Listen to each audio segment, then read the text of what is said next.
technical education programs. Despite this, CTE programs are held federally accountable for science assessment outcomes through performance indicators 2S3 under programs.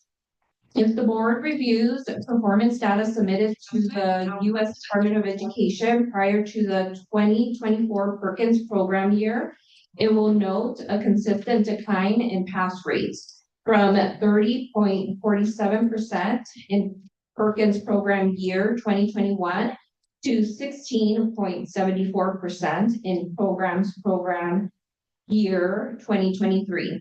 This trend does not reflect the strong performance and graduation rates of CTE program completers, and it raises serious concerns about the appropriateness and alignment of this assessment being taken by ninth graders. I respectfully request that the board direct the Nevada Department of Education to conduct a comprehensive review of the science assessment's timing, alignment with standards, and the instructional support provided to districts. The assessment should accurately measure students' knowledge and readiness, not penalize programs before students have had meaningful engagement in CTE coursework. His second comment regarding item 9, as the former director of the Office of Career Readiness, Adult Learning and Education Option, I participated in the efficiency study process. At the time, I voiced concerns about inconsistencies in both qualitative and quantitative data collection. I hope these issues have been addressed in the process of developing the final report. However, I remain concerned that the report, while extensive at 469 pages, relies heavily on educational jargon and buzzwords. If the department is considering rebranding offices and divisions as recommended, it should prioritize clarity and accessibility for the public. Names like Future Ready may sound aspirational, but they don't clearly communicate the office functions to families or educators seeking support. Ultimately, the most pressing need for improving agency efficiency is increasing and retaining staff. Challenges such as conflicting district guidance, inconsistent technical assistance, and slow response time stem from understaffing and a lack of clear role documentation. Without sufficient staffing or a plan to reduce turnover, reorganizing offices will amount to little more than rearranging deck chairs on the Titanic. Though Idaho was not included in the staffing comparison, I offer this for context. When I served as Nevada's CTE director, my Idaho counterpart received approximately $5 million less in federal Perkins funding, yet had 50 more CTE staff and 57 million more in state funding. If we expect our students to be globally competitive, we must ensure our state is equipped with the resources to support them. Right now, we are not even competitive with Idaho.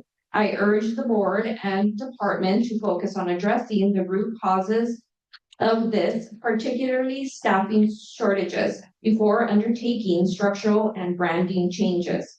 Thank you for your time and consideration. Greg Statuki.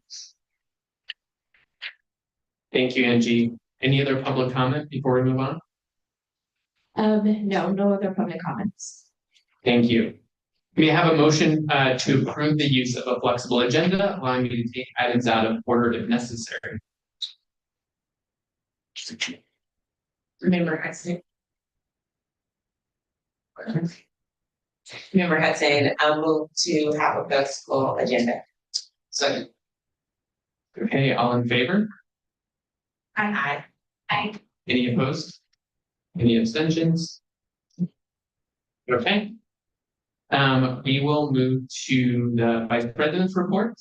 And so I want to first start with some exciting news and first want to introduce our new student member of the State Board of Education, Vanda Lott, who is joining us from Washoe County. We're very excited to have you as part of the board. Our student representative is always critical and always pushes our thinking. So I know that I personally always enjoy having a student member on the board. It would love, Ivana, if you just wanna, put you on the spot here, if you just say a few words, just introduce yourself. Tell us anything sort of about, where you're at, where you go to school, and then we will go from there. Thank you so much. I appreciate that. So I'm Ivana Land. I go to Vino High School. I'm about to be a junior, and I look forward to working with everyone. And something about me is that I have a lot of experience when it comes to different school environments since I spent 10 years at the same school, Mount Rose Academy of Languages, and then I moved on to Vino High School.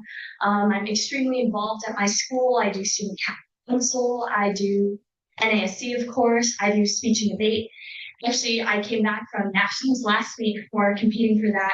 And then, yeah, I look forward to working with you all, and I can't wait to see what's next. Thank you so much. Thank you. We'll share our excitement on behalf of the board. It's again, a great perspective to have. The other update that I had was just wanted to give a quick update on the Innovation and Excellence Commission. For those of you that have been following, this was a commission that was formed by the legislature 2 years ago, before this most recent session. And we have been working through sort of a lot of different categories around what we want the future of our education system in Nevada to look like. There was a bill this most recent session that tried to start enacting some of the pieces of the recommendations of the commission. That bill ultimately did not pass, but some of the elements were kind of embedded in other pieces of legislation.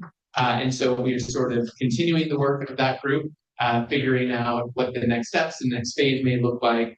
One of the biggest pieces of work that will happen is measurement and accountability subcommittee, because we know so much of our system is organized around the accountability system, and that is how people operate. And so we know that's a critical piece to have to be able to update before the other pieces can start to move and transition. And so that will be one of the big pieces of work that this commission will take on. So will be this additional committee who will start thinking about the metrics that may be involved in what our future education system looks like. So more to come there once that group continues meeting.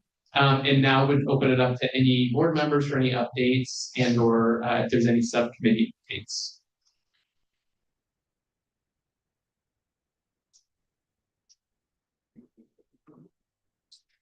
This is Matt Morrell, for the record. I just wanted to state that I had the opportunity yesterday to attend day one of the Stellar AI conference over at the Westgate. And I just want to commend the department. They did a great job. It's still going on today. There was a lot of really fun things, a lot of things to move your thinking. So I can't wait till the meeting is over. I can go back. No pressure. Thanks, everyone else. Other updates?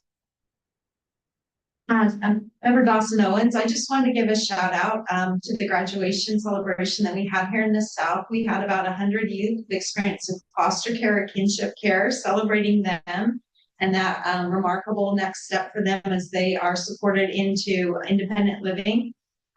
Commissioner Kilpatrick was there and cooked for all of us. Congressman Horsford stopped by and gave the students a message. Mayor Berkeley's office was there. She was in council meeting, but Jerry Schroeder was there and talked to the students. It was a great career resource fair for them, and offering them supports, job hiring on the spot, gift cards, luggage, things that they'll need in their future, knowing that they're always connected and supported here.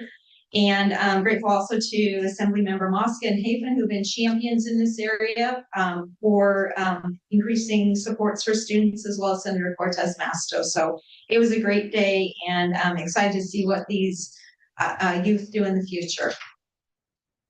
Thank you, Member Dassinger. That's great to hear. Anybody online who has any updates? This is Member Orr. The at-risk subcommittee met on June 12th, and we had a really productive meeting. We were given a detailed presentation on at-risk and how it was impacted by the legislature, by Superintendent Canavero, Deputy Peterson. We discussed types of at-risk factors that might provide us with more stable and transparent formula moving forward.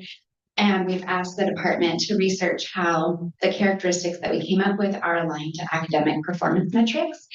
And they're going to be providing us with that information at our next meeting on June 30th.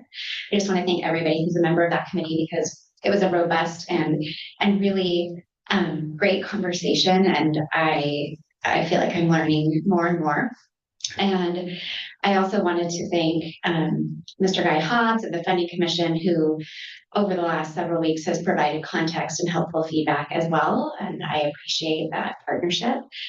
So that risk is moving forward, and I think we're heading in a really positive direction. And then I don't want to steal his thunder when he gets to present, but I was able to attend a really amazing event with Superintendent Cavero, the Dean's Future Scholars Program at UNR, and get to see these amazing kids and all of the work that they're putting in. And so it was just a wonderful event. Thank you. Thanks, Member Orr. I'm going to now turn to Member Braxton. Thank you, Member Braxton. For the record, I had a wonderful opportunity to interview one of our oldest living principals in Clark County. She's the oldest, Mother Helen Fullen. This was in coordination with Howard University Alumni Association. And Mother Tolan gave wonderful insight and advice on the relationships between principals and teachers. And I'm just so happy for the opportunity to interview such a living legacy in our community. Thank you. Thank you for sharing that. Okay, any final updates?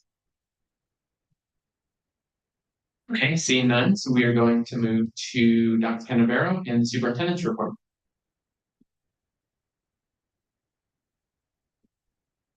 Thank you, Vice President Peters and members of the board.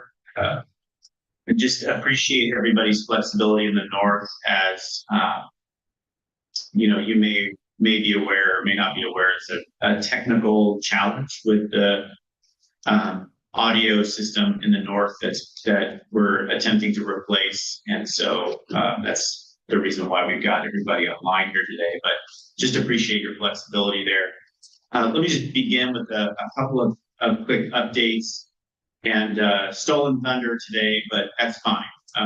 The Dean's Future Scholars, if you have not had a chance, by all means do take an opportunity like Member Orr and I did to celebrate with the Dean's Future Scholars at UNR, heading into their 25th year anniversary, 13 years under the leadership of Dr.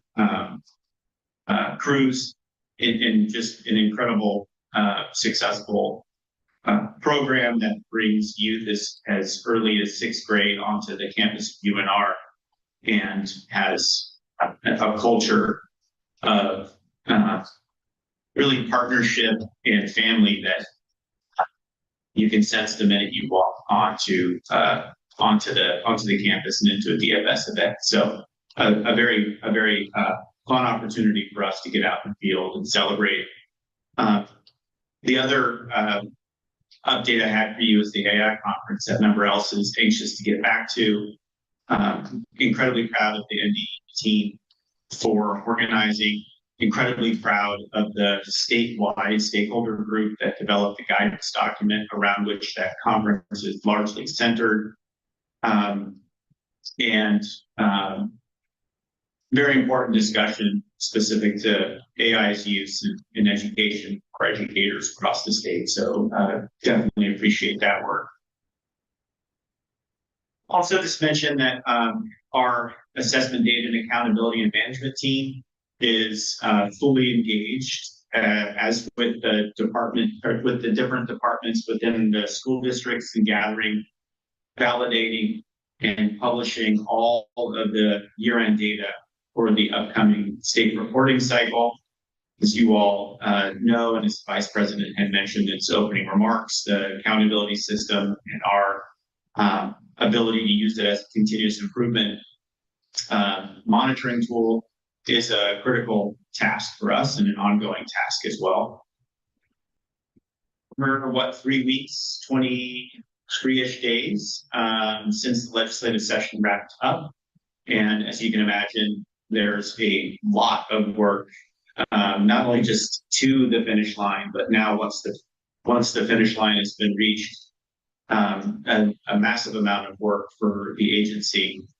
And we are meticulously reviewing all of the legislation that passed during the recent session, and also the budgets. So kind of a little known fact, or perhaps one that's not widely shared. And I think Megan just had the biannual budget loaded into the state system this week. And that is a very important event for as folks see appropriations in bills or see funding that occurs in bills. That has to be loaded into the state system, and oftentimes has to be loaded into budget accounts. And where it's loaded into budget accounts says a lot about the intent of the dollars, in as much as the language in the bill does as well. So a very important aspect this week, or a milestone this week, for the department, for our school districts. And now we can begin to review the budget load and prepare briefs for you, the state board, guidance documented briefs for our local our school districts, as well as for our state-sponsored charter schools and the Charter School Authority, to ensure that everyone is informed about the new legislation and as well as the new opportunities. We're also deeply engaged in the process of developing our internal work plans, which will prioritize and guide our efforts, specifically in response to a few things, one of which, of course, is the legislative session, but I'll just enter the conversation here as well around the efficiency audit. So ensuring that all those priorities for the state at department level are taken into consideration as we develop our work plan moving into the biennium. Also, just mention, you may be paying attention sort of nationally. I imagine that we might have some press locally.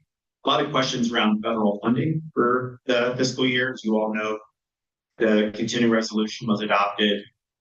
Generally speaking, the federal funding across our entitlement programs 1 through 4, et cetera, it has been characterized in the press actually as essentially held flat. We have a few of the top programs that have been allocated at the state at the state level, and we are still awaiting guidance on others.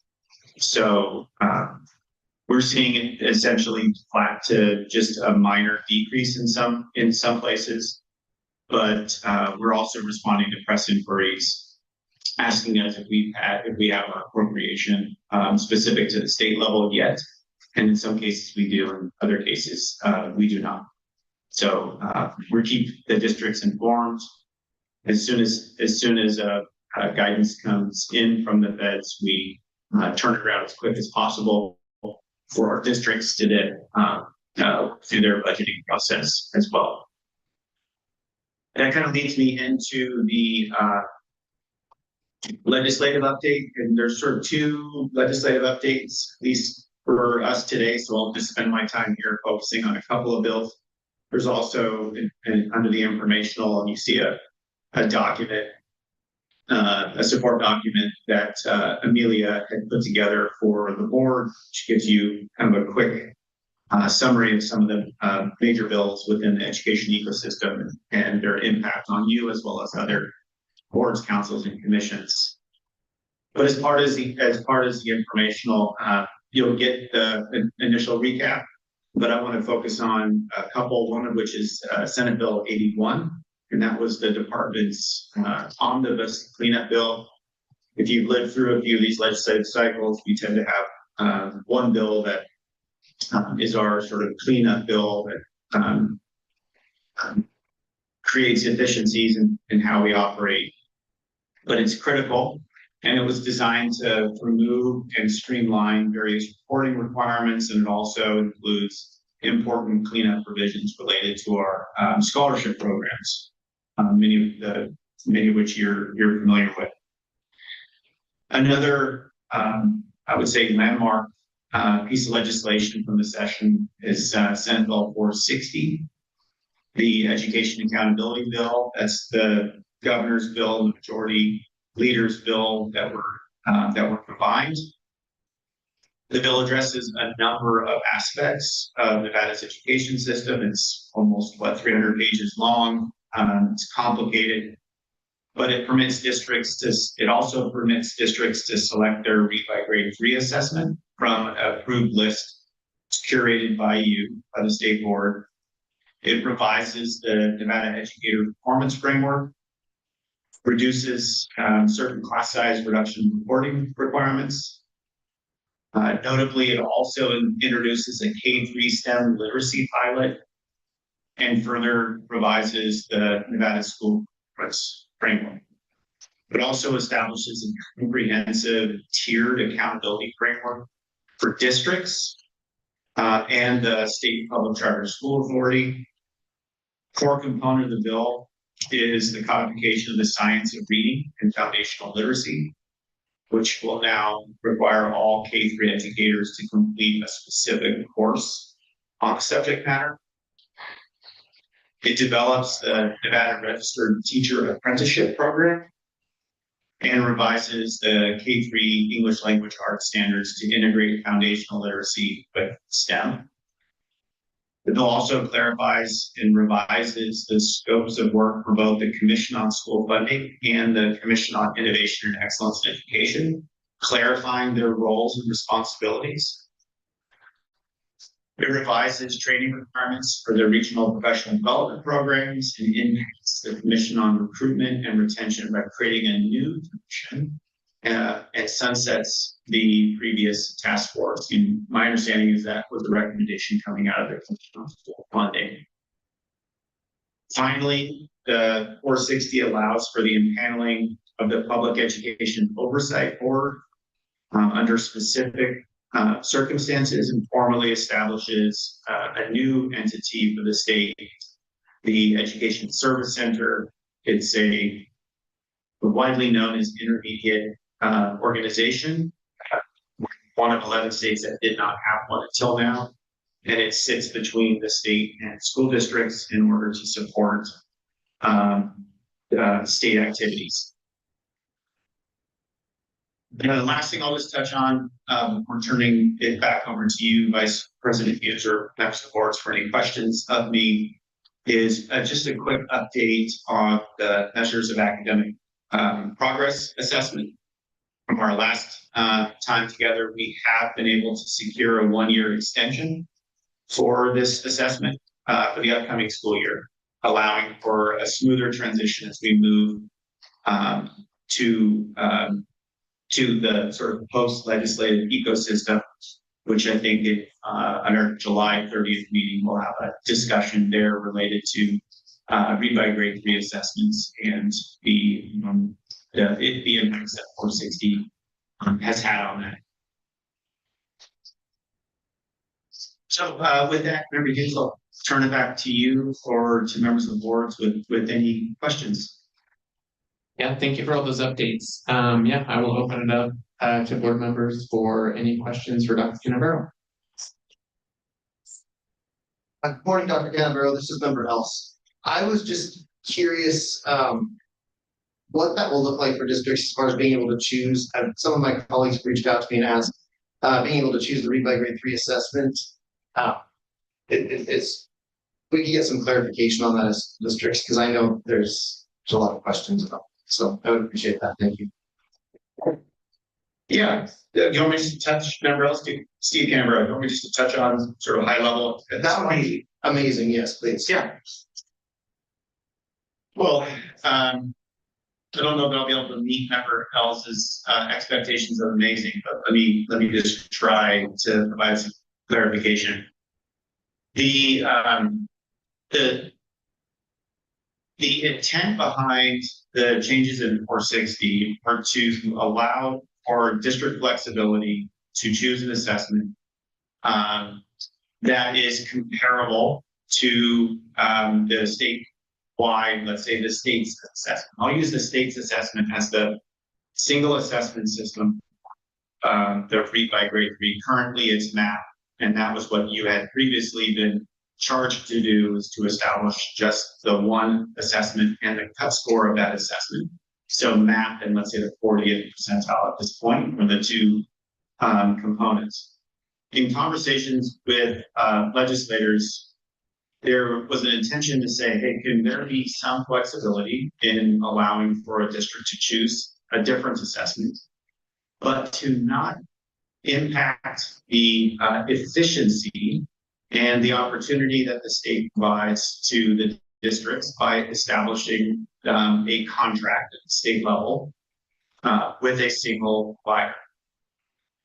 And so I think at the July board meeting, what we would like to do is if everything works really well, it may take more than one meeting, but the actions that the state board need to take would be to identify the alternative to the state's MAP assessment, the alternative assessment for the upcoming school year, and establish the cut score for that particular assessment.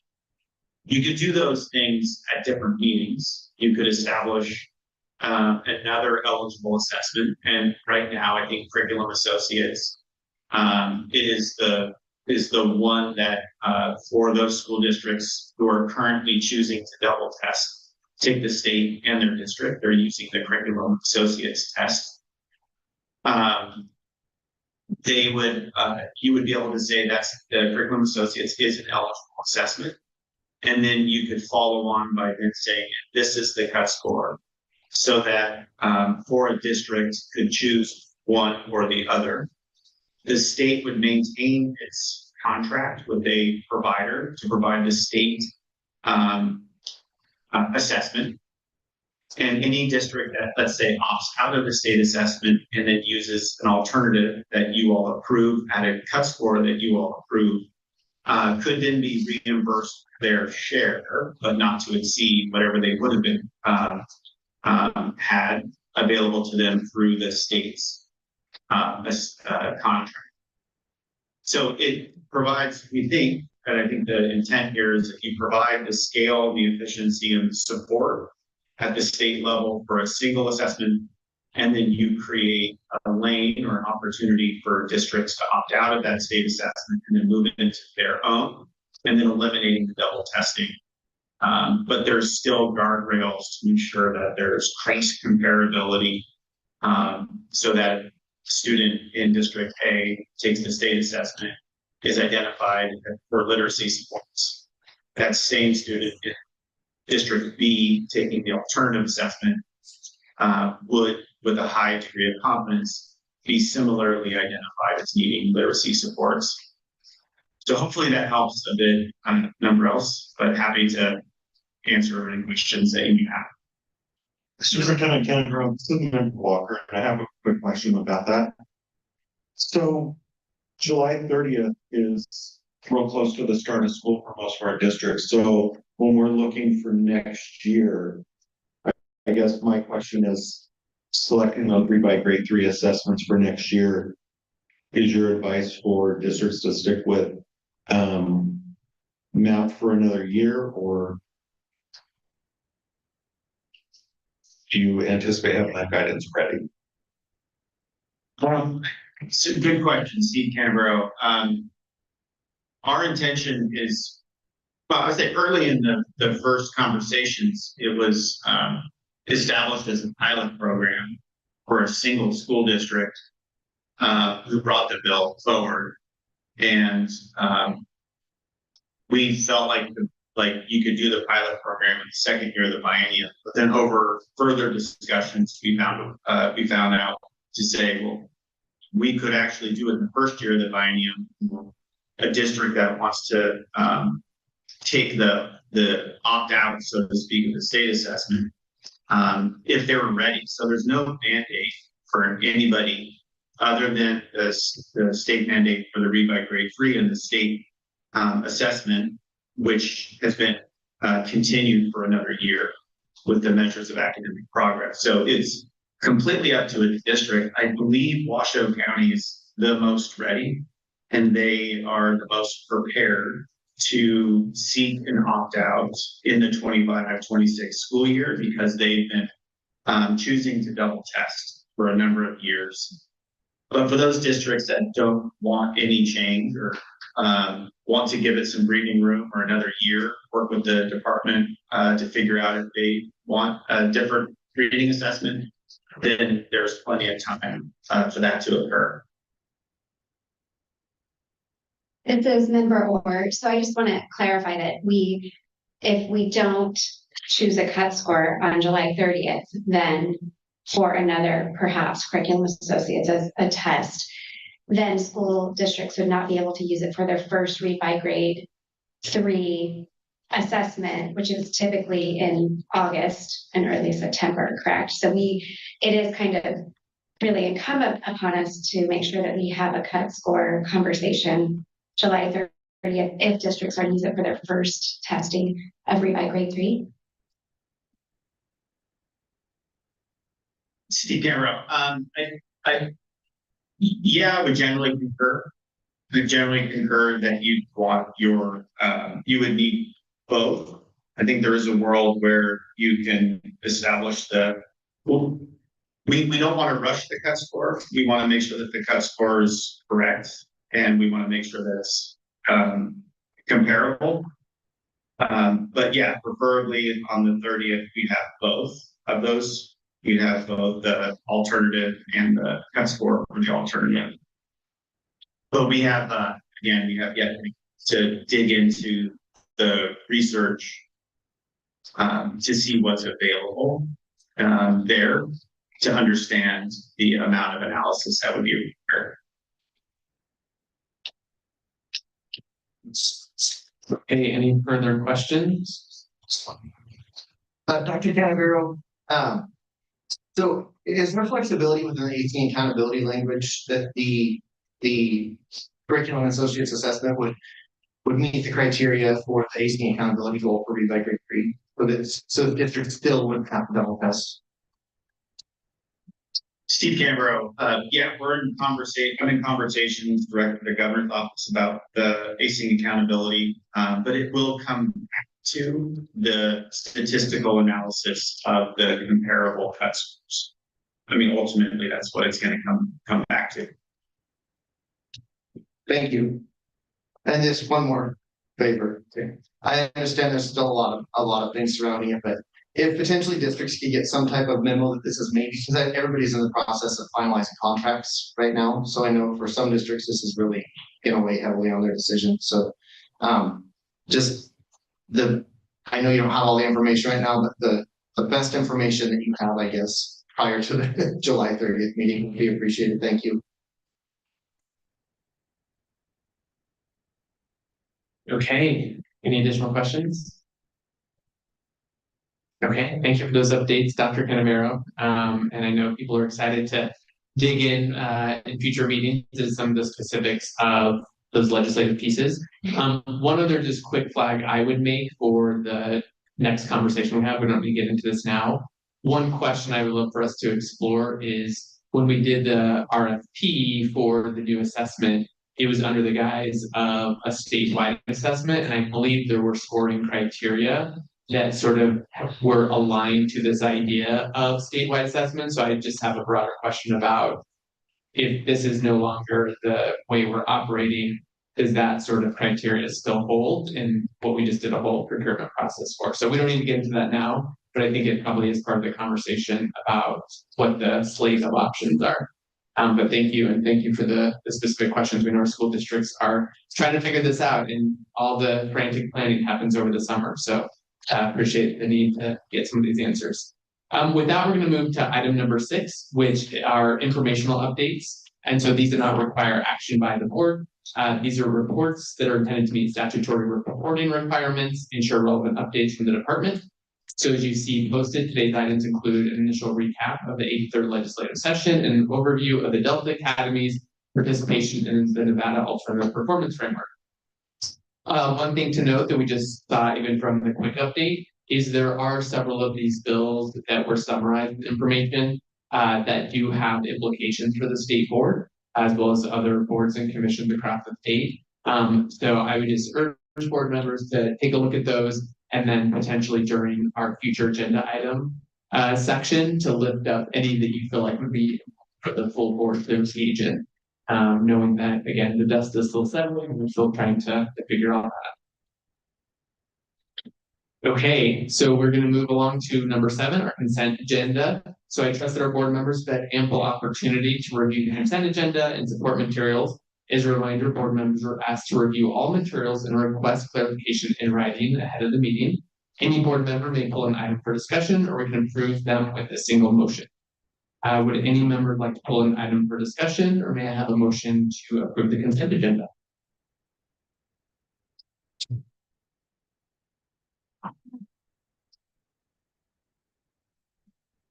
Member Hudson, I motion to approve the consent agenda items. Member Braxton, I second. All in favor? Aye. I, Any opposed? Any abstentions? Okay, everything on the consent agenda passes. And with that, we will move right along to agenda item 8, which provides an update on the NEPF redesign field study. The board will hear about the implementation of year 1, participant feedback, and receive recommendations from the Teachers and Leader Council for our year 2 of the field study. Presenting is Catherine Hoyt, Assistant Director for Educator Development, Licensure, and Family Engagement, and Sue Molden, Vice Chair of the Teachers and Leaders Council. And please begin when you're ready, and welcome, and we're excited to hear your thoughts. Thank you and good morning. I am Catherine Hoyt, NE. For the record, I am the Assistant Director of the Office of Educator Development, Licensure, and Family Engagement for DP. And joining me virtually today is our Vice Chair of the Teachers and Leaders Council, Sue Molden, as TLC is the recommending body for updates to the Nevada Education. That's right. So our purpose today is to discuss the first year of implementation of the NEPF redesign field study, which was approved by the board this time last year. And we had agreed to come back and give a report of implementation and talk about recommendations going into the new year of our field study.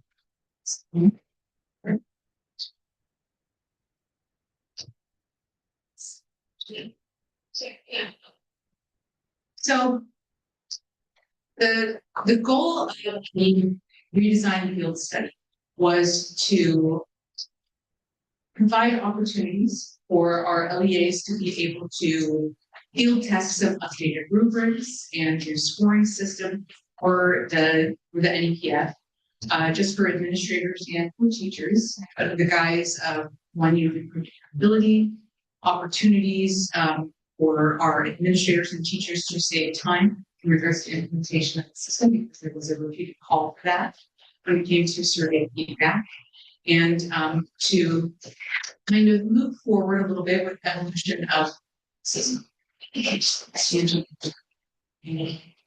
Fabulous, Angie. So the purpose of the field study does align with our STIP, target 2 for strengthening educator development, retention, and improvement efforts, and then obviously to leverage professional development and technical assistance for all of our educators. Part of our goals 2 was to provide updated training and opportunities for our LEAs to have more direct feedback with NEPF when it came to implementation and thoughts. So just as a reminder for the board, the NEPF redesign field study was approved on June 12th. Sorry.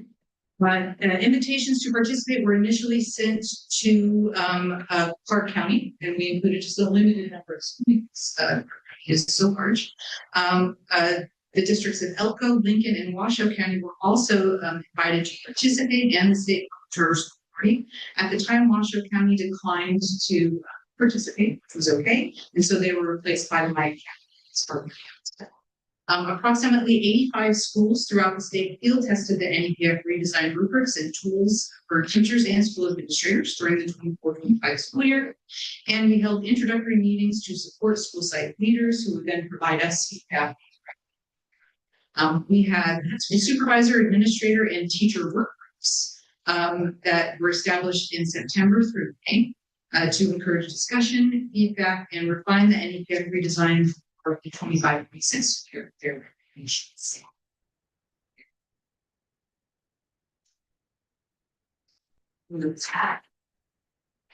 Oh, I'm sorry. Did you need this? Thank you so much.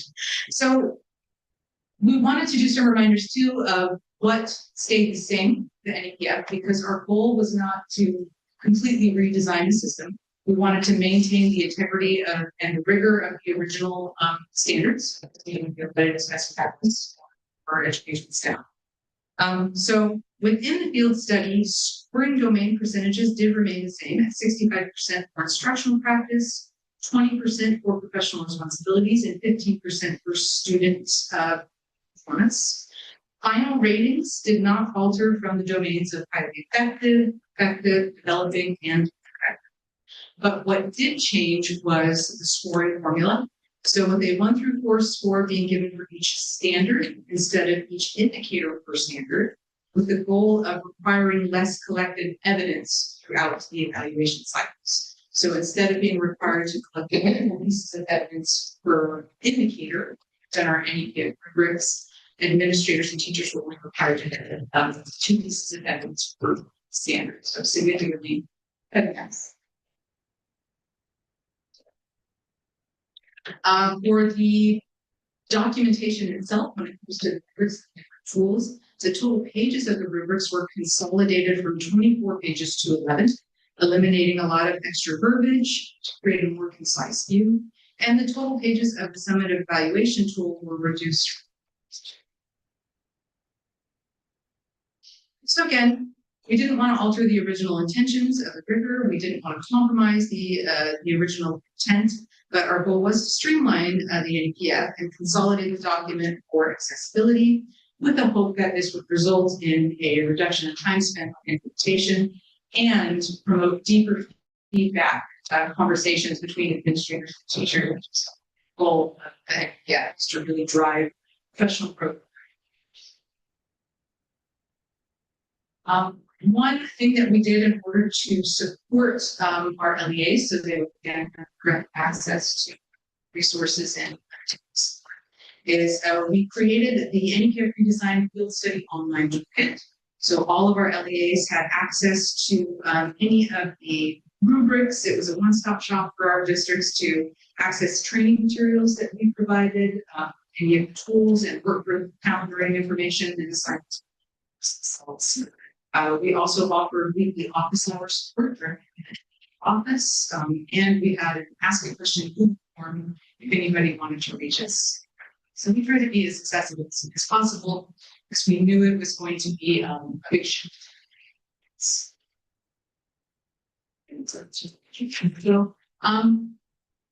there's a lot of information that we wanted to share with the board just to show you the updates of what we did throughout the school year. I won't read everything for sorry, I got a chance for materials, but slides 8 through 10 of our presentation provided a timeline for actions taken as the field study took place. And we had 4 sessions between September and May. We did a mid-cycle survey of participants in December, and we did concluding interviews with some participants and deep discussions with our work groups, our NEPF district liaisons, and directly with teachers and leaders council as studies taking place. We talked a lot about summative evaluation scoring and implementation.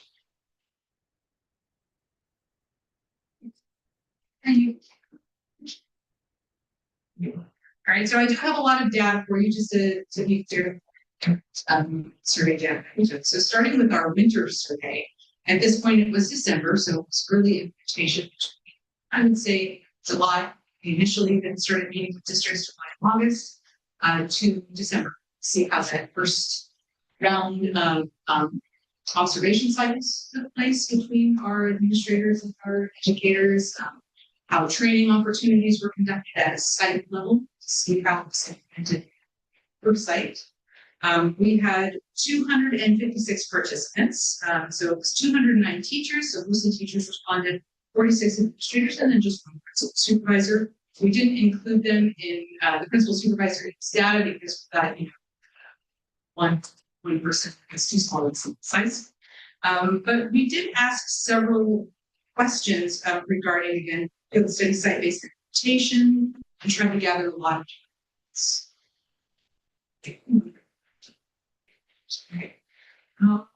we asked if the consolidation of the rubrics improved clarity, understanding of standards and indicators, which are now descriptors.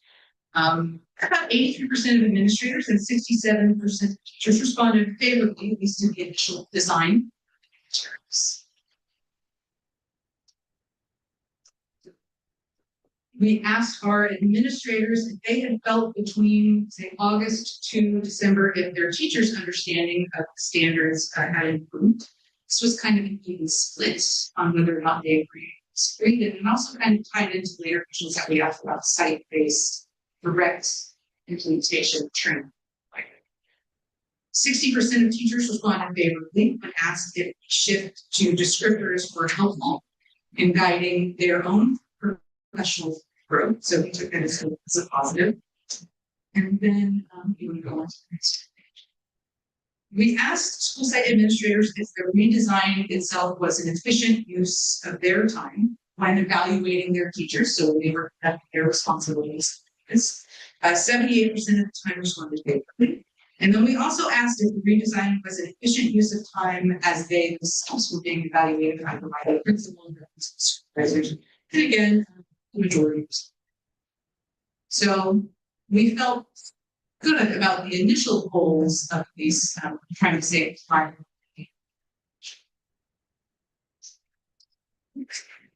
We also asked for some open response comments because we feel that kind of qualitative data is for us. The open response comments emphasize some struggles, some site-based implementation and preparation. There was less clarity between standard scores, between, like difference between a 2-3 and a 3-4, out having indicators to kind of fall back on breaking down the standard. Because the standards were scored listically.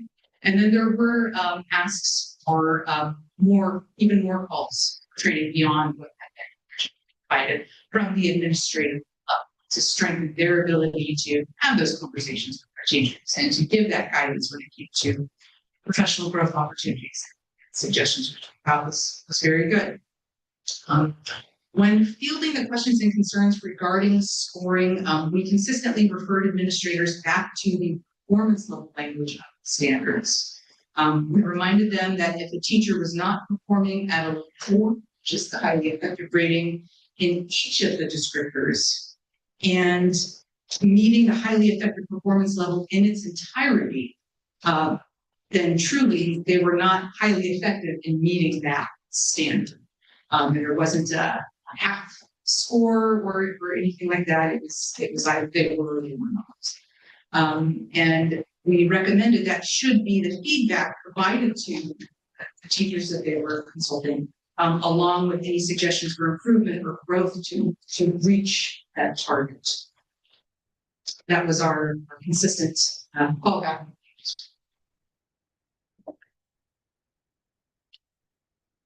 We also took the time more towards the end of the school year in March to do some open interviews with participants to gather some even more feedback. So at this point, it had been December to March, so 3 additional months.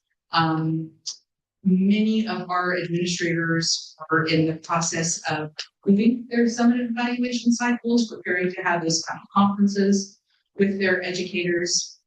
We did complete 12 interviews of participants when we did our corporate interviews. We did 1 teacher, again, mostly administrators, and then our 1 principal supervisor. So good to us to participate. The majority of our interviews, the majority of our interviewees responded favorably when asked if the tools and rubrics supported meaningful conversation between admin and educator, and if the redesigned rubrics aligned with the goals of improving educator performance. We inquired about challenges faced during implementation. Several interviewees commented on the mindset shift to the holistic scoring first standard and implementation inconsistencies inside and outside of the. So we made them meet with other, principals or faculty from other buildings. We were seeing some issues with consistent communication across the schools. We asked them about some suggestions for how we can improve going into. They suggested creating a checklist to help our admin justify scores when they were having those conversations with educators, and ensuring that they were discussing each descriptor within the standard and that nothing was left out during the conversation to promote the again the holistic view of the standard itself and not just parts of the standard.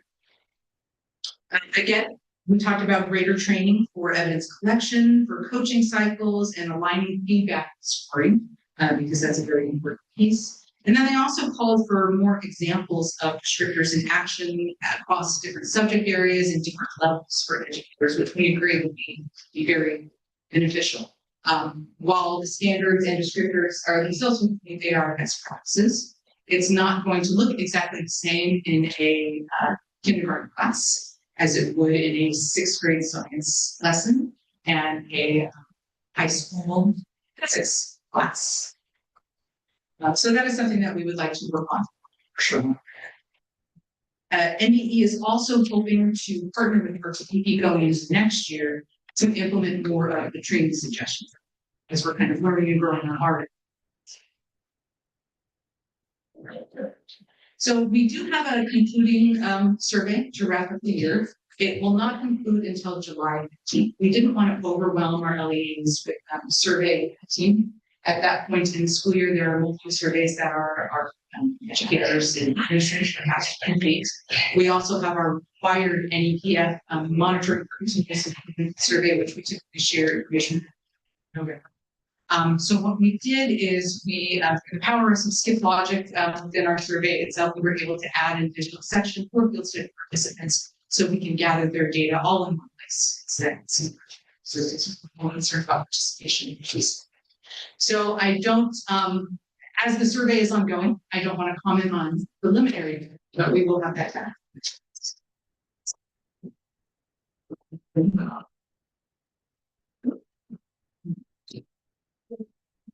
I know that is a lot of information in a short amount of time, and I still have but I can pause and take any questions if the board has questions just about the field study implementation itself. Any questions?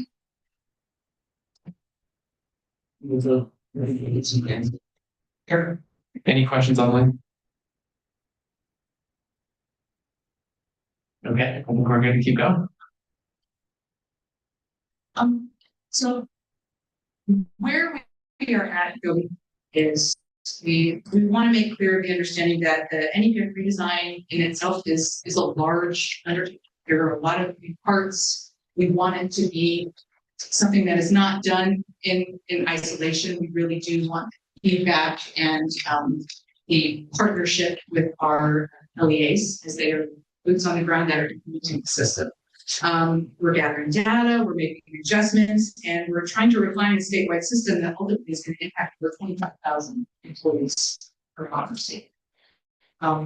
So as we're moving into year 2 of the field study, we are hoping to expand those training opportunities in partnership with our RPDP partners. We have created that optional checklist as an optional tool that administrators and teachers can use as part of their feedback conversations. It's intended to help guide discussions as descriptors are being addressed and identify areas of growth. So very, very. And so what we are asking for the coming school year is that in the interest of evolution in our education field, best practice and implementation with greater fidelity.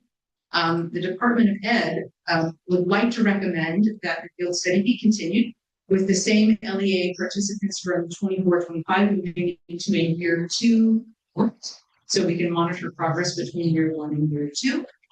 And then, as the recommending body for any implementation, the Teachers and Leaders Council voted to expand the field study, making it an open invitation to all districts. Part of the conversation in TLC was that there were districts, because we kept it so small in the first year, there were some of the districts that did express interest. And so at this point, as we're, kind of working through a lot of things, our districts would like to opt in to participate and be a part of it, they could. But that has a recommendation of the board. And it would provide an opportunity for those districts, again, who show interest in participating, a chance to broaden feedback that we get as we continue to make progress in with the goal of maybe having a final field study year by 26. So going along with that will be legislative updates to the NPF, which NPE is currently reviewing and working through how and when those changes are going to take place, which would likely be incorporated into the field study by that final year, so everyone's same pages. So with that, I'm available for any questions for the board. Again, I have Sue Moldenon for the Teachers and Leaders Council if you'd like to ask questions from the TLC perspective. Go from there. Okay, thank you for your presentation and for coming back as promised from last year. We're going to start with Member Hudson, who had a question. There's 2 questions. One is, will educators also have access to those trainings to make sure they understand the rubric, like how the new rubric is and the expectations? And then my other question would be, how would this new system support professional development instead of just the alignment? I guess what I'm looking at is sometimes as a teacher or educator, we get our feedback, and then what I think I need to improve on that standard, when I go out and do those trainings, sometimes the admin doesn't agree. So like, would there be some type of alignment for educators to say, oh, the state or RPDP have these sort of trainings that is going to hit standard 3 to help us better improve, or like just to give us some type of guidance, especially for like new leaders or new educators to know where to go? Those are excellent questions, and I'm happy way to be to the record. Going back to your first question about the opportunities for educators to participate in training, we think absolutely. We think it's really important that our educators have a deep understanding of the standards, and then also that our administrators have a strong and demonstrated understanding of how to evaluate, how to effectively look for those loopholes when it comes to any given. So that would be part of our discussions with RPDP to offer greater support in that area. As part of our initial launch of the field study, we did create training opportunities, and we did offer to all of our LEAs if they wanted to come out and support those initiatives if they were unavailable, because we know those initial weeks are very, very loaded with a lot of information. We provided all the materials for them and support that and work on purpose. But it is definitely something that we would like to expand in order to support fidelity system implementation. Going forward into the year, we also have some virtual opportunities that are available through the Nevada Professional Learning Catalog that are currently great for educators and administrators. There are self-paced NEPF Canvas courses that were largely developed, just to give her some credit, by my predecessor at the Institute. And then we also have a series of micro-credential opportunities for educators that at that point in their educational career, micro-credential is to demonstrate mastery and understanding, not necessarily for new learning opportunities, but for educators that feel that they are implementing the NEPF well, they can take the micro-credential courses. We have a pathway for educators and a pathway for evaluators. It doesn't necessarily have to be an administrator. It could be a learning coach or a site-based instructional facilitator that can participate in that in order to earn a micro-credential individually per standard, or earn the entire pathway as a demonstrating mastery in their development. We think that that will be an important piece going forward, as again, there's greater accountability surrounding the NEPF in the coming years. So, and sitting on both sides of the table as a career educator and a career administrator, I think it's really, really important that when you have that individual conversation with the person that you're evaluating, or conversations with your evaluator, that you are on the same page as much as you are. And so I think that really boils down to the power of that discussion feedback that is providing on a one-to-one basis. So that's something that I did. I hope that answers your question in a roundabout way. Yeah. There we go. Sorry, I was having some tech issues. This member Hughes record, I had a question and then a thought, and then would love to hear if there's other questions out there. My one question about the data is, do we have comparison data for non-pilot that asks the same questions? And I ask because I'm wondering, like, how do we make sense of whether this did the thing we wanted it to do, and we would only be able to do that if, because some people may be perfectly satisfied with the current system and still have the same opinions, and if the needle didn't move, then it would call into question whether this is doing the thing we want it to do. So do we have that data? Kathy Whitney, for the record, we will.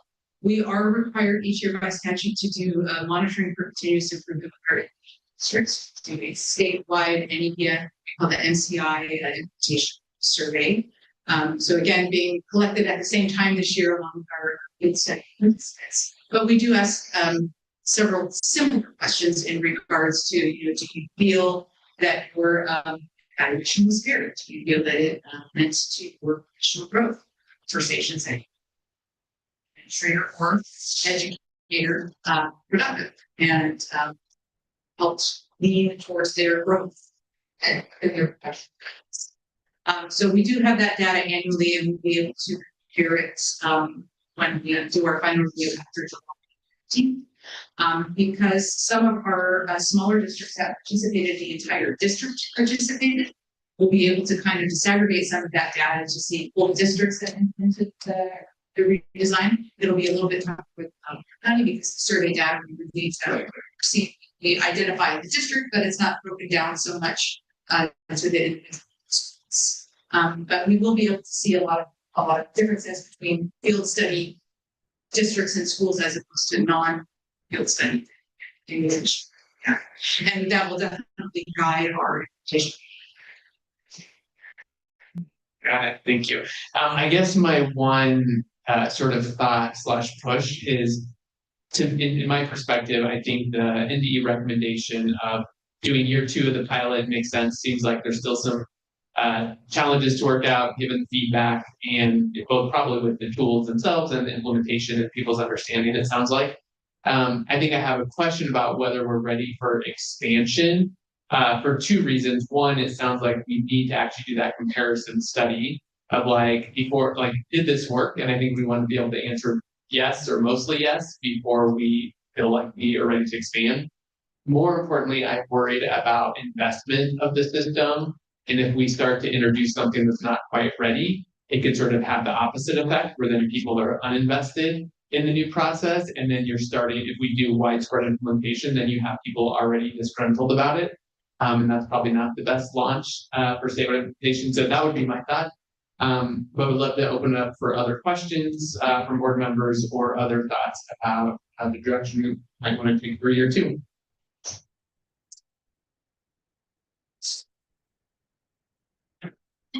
This is Christine Gill.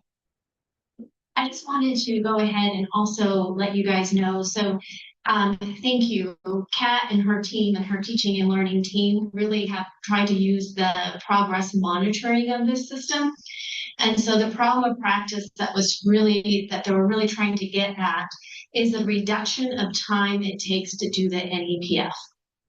And so I think that if you kind of look at the data that most people are saying, yes, it reduces the time. It's not like a huge shift, as you can kind of see. The other piece I want you guys to be aware of course, is 460 is also going to be making some changes. And we'll kind of go through that, and depending on how much you guys want to be involved around those changes.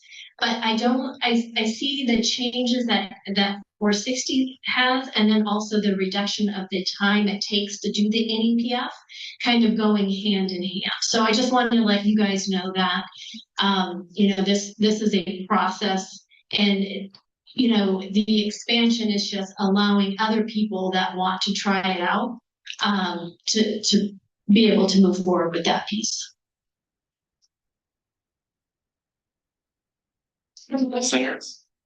Yes, thank you. I really appreciate the efforts to have our teachers and admin be in the work versus the paperwork more. And I think that's great. Still with the accountability, and I give those conferences to how we can improve and support teaching. But I also was just wondering, just for my own knowledge, how many of the participants, when they invited, took advantage of that in the charter? And is that data kind of broken up, by the different areas, and does it meet differently in different needs for different groups? Are we seeing the same kind of results? Do you see any differences? Thank you for the question. Kathy Boyd, NDE, for the record. A limited number of schools from the SBCSA were included, the charter school 3. We even had a couple of administrators participate in our work groups from the charter schools. I think that was really good perspective to have. In analyzing the different data pieces, we didn't see a lot of differences between the feedback that we were getting in regards to implementation at the charter schools versus our district LEAs. At least the charter schools that were attempting to implement that NEPF.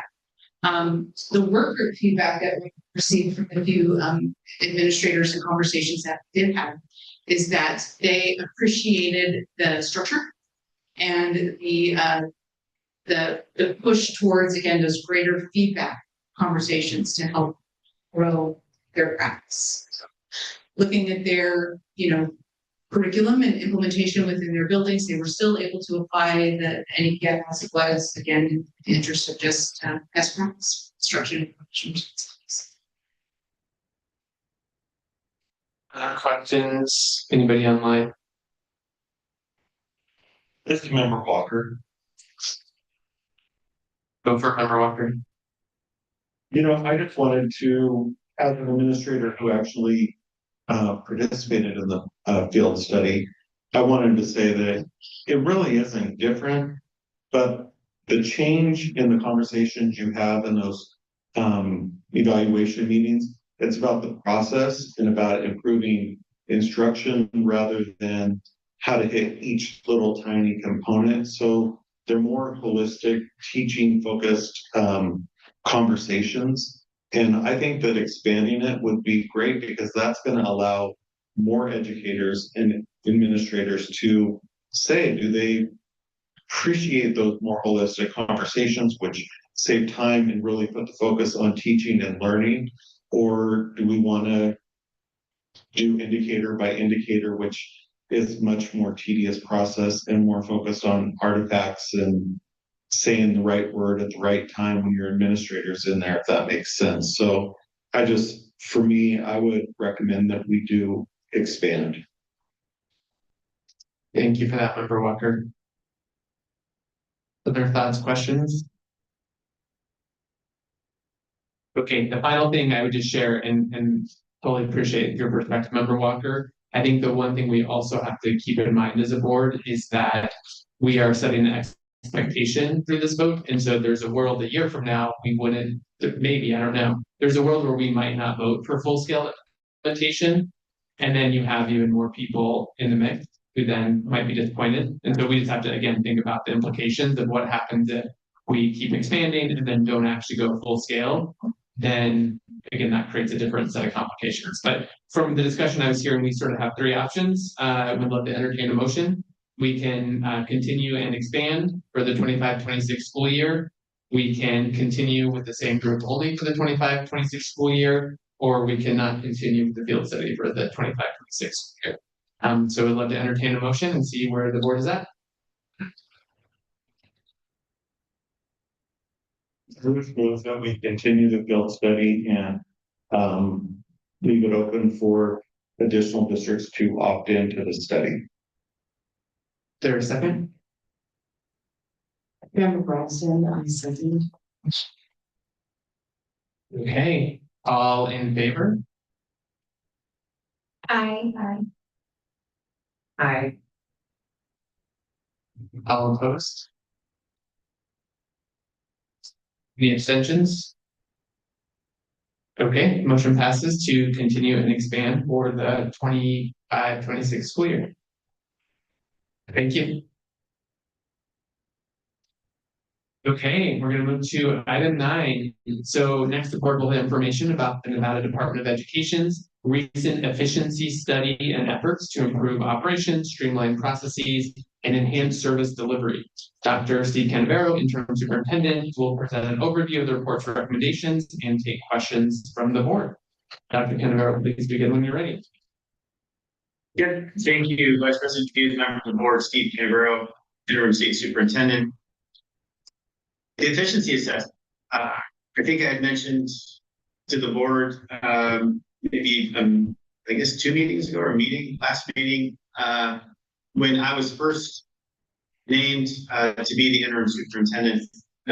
This efficiency study was top, the sort of top interest, you might say, from various stakeholders, from folks at NAS and others. And so I'm really proud of turning it out after we conducted our final review. Obviously, the legislative session took some of our oxygen from us, but nonetheless, internally finished off all of the final reviews and edits, got those turned back to Public Works, the entity who was hired to do the work, and now have it posted for you for discussion. So under Superintendent Ebert's tenure, this efficiency study was commissioned, and it was conducted by a team at Public Works. It's a comprehensive, as I'm sure you probably thumbed through or read through the findings. It's a comprehensive study, thoroughly examining our agency's internal structures and assess our operational effectiveness and efficiency. The study involved extensive engagements with both internal department staff and external stakeholders. That includes like district personnel, to gather really valuable input and feedback on our customer service and the impact that of our processes. Since we received the report, the NDE team has been reviewing the findings and recommendations. So there's 64 recommendations in total, many of which are long term, and there are some that are short term or near term, as we call it. We're analyzing all the recommendations would be operationalized, what it might look like, restructuring our internal organization, refining our processes, reducing redundancies, enhancing inter-office and divisional collaboration, and ultimately maximizing our outputs with the goal of better serving our stakeholders. We've been addressing several of the recommendations in particular, including our workflows and revisiting our workflows and reorganizing them, improving the channels of communication across the agency and external to the agency, and enhancing our operational efficiency. So I'm going to get into a few specifics, and I think importantly, I think as recognized by the board in questions that I received specific to the efficiency assessment and having the efficiency assessment published, is it also intersects with your recruitment for a superintendent, and does provide a superintendent with a long-term roadmap on operational improvements that the agency can take on. So a lot of work that we've been doing, I should say a lot of work at the department, they have started well in advance of receiving the efficiency assessment, knowing that there are improvements that can be And those improvements are certainly in line with what we're seeing in the recommendations of the efficiency assessment as well. So I thought I'd go through a few of like the actions that we have taken and then the process that we're currently going through to elevate actions at the department level to then implement the changes going. So to a few of the areas that we've taken action. A good example of this is in the biennium budget bill, the 26-27 biennial budget bill. There's a lot of the efficiency assessment that compares us, and I think you heard a public comment compared, maybe Public Works didn't take all of the similarly situated states, but does, I think, do a good job at comparing us to other similarly situated states across the country, in particular around headcount and capacity. And this in the department's building of this biennial budget, which happened in the past December, really leading up to December, we had requested a number of positions, and in the governor's requested budget, we included 19 positions to go forward into legislative session for the legislative consideration. At the end of this session, which I think is a pretty remarkable feat, actually, just given the forecasted budget, the legislature approved us, of the 19, approved us for 8 additional positions. Very much aligned with the efficiency assessments.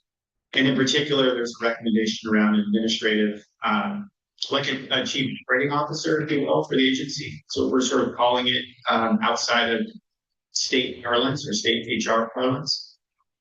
But of those 8 positions, kind of just tell you where they're located, is in the office of the superintendent. We have an administrative service officer working with HR right now around the exact specifications of that position, but to serve as that chief operating officer for the agency, taking some of the responsibility out of Deputy Superintendent Peterson's office and putting it within the office of the superintendent, and then having an administrator there to serve the agency's needs. And also the office of the superintendent, a budget analyst was approved. We have a new supervisor in standards and instructional support, an office that needs a supervisor. We're fortunate enough to have that coming today be approved. In the licensing office, we have another program officer, 3, so another individual to continue the work in licensure, not only the processing of licenses, but also the various scholarship activities that we have available to us. In the district support services, we have 2 new audit positions that were approved. And then finally, in our support services, we have 2 new positions that were approved on the management analyst side and on the personnel technician side. That is also something we're working with HR around. There's some disagreement about the functions of that personnel technician, but working through those details with state HR. So 9 new positions at the agency level, corresponding to various aspects of the efficiency assessment. The cabinet is also, this is a standing item in our cabinet meetings. And I'll just tell you one of the approvals that has already happened in the student investment division, which is aligned to the efficiency assessment. We've restructured 2 offices within the student investment division based upon the recommendation to move the audit unit under the Office of the Pupil-Centered Funding. So a realignment of the audit unit more closely associate the. We are, the department has also, and this is where I would say it's beginning to tip towards how we plan to work together at the agency to then identify the changes to improve And I think everybody reads the efficiency assessment as an opportunity for continuous improvement. It's a wonderful continuous improvement reflection document. We do, NDE's has a data management project that has been ongoing, and it directly links with the efficiency assessment in that this team plus the department has cataloged every report that we are required to produce that require a touch point with districts for a number of reasons. They've done that. Related to the efficiency assessment, we have the opportunity to see reports that leverage or utilize the same data sets, even though they're different reports that we're required to produce, as a pathway for efficiency. And the catalog reports and the inputs, the data that are required in those reports, we have an opportunity to then reconcile that against our statewide database or statewide data system, to then leverage database rather than asking the districts to use the data and send it to us. Get it done once, right? It automatically uploads to the state, and then the state can utilize the statewide system in order to reach in, obtain the necessary information, and then publish that report. We've been up through the legislative session. We directors in their offices to review the recommendations, review the efficiency assessment, and then the sort of from us, for us line of thinking. Those directors would then bring recommendations to our full leadership team, which is the cabinet, plus all of the directors of our offices. And every 2 weeks, we had our first kickoff last week, and then we'll have the next meeting next week. So every 2 weeks we meet as that full team. And from that group, we are bringing ideas to the table, actionable ideas to the table around recommendations that they see as ways both on the near term, and we're calling it kind of after Cleveland's hardware, humanware. We're actually calling it similarly, that there's obviously hardware, there's structural changes that the department can make and needs to make, but then there's also the sort of humanware side of it and how we work together. Even if we reorganize the org chart, it doesn't always carry over to the new culture that we're trying to that the team is trying to build at the agency. And so we have the sort of the hardware conversation and having the humanware conversation. What changes need to be made in terms of how we're structured in alignment with the efficiency assessment, the ideas that the team is bringing to the table to fill that gap. And then how do we then create a structure of the cadence and the routines and the leadership and management of this work so that we can redefine the collegiality and how we collaborate within the agency. So those happen every 2 weeks. And then we will continue to bring ideas to the table. I think next week we will prioritize the brainstorm list that we had developed last week to then begin to develop a work plan or process by which we can implement those particular changes. I've also asked, really deeply appreciate our superintendents and NAS. They were, obviously this report predates me, but if you read the report, you can certainly understand that NAS and the team and their teams at the districts contributed heavily their time and effort to respond to the public works interview teams, the surveys, and I think you see their feedback in the efficiency assessment. And so I've asked NAS that they would continue with that, and perhaps I think we have a meeting this week to kind of figure out what that might be as a way of engaging perhaps a work group within NAS, a few superintendents or some members of their teams to help us along the way, especially as we make particular or certain adjustments or changes. we want to ensure that those are felt in terms of improved efficiency and improved performance and outputs that you might say that we have, and our interactions with the districts and the district superintendents to ensure that what's being done at the department, A, they're aware of, and B, that they can see how those changes improving, if you will, the interaction and the work. Lastly, I'll just touch a lot here, so happy to have this discussion, but there's quite a bit on the personnel at the department and what does it look like to work at the agency.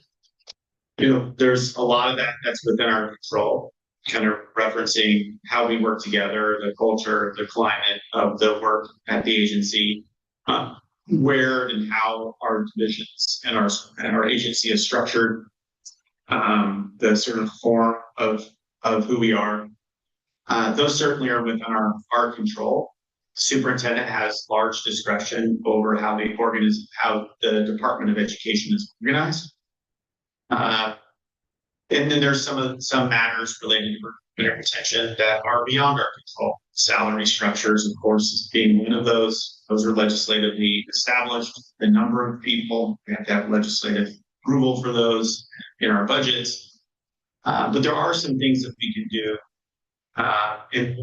around the work environment and the work arrangements to maintain staff. As we listen to staff who have left, one of the kind of early near-term areas that we're looking into with our state facilities team is we're exploring the feasibility of opening an office in Reno. So for our licensing staff, for those individuals in the Washoe County area, for aspiring teachers or teachers who need to go into the teacher licensing office, that we would have a satellite there close for that for those teachers in the north in Reno, and we would listen to and respond to some of the concerns from staff commuting rather long distances back and forth to Carson City. And so we're exploring the feasibility of opening an office, ideally occupying vacant space in state facilities, existing already leased facilities in Reno.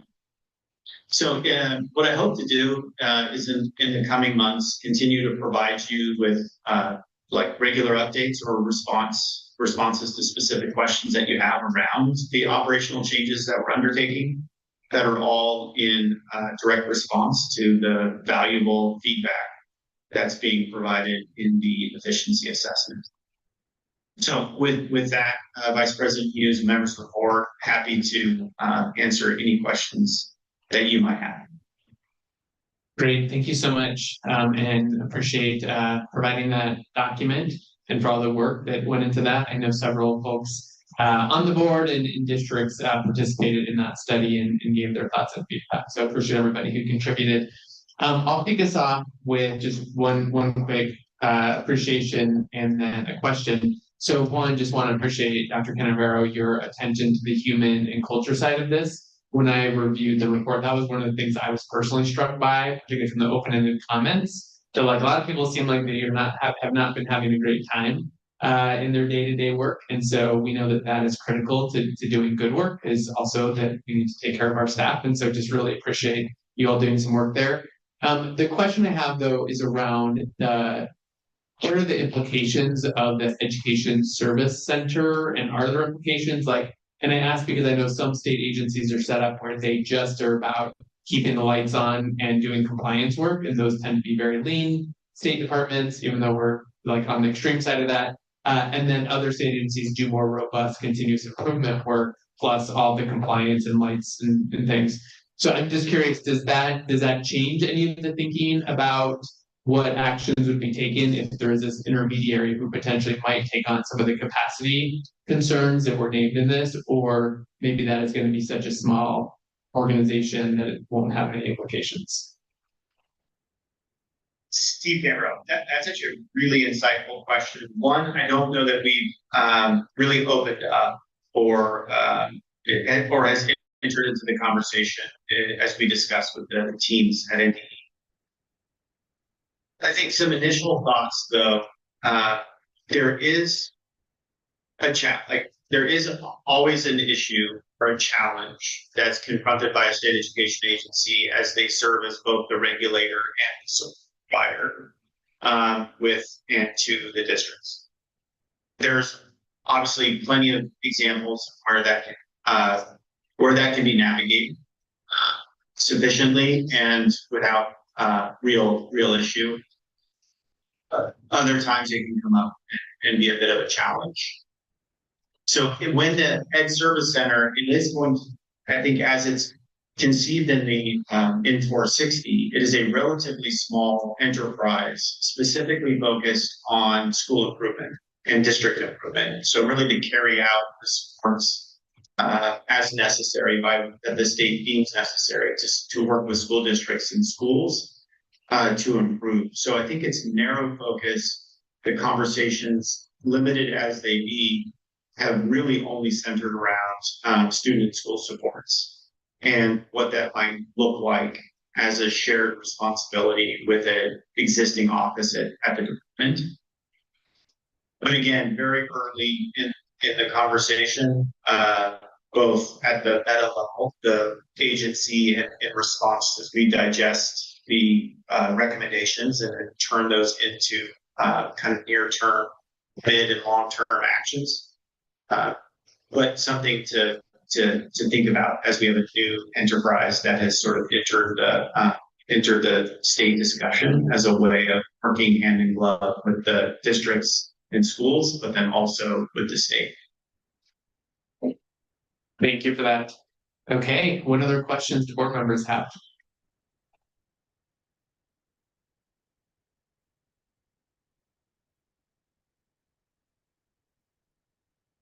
Anyone online? To say thank you to Acting Superintendent Canavero. I know that he has a lot of experience in the Department of Education, and even though most of the work tends to be around eliminating silos, just by nature of the tasks and different grants that we deal with at that level, that's a continuous process that needs to be looked at. And I think it's a great that you are jumping in with your experience and helping kind of get that ship in the right direction. Thank you, Member Walker. And I would be remiss if I didn't, call out the deputy superintendents, the office directors, and the team at the department. As you can imagine, if you were to read that report and you've invested, nights, weekends, holidays to try to pull everything together, you might take it a bit personally. And I just have to say the professionalism at the agency, among the deputies, the office directors, reading the report with, again, professional eyes to say, hey, this is a valuable opportunity for us to hear from our stakeholders, from our clients, our customers, if you will, about how we can improve. And also hearing from each other that in many ways, the divisions all share the same aspiration. The offices, folks across the Department of Education share the same aspiration to work in a rewarding environment aimed at a purpose. They're thirsty for all of that. And bringing everyone into a room and asking them to brainstorm solutions was not hard. And it was wonderful to see folks step up and really come to the conversation with their peers with ideas, and through those ideas in a very agreeable way about how to advance the state. So I appreciate your sentiments, Member Walker. I just wanted to make sure that you all knew that that there's a team at the department that's keenly interested in this. And I think no matter the future leadership at the department, this will obviously be a key document for them. And they should know that they've got a team that will have already been on this. Thank you for that. Any final thoughts, Member Rexton? I just want to add a bit of gratitude for this report. As I mentioned, it's so important for members of our community to know the organizational structure of education in our state. And this document provides a wonderful explanation of regulations and NDE, the Department of Education, and how it's structured, how it works. We have members of our community from other states who often compare education in our state to what they're accustomed to, or used to. And so this is very helpful. Not only for our educators and state board, but also for just our community at large. So thank you so much. Thank you, Member Rexton. Someone else gonna jump in? This is Christy. For board member, can you hear me? It's cutting in and out, but we can mostly hear you, Member Horton. Sorry, maybe it's, I just had one quick question. How does this affect the incoming superintendent? Like, if we do this thing, like, this is definitely what we're gonna go with, and here's the, roadmap for the superintendent, or could a new superintendent come in and reevaluate and make new changes to it?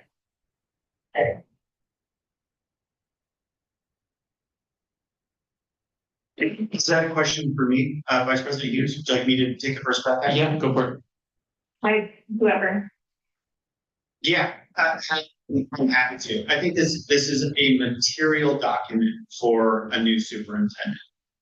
And I think the new superintendent with the state board and with the team at the Department of Education, I think you could. I guess I'll just say, I don't think that there's a lot of controversy in many of the recommendations on moving forward. There might be some controversy around the numbers of staff and the ability for for some of the out of the and state control. But within the control of the superintendent and the state and the staff of the Department of Education, there's a lot of improvements that can be made. But I think it's a very No answer, my question. They don't. So we wanted it. It's a very long document, and it's good. I think like the more structure is good to do it. Like a lot of the I don't know, it kind of seems to me like we're creating silos, and it doesn't scream to me like this is a collaborative thing, and I don't feel like it's more like ground level places when considering this. So I have a student look at, and we really need it is something that is 159 pages long. With that, if it's quote, like if you kind of explain something simply, you don't understand it well enough. Like we should be able to get a summary of this, and it clearly explains in layman's terms like how this is going to make a difference, not just the strategies that are going to be used, but like a series of things, like the theory of change is that implementing this procedure in this way is going to create these results in X amount of years or whatever. This seems like one of those things that you look at and you don't want to admit that you don't fully understand it. So everybody just nods their head and says they have no questions, but I could go through this 500-page document and give you 10 questions from each page, and I'm a pretty smart person to understand things. So I actually don't think the board or anybody fully even understands what is in this. And I just want to, I'm fine with it. I just want to make sure that if we take the time to bring in a new superintendent who's going to, be what the community wants and all these things that we're about to this rubric and whatnot, they need to be able to make changes to this or go in a different direction if they want to. So I just want to make sure that we're not adopting this as a set in stone document rules that it was used as a terminology of document. Yeah, thank you for that member report. And correct me if I'm wrong, Dr. Canavero, but I don't believe there's any legal obligation to do any of this. I think it's more of like a leadership questions about running a large agency, complicated agency, and like what the next person wants to do with this. But is that right? There's no mandate that they must do what's in this recommendation. Chief Camero, that is entirely accurate, and I appreciate the clarification on the question.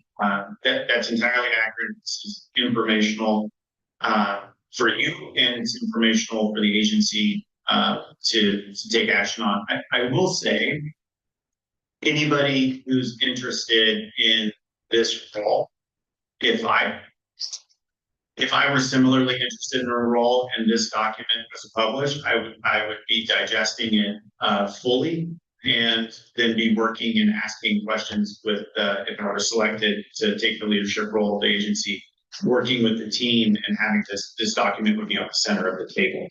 And they would pull any potential applicant who has experience running complicated statewide entities would understand the report fully in what it's saying.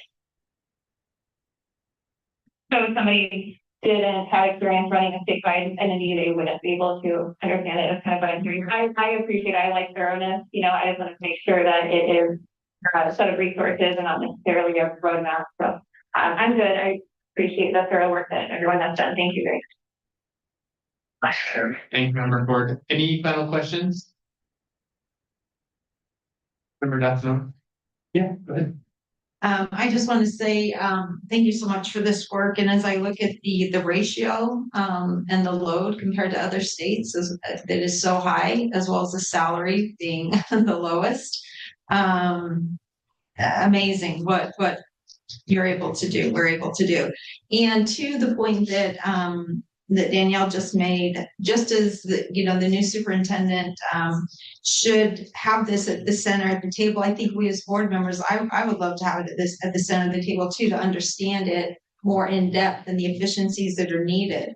And I don't know if it's possible for us to kind of revisit, some of these different sections in a couple of meetings in more depth, so that we are more adept at seeing and understanding and helping that process as well. But that's something that, and maybe that's study on my own, but I think, it'd be great to hear presentation at some point from, those who work in these different areas and fields about the recommendations and what is necessary.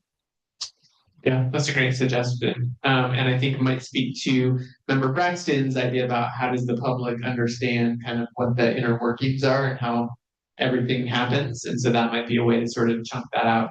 And so thank you for that. Anything else? Okay, well, I'm going to wrap up that agenda item, and I'm going to have us take a 7-minute bio and stretch break before we start with our last 3 items. So we'll come back at 11 o'clock.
Let's do the best you can. I know.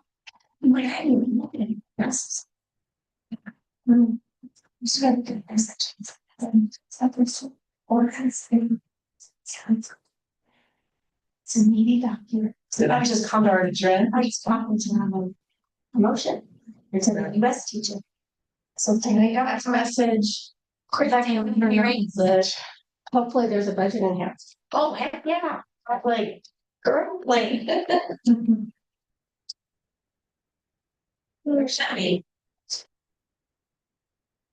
Are you gonna go back up? Waiting, so 3-1 Braxton. Andy? When I had a teacher, we teaching a meeting, and it's really my grandpa. So we worked together. His law is a year of school. Which are making attention. The past. It's. They're doing it, we like,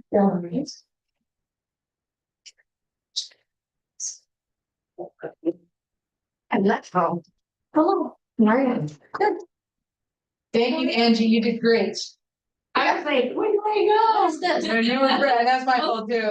I was trying to keep an eye on you because I was like, why is this No, you did perfect. still recording? Sound probably like you're. Yeah.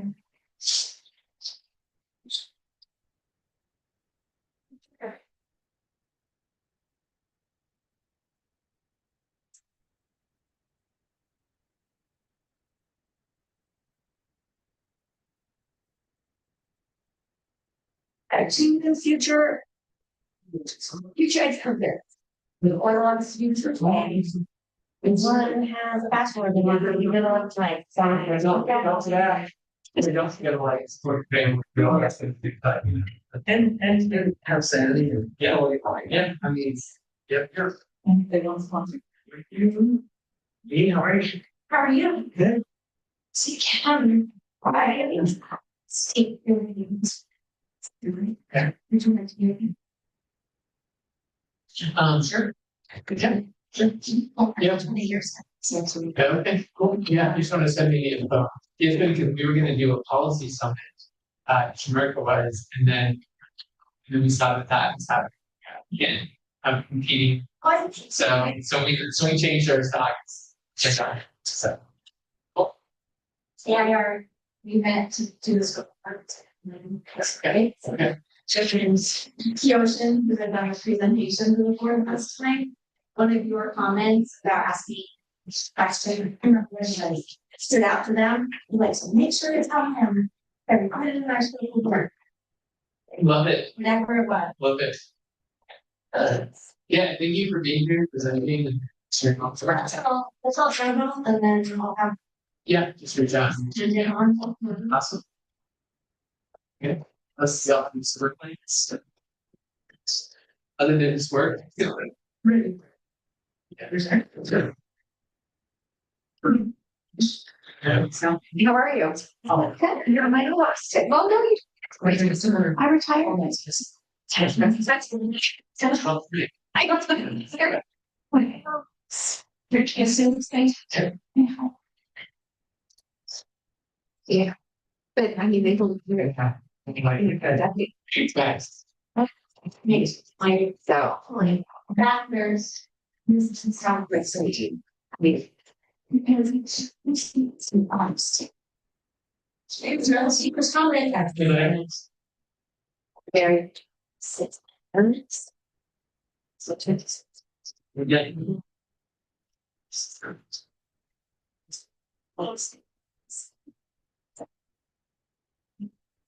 Let's do water. It's like a big college thing. So yeah, it's all. Sure. Yes.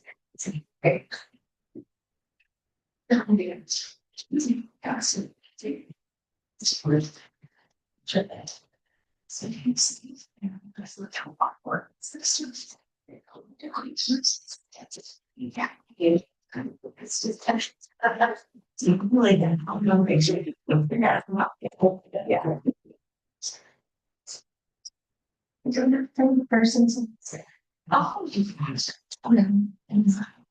do you know? Sorry.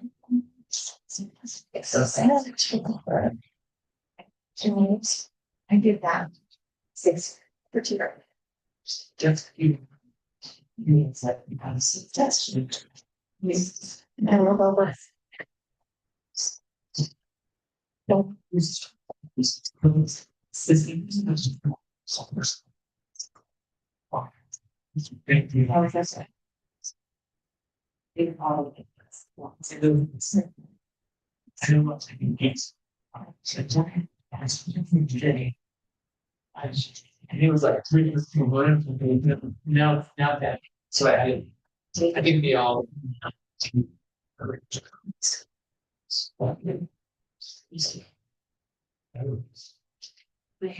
get his take the pieces to.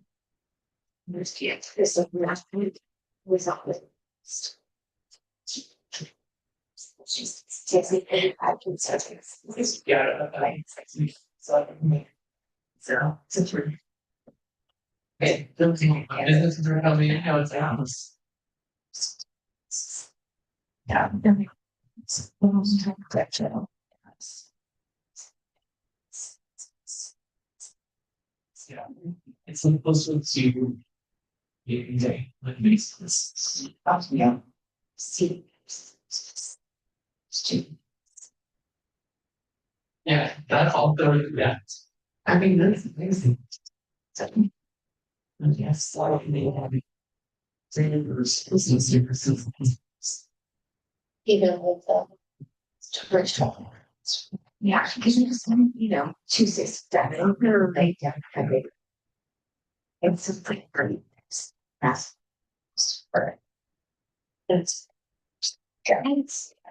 good. It's yeah, it's something. John, I suggest your neighbor down there, they really taste any. Good for this, that's fine. Okay. Or is your turn? Okay, that's fine. Okay. Yeah, that's yes. Yeah, nice. Yeah. Interesting. Yes.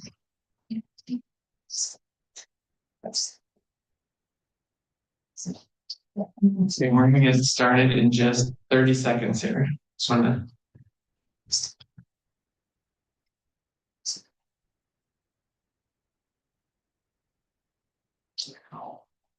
And something that. Okay, we are going to go ahead and restart and we will jump into item number 10. The board will, that this item 10 was at the request of a board member on the previous meeting. So we're going to receive an overview of required assessment windows and timelines with a discussion of possible areas of flexibility to support local needs. Mike Pacheco, Education Program Supervisor, will present and be available to answer questions. Thanks for being here, Mr. Pacheco, and feel free to get started when you're ready. Thank you, President Hughes, fellow members. Mike Pacheco, Education Program Supervisor in the Office of Adam. I oversee the assessment office. We are here to very briefly go over some of the constraints that we have within the assessment calendar and creating that calendar each year. Next slide, please. As I said, it is brief. It focuses on the constraints, some of the things that we have to look at each year as we design the calendar, and that we have looked at over the past several years as we've kind of honed the calendar to something that is kind of consistent over the past several years. Next calendar, please. Next slide, please. Then with the requirements are going to be discussed in more detail in agenda item 11. So just a brief overview. We are required to assess math and ELA or reading in grades 3 through 8 and high school. We are required to assess science in specific grade bands. They are roughly elementary, middle, and high. And our assessments must align to a rigorous set of standards. These standards themselves are also something that is examined at the federal level. Next slide, please. Our first constraint is that in September of 2015, the state board was required by a Senate Bill 75 to set a minimum number of days before assessments can be administered. At that time, the board did establish 120 days of instruction before districts and schools are allowed to administer their assessments. That 120 days is consistent with the Smarter Balanced Consortium's policy that 66% of the instructional days be completed before administration. The consortia being made up of states, along with educational experts and assessment experts, did understand some of these constraints around reporting assessments and getting all the students tested. So they did bake into the assessment the idea that the test would be administered about 2/3 through the school year. This is both in the test design, from the beginning of the test design through the standard setting process. The windows that were established after this did leave some leeway, as districts, especially in 2015, had quite a variation in their initial start date. There is still some today, but it's a little more grouped together. Next slide, please.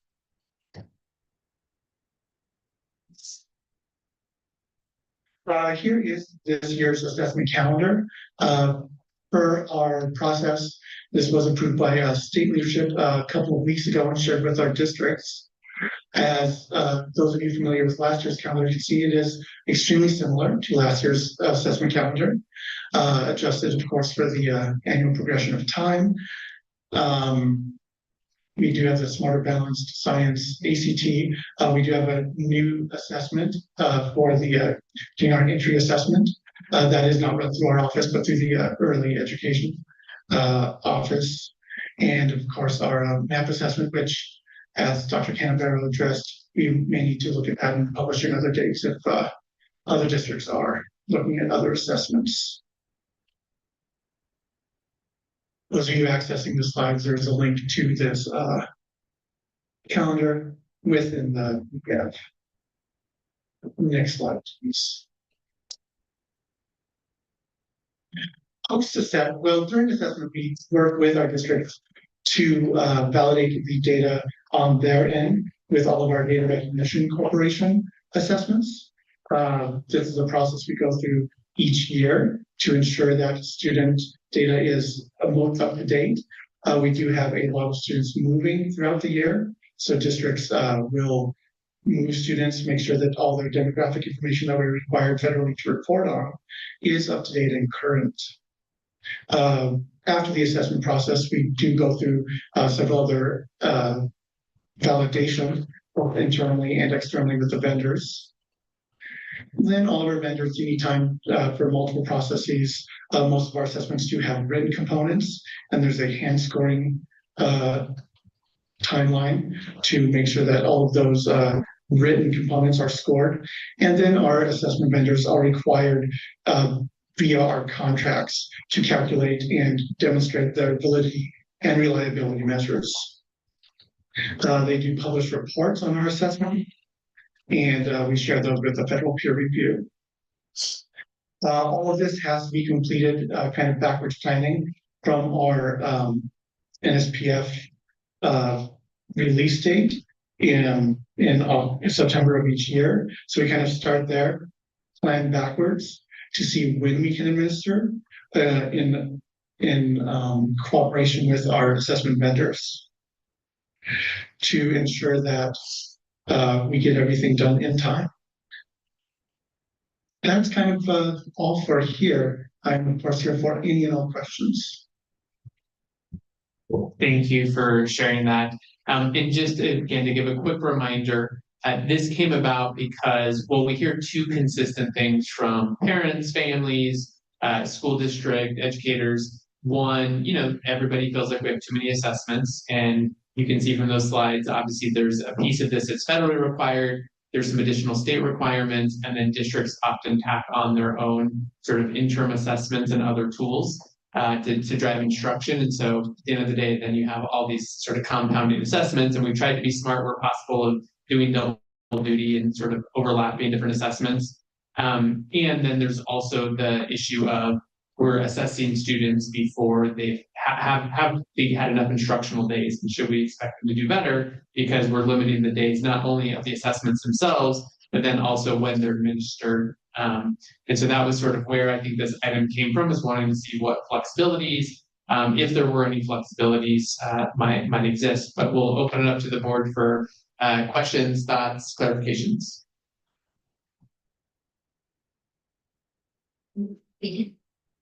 This is Member Orr, and I did ask for this item. I would like to know exactly how much flexibility there could be with extending the, even by a week or two, extending the timeline, especially for the smarter balanced assessment or whatever state assessment we choose in the future, because school districts do have such varying calendars. There's, between our largest school district and some of our smaller or medium-sized districts, there's at least 2 to 3 weeks extra tacked on, and schools can go into June, but they're being required to end testing by the first week in May, which what that really means is by April, because you're doing makeup testing that last week. So I'm wondering what kind of flexibility there is. And I do think I've done some, research and been aided in some research. And there are many states that take SBAC that allow for testing windows to go into June and still meet their federal reporting requirements and such. So I was just wondering kind of what the exact limitations are and if there is any flexibility. Mike Pacheco for the record. Nevada has a very specific Nevada statute stating when we will publish our school performance framework, and that drives a lot of this timeline. Additionally, the last several years, district leadership has asked for earlier data back to districts, and to help accomplish that, NDE leadership asked us to push up when we could get data back, and that did, I think, 5 years ago, or maybe 3 years ago, take a week or two off of the calendar. So it is very much a matter of time for our vendor to score the assessment, us to get the data, to validate the data, and then report by that very early. I believe one of the earliest in the nation mandated reporting dates. Okay, so just as a follow-up, so I know that, for instance, my own school has seen its, proficiency data from SBAC already. So that data is already out. Maybe the growth data is not completed yet, but how long does it take for the department to get that data and then work with school districts to validate it? Is it like, why are the other states able to provide that data a little bit more quickly to schools?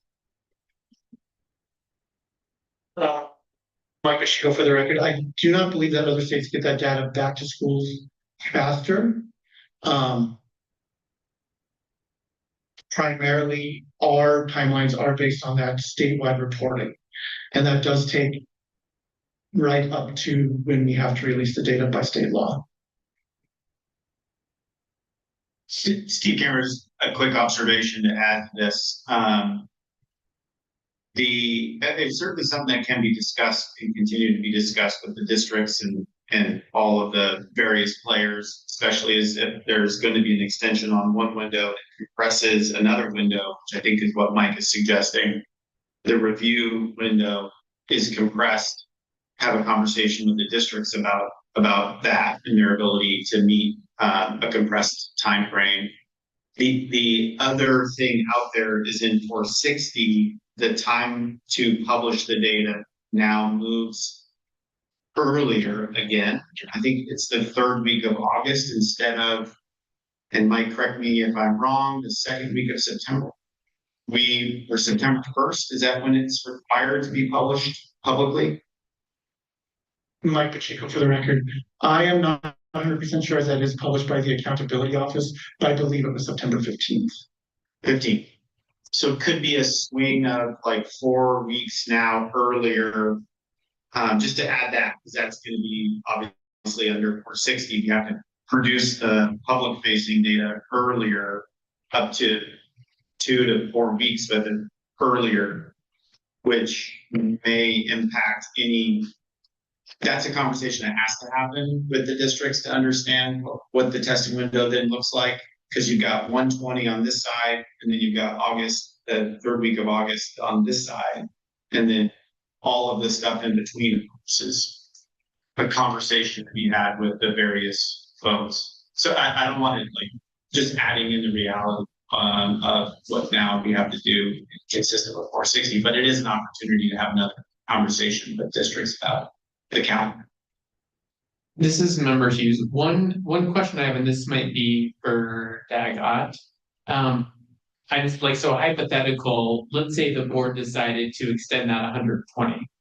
And we said 140, 150, which would obviously push the entire thing back.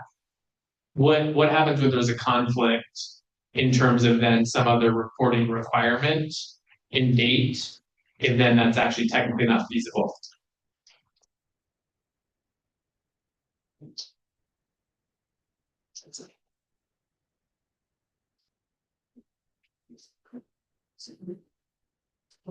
So I think the quick answer is you're going to have to comply with all of the laws, and if there are other reporting requirements in statute that are not movable, that would constrain the board's action to provide extensions. But I'd like to look a little bit more at the specific details of the statutes to make sure I'm not missing another way to provide flexibility. Got it. Thank you. I saw another question. Was there somebody else over there? Member else for the record. I think districts would be more than happy to have that conversation again, Dr. Canavero. When we initially had these conversations, I don't think there was full understanding of how much earlier that timeline would set, but I think it sheds light to the larger scenario that we get this data after these teachers no longer have these kids. And so it's really kind of a flawed system in the get-go. So I just have to put that out there. That is, member court, that is how the conversation started, is we were wanting to get data back earlier and such an emphasis on NSPF. But I think the other part is superintendents feel maybe we're not, it's not the most valuable assessment. And the data, it's really hard to make that meaningful when those educators no longer have the students. So I think we, as a superintendent's group, would be happy to have those conversations again. Certainly, I know I would. So. Thank you. This is Member Orr. So I do have a question about the vendor relationship and how that works. Like if a different vendor can be chosen, so if Hawaii can get back proficiency results in 2 weeks with SBAC, is it a vendor issue that creates such a delay? Or like, why are other states able to get data back more quickly? Mike Pacheco for the record. Looking at when our window closes here, May 6th, we did get data back to districts. As you said, you have that now, and it was mid-June. It is the fastest we've done it so far, and it has been an iterative process, constantly trying to improve that. I do not know what vendor Hawaii has. We can certainly look into that as we move into that RFP process. We do know that we have consistently heard at national meetings that we are one of the fastest in reporting from other states. So hearing that, and then that Hawaii is back so quickly, I don't know what level of data they are presenting. If perhaps that's a preliminary score that does not include the hand scoring items. I've heard states have done that in the past. I do not know specifically about Hawaii, but can certainly look into it for you. And just for the full board's knowledge, think of a multiple choice assessment and then think of a free response answer that you type in or write in, or a full written response. And then that's what we're being referred to as the free response hand scoring. That has to be done by hand in the score or written response, as opposed to how a computer can quickly return your results from a multiple choice item. One other question I had, Member Hughes, just trying to think creatively about what could allow us more flexibility. The law that talks about when the NSPF has to be reported, does it specify what test administration dates go into that? Like, could we publish a early NSPF rating that has 85% of updated data, and then a month later say, and now here's the final piece of data that was sort of lagging? Like, does it get that detailed about which test administration has to be included, most recent, or does it just say NSPF has to be published by this date? And again, maybe there's some gray area there that would give us some flexibility of like what's all included in round one of NSPF.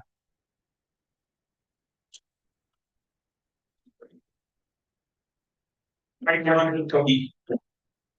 I would say I would have to research that. Our accountability group, not our assessment group, does a lot of the reporting and handles those deadlines. I believe each year we do publish the entire NSPF, so that is probably what is in the law. I think if there was flexibility, we would probably take it as a state. Yeah, I think it's the full, to Steve Cambro and Vice President Hughes, just gonna look at the language here. My understanding is the full rating. So the quote unquote star rating is published by the third week of August, which you couldn't then create a section and then follow along with the complete picture. I guess I'm thinking, could you use the previous year's SBAC data and then come back and say, here's the updated SBAC data? Would that still comply with the data of NSPF? Like, does it say SBAC data from this specific test administration, or it just says that's NSPF? Because, like, again, that's where I'm thinking maybe there could be some creative interpretation and flexibility if it doesn't specify which set of data points we're including, and then that would just be more of a communication challenge than like a timeline challenge. Yes, Steve Cambro, definitely would need to be a broader discussion, because then you're identifying a performance, you're indicating performance of a school on data, and then you're coming back and correcting it. That could be a bit of a challenge. The third Friday of each year. That is, so it's for the accountability. So it is the full, it would be the full score that is published at that time, which would require the assessment, all of the full assessment picture to be completed, then turned around and published a few weeks earlier than historically published. Got it, thank you. And I'm not suggesting that that's a good idea, just that trying to get creative on what flexibility. Member Orr. Thank you, Member Orr. Just one other question, which would be if the window was extended, but we would expect that the largest county wouldn't extend its window till its last week of school. Can SBAC be scored as it comes in? That is, if by May 1st you have data from 60% of students in the state, can you start running those numbers, and then there's still a few weeks while you're getting the rest of the state information in? Or is it required that all students test in the state prior to that data being analyzed? Mike Pacheco for the record. At this time, we are scoring assessments as they come in. The handwritten portions, our vendors do have a process to try to speed that up. When we had that big push a couple of years ago to get our data sooner, they changed their processes. So I don't think as a state we could report partial, as Dr. Canberra was saying, that wouldn't be a complete picture. But we can always work with vendors to see what is possible.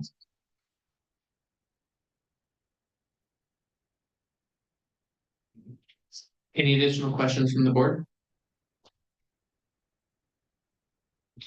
This is Member Walker, and I would just say, Member Moore, one of the things I'm thinking about is as AI develops, I'm wondering how that might speed up the process going forward. And I think in a couple of years, we'll probably be having a different conversation around some of these issues. But I agree with you with the struggles of having to assess too early and making those assessments meaningful for our teachers and students. So.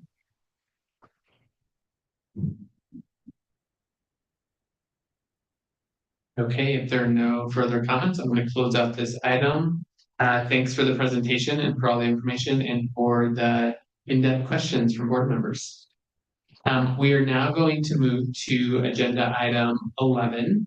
And this involves information discussion, potential action regarding the Nevada Ready assessments and the upcoming procurement process. The board will hear from department staff and state purchasing about proposed timeline and key activities for securing vendors for federally mandated summative assessments, which we just heard about the federal requirements were. The conversation will include the board's role and level of engagement in this process. Presenters will include Dr. Canavero, Anne-Marie Dixon, Bill Taylor, and Ryan Graderberg. Thank you for all for being here, and go ahead and jump in when you're ready. Yeah, thank you, Vice President Hughes, members of the board, Steve Cambero, interim state superintendent. Really important conversation, and I look forward to it, and incredibly grateful for the team assembled today to both be available for questions and also to kind of work through the presentation. And again, just a shout out to the Director Taylor and Officer Brandenburg at State Purchasing, who have just been a great partner. I think when I first dropped into the first state board meeting that I dropped into was an engaging conversation around the selection of the Read by Grade 3 assessment. And I think something that I took away from that was a deeper engagement with you all about how you want to be engaged in the state procurement process, and in particular, the main role that the state board has in the procurement process is around identification of assessments. And so this agenda item is designed to, I think, to help inform about the upcoming solicitation process related to the selection of our federal and state required assessments. And importantly, which role you want to play in that process. And at the end of the presentation, you're going to see like 3 sort of distinct roles, and then we added like another because like maybe there's a different role that we just didn't contemplate that you all would have in this particular solicitation, in this procurement process. In order to ideally facilitate a timely selection of the state assessments. And just to be clear about the assessments I'm talking about, they're listed here on this. They're the English, language arts, and math for grades 3 through 8. And you saw that in the carry forward from the conversation we just had to this one. These 2 items are close together for that purpose. You saw the 3 through 8, we talked about the Smarter Balance. Also science, which is administered in 5th and 8th grade in high school. And the Nevada alternate assessments across that grade span, and those are for students specifically with IEPs that identify that they are eligible for an alternate assessment, then the federally required, it's a federally required aspect of the federal and state assessments.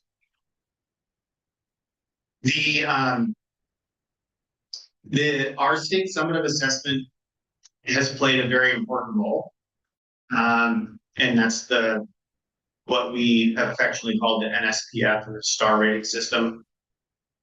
And it's not an assessment that does everything for everyone. It's a summative assessment, meaning it captures the collective understanding or engagement with the standards at the end of the school year. Maybe not as far at the end as folks want, but after that 120-day, 66% of the school year, it's not meant to replace formatives. It's not meant to replace interim assessments that districts provide to monitor and make curriculum or instructional decisions within the year. It's largely a measure of school and system level performance. It provides transparency and importantly, comparative information for everyone, all stakeholders.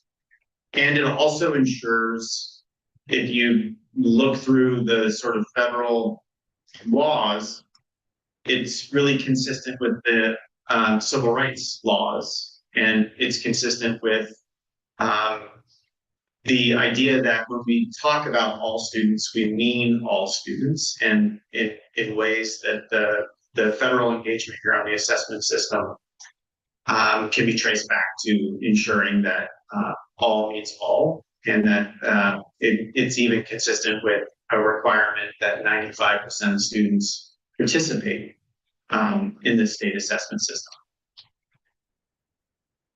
So one thing I want to mention before I turn it over to Anne-Marie Dixon is I think just as a reminder, in Anne-Marie's retirement, we were fortunate enough to keep her on as a contractor at the State Department of Education to sort of with her knowledge base and her experience in carrying forward this work. And I've asked, and she's accepted, Lisa Ford to serve as our interim deputy superintendent for student achievement. So Lisa's sort of carrying on double duty in the interim role, but we're fortunate enough to keep Anne-Marie, even if in a limited capacity, but a capacity that's also focused on this particular project in seeing through the selection of the state summative assessments. So with that, I'll turn it over to Anne-Marie and have her move into the material today, and you can go ahead and advance the slide as she takes the mic. Okay, thank you so much. Interim Superintendent Canavero, Vice President Hughes. For the record, my name is Anne-Marie Dixon. I'm a consultant at NDE. Today on the agenda, we have 3 areas of focus. I want to thank State Purchasing for being with us today. They will explain the authority of the State Board in the procurement of our next state summative assessment. In addition, we will have a quick review of state and federal requirements, and we'll ask the board for guidance on our next steps in the process. Next slide, please. So the state board has 4 areas of authority and decision: the scope of work, the selection criteria, the evaluation committee, and then the final approval of the awarded contract. I will now turn over our presentation to State Purchasing Administrator Bill Taylor and State Purchasing Officer Ryan Brandenburg. Next slide, please.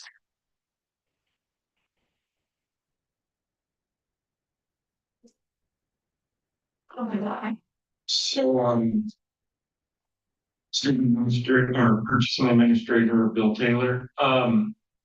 I'm going to defer to Ryan to walk through some of the things he's already been involved in here, and I'll save my time for any questions at the end that are appropriate for me to answer, but I believe Ryan is prepared for this portion. Thank you, Bill. Ryan Bradenberg, State Purchasing Record. So the development of upcoming RFPs, the Board of Education has in those 4 areas the ability to set up and create the parameters by which Department of Education can then provide information to state purchasing to facilitate the RFP process under NRS 333. One of the key factors of setting up an RFP is for a steering committee or board or using agencies leadership to provide a committee and have weighed in on the selection criteria for the areas that are most important. So the board may contribute to submitting individuals that comply with 2 specific sections of the State Procurement Act, NRS 333.135 and NAC 333.162. It addresses certain regulatory guidance on how many members must be represented, how many, what a supervisory chain may look like within the committee, and so forth. Once that's selected and approved by the board, that would then come for additional approval to the purchase administrator to make sure there is compliance within the state purchasing regs.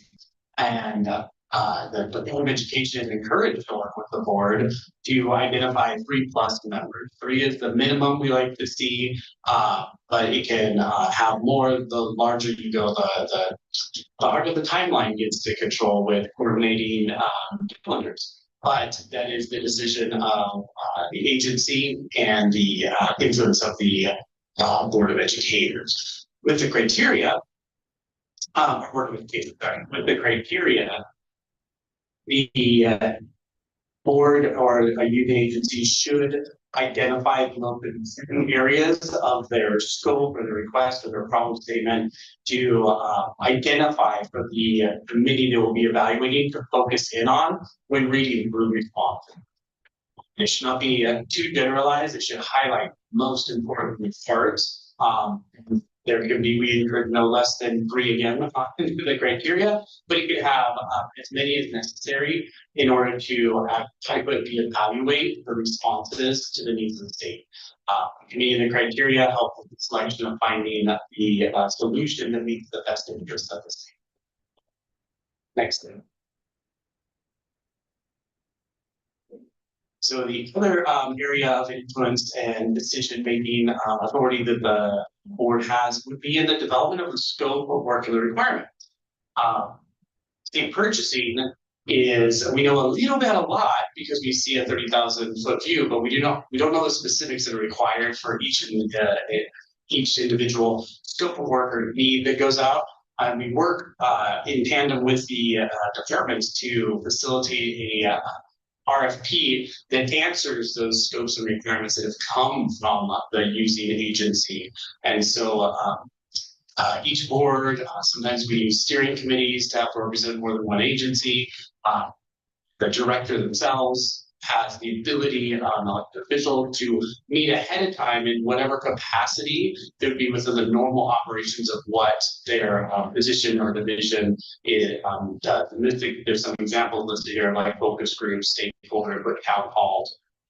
We've seen various resources used and various processes used to gather requirements and needs for an agency or entity to build, a government entity to build the requirements that's the state. And then once those pieces, the criteria, the committee, and the scope have been developed and selected, they should be, in the case of the Department of Education, the board should have some be able to review and approve those components prior to the release of our public solicitation. So once the solicitation is released, we go into an area where there'll be some questions and answers, and then there'll be a confidential negotiation. Next slide.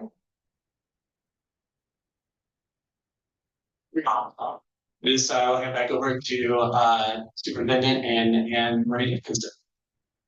Thank you, Ryan. Appreciate it. And thank you, Bill, for being here. For the record, Anne Marie Dixon.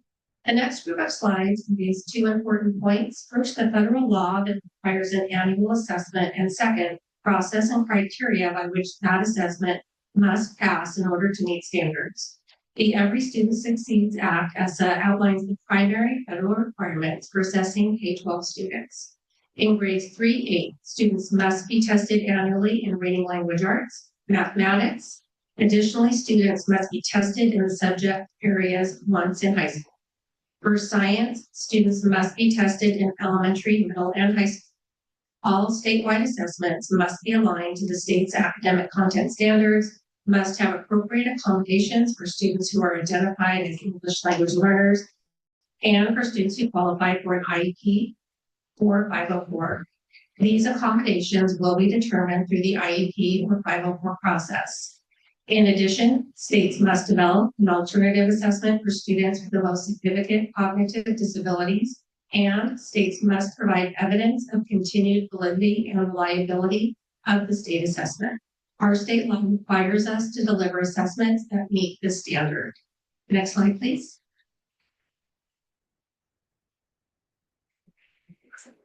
Slides 7 through 17 outline the rigorous process by which we ensure that assessments are fair, lack bias, and measure what they intend. I will look quickly through these slides as they are technical, but the point we hope the board takes away is that peer review is an important component to uphold the quality of assessments and an important consideration when we develop the upcoming solicitation.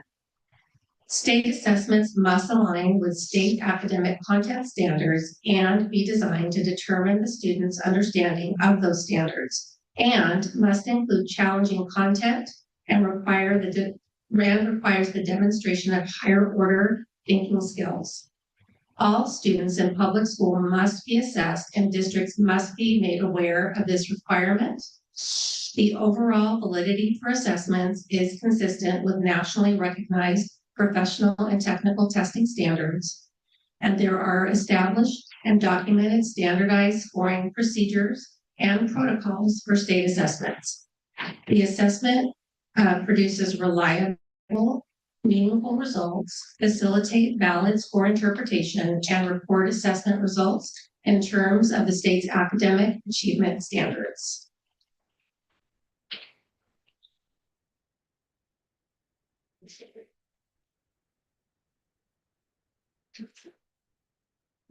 And I think we're good to be on slide 17.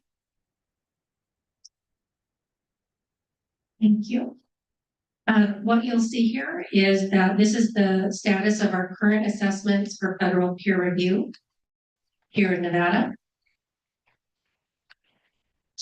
Next slide, please. And next, we have our procurement process overview. We are at step 1 today. As you can see, this is a highly collaborative process, which includes all of you on the state board, the Nevada Department of Education, state purchasing, and stakeholders. Our goal is to have an approved assessment at the end of this process. The feedback and guidance we receive from all of you today will be followed to ensure our success. Next slide, please. This is our RFP timeline. You'll see prior to September, there are a lot of activities that need to take place. This is going to include reviewing the results of the NWEA pilot that took place in many of our rural districts. We're going to take that information and use that as part of the whatever you all recommend for us to do with it. But we do know that we will learn a lot from this assessment and include those findings in our RFP. Next slide, please. Our goal is to have the contract start date approval by April in order to allow our districts to have time to train their teachers, train their administrators, and NDE staff to have time to set up our structures as well. And from here, I will pass it back to Interim Superintendent Canavero.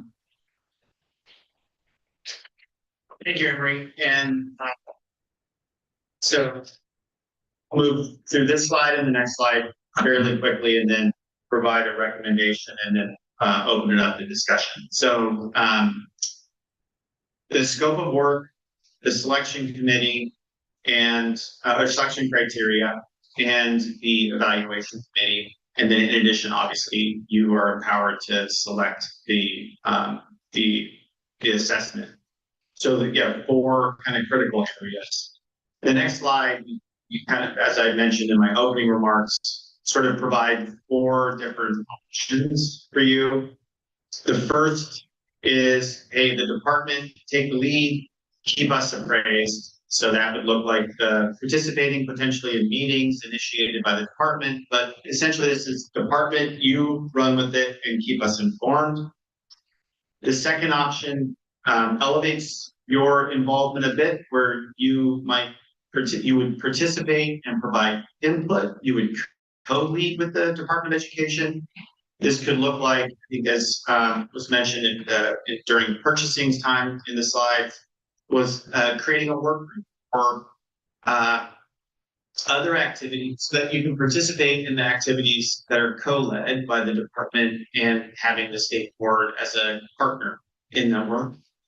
And then the third option, and as I understood it, is more similar to what you all took on if you were here, when the state board identified the high school assessment under, I think at the time, member Stevens.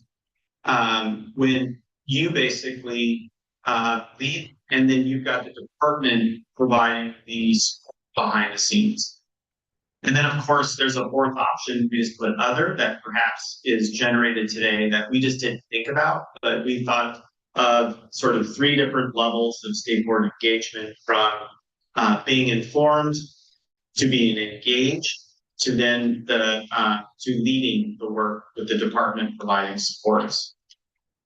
As we were discussing this at the cabinet level, a recommendation if you were to choose, or number one, not making a recommendation. So a recommendation that would be the department's would be an option 2.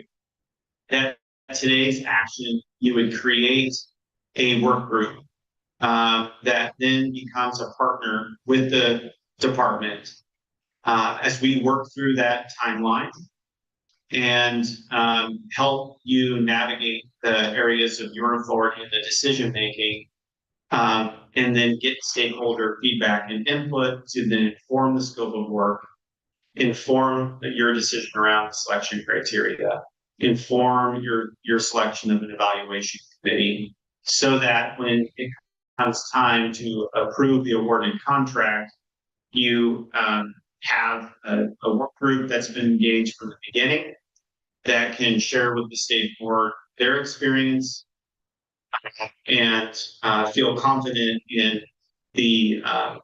that you're sufficiently informed so that when it comes time to award the contract, you're able to make a decision.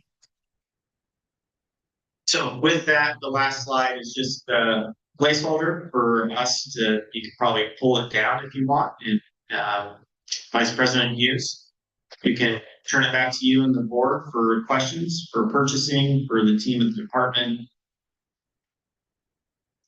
Thank you so much, and appreciate laying out the options and the role we might play. So let's go and open it up for board member questions. Member Walker. Member Walker, going in first. You can go first. Yeah, thank you. This is a lot to take in and a lot of information to consider. And although there is discussion about this, I'm leaning to wonder if we have to make a decision on the path we want to take today. We can have discussion, but then table our decision for another meeting. Anne Marie, could you maybe, I know you shared the timeline. What would the implications be, or is that a feasible option? I think that the clarification would be that we will receive the data from the pilot. So if nothing else, would want to know the engagement of the board as far as looking at the results of that pilot to make sure that we're able to put it together for the RFP. I know we have Mike Pacheco on as well. I don't know if Mike, you have something technical to add, but I do believe that that is going to be something. I know NASA is very excited to look at that data, and we are going to have time to do a deep analysis of that comparison data. Just at one unsolicited, Steve Camero. I do want to just make the slides 7 through 17, like the majority of slides are background.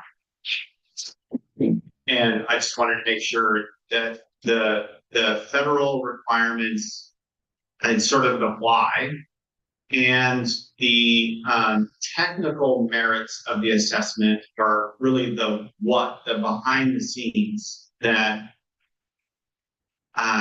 any assessment vendor that is replying to an RFP, if you were to say, the selection criteria, obviously, if they're not a meet standard, then they'd have to explain why they're not able to meet the federal standard for peer review. So it's more of a technical merit.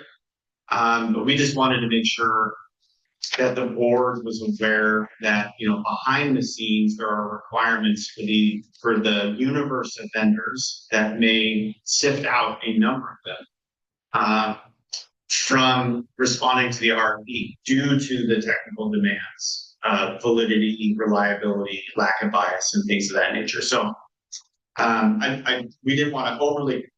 So sorry if that overly complicates, but we just wanted to make sure that the board understood that behind the scenes. But if that is weighing into the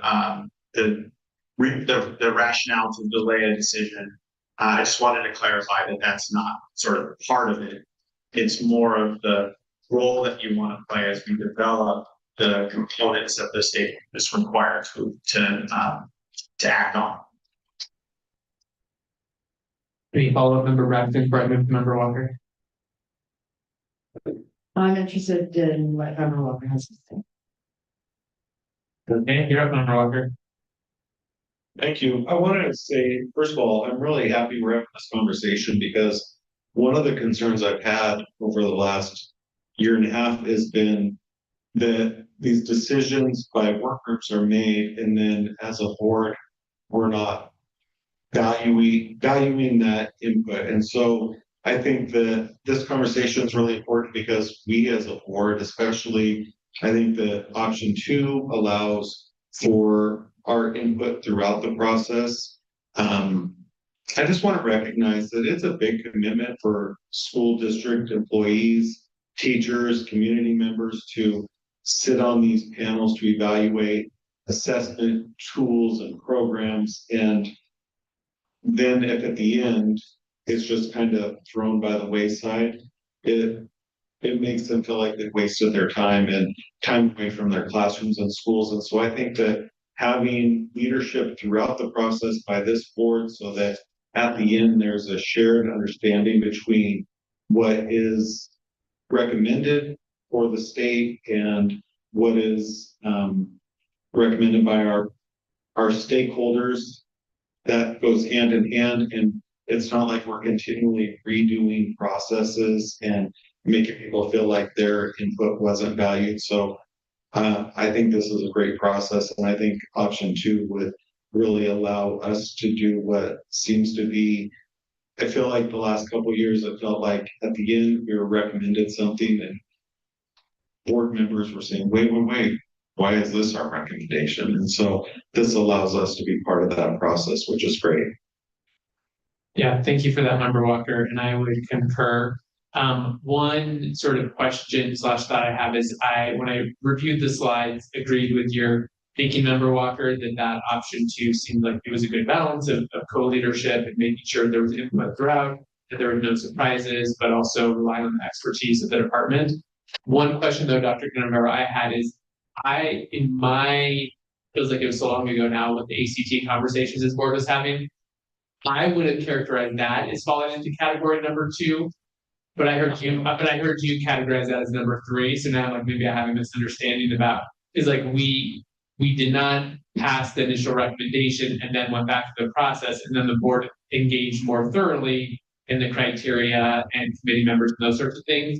So I just wanted to get clarification, like to me, that was option number two, but maybe that was not the felt experience by NDE staff, so I don't know if anybody can speak to that. And I know you weren't here, so other folks feel free to chime in. Only, I had the interpretation, but maybe that wasn't a health experience. I did interrupt somebody, though. I apologize. Sorry, that was me, interim superintendent Anne Dixon. Mike Pacheco was with the department at that time, I believe, so Mike might be able to clarify that a little bit more.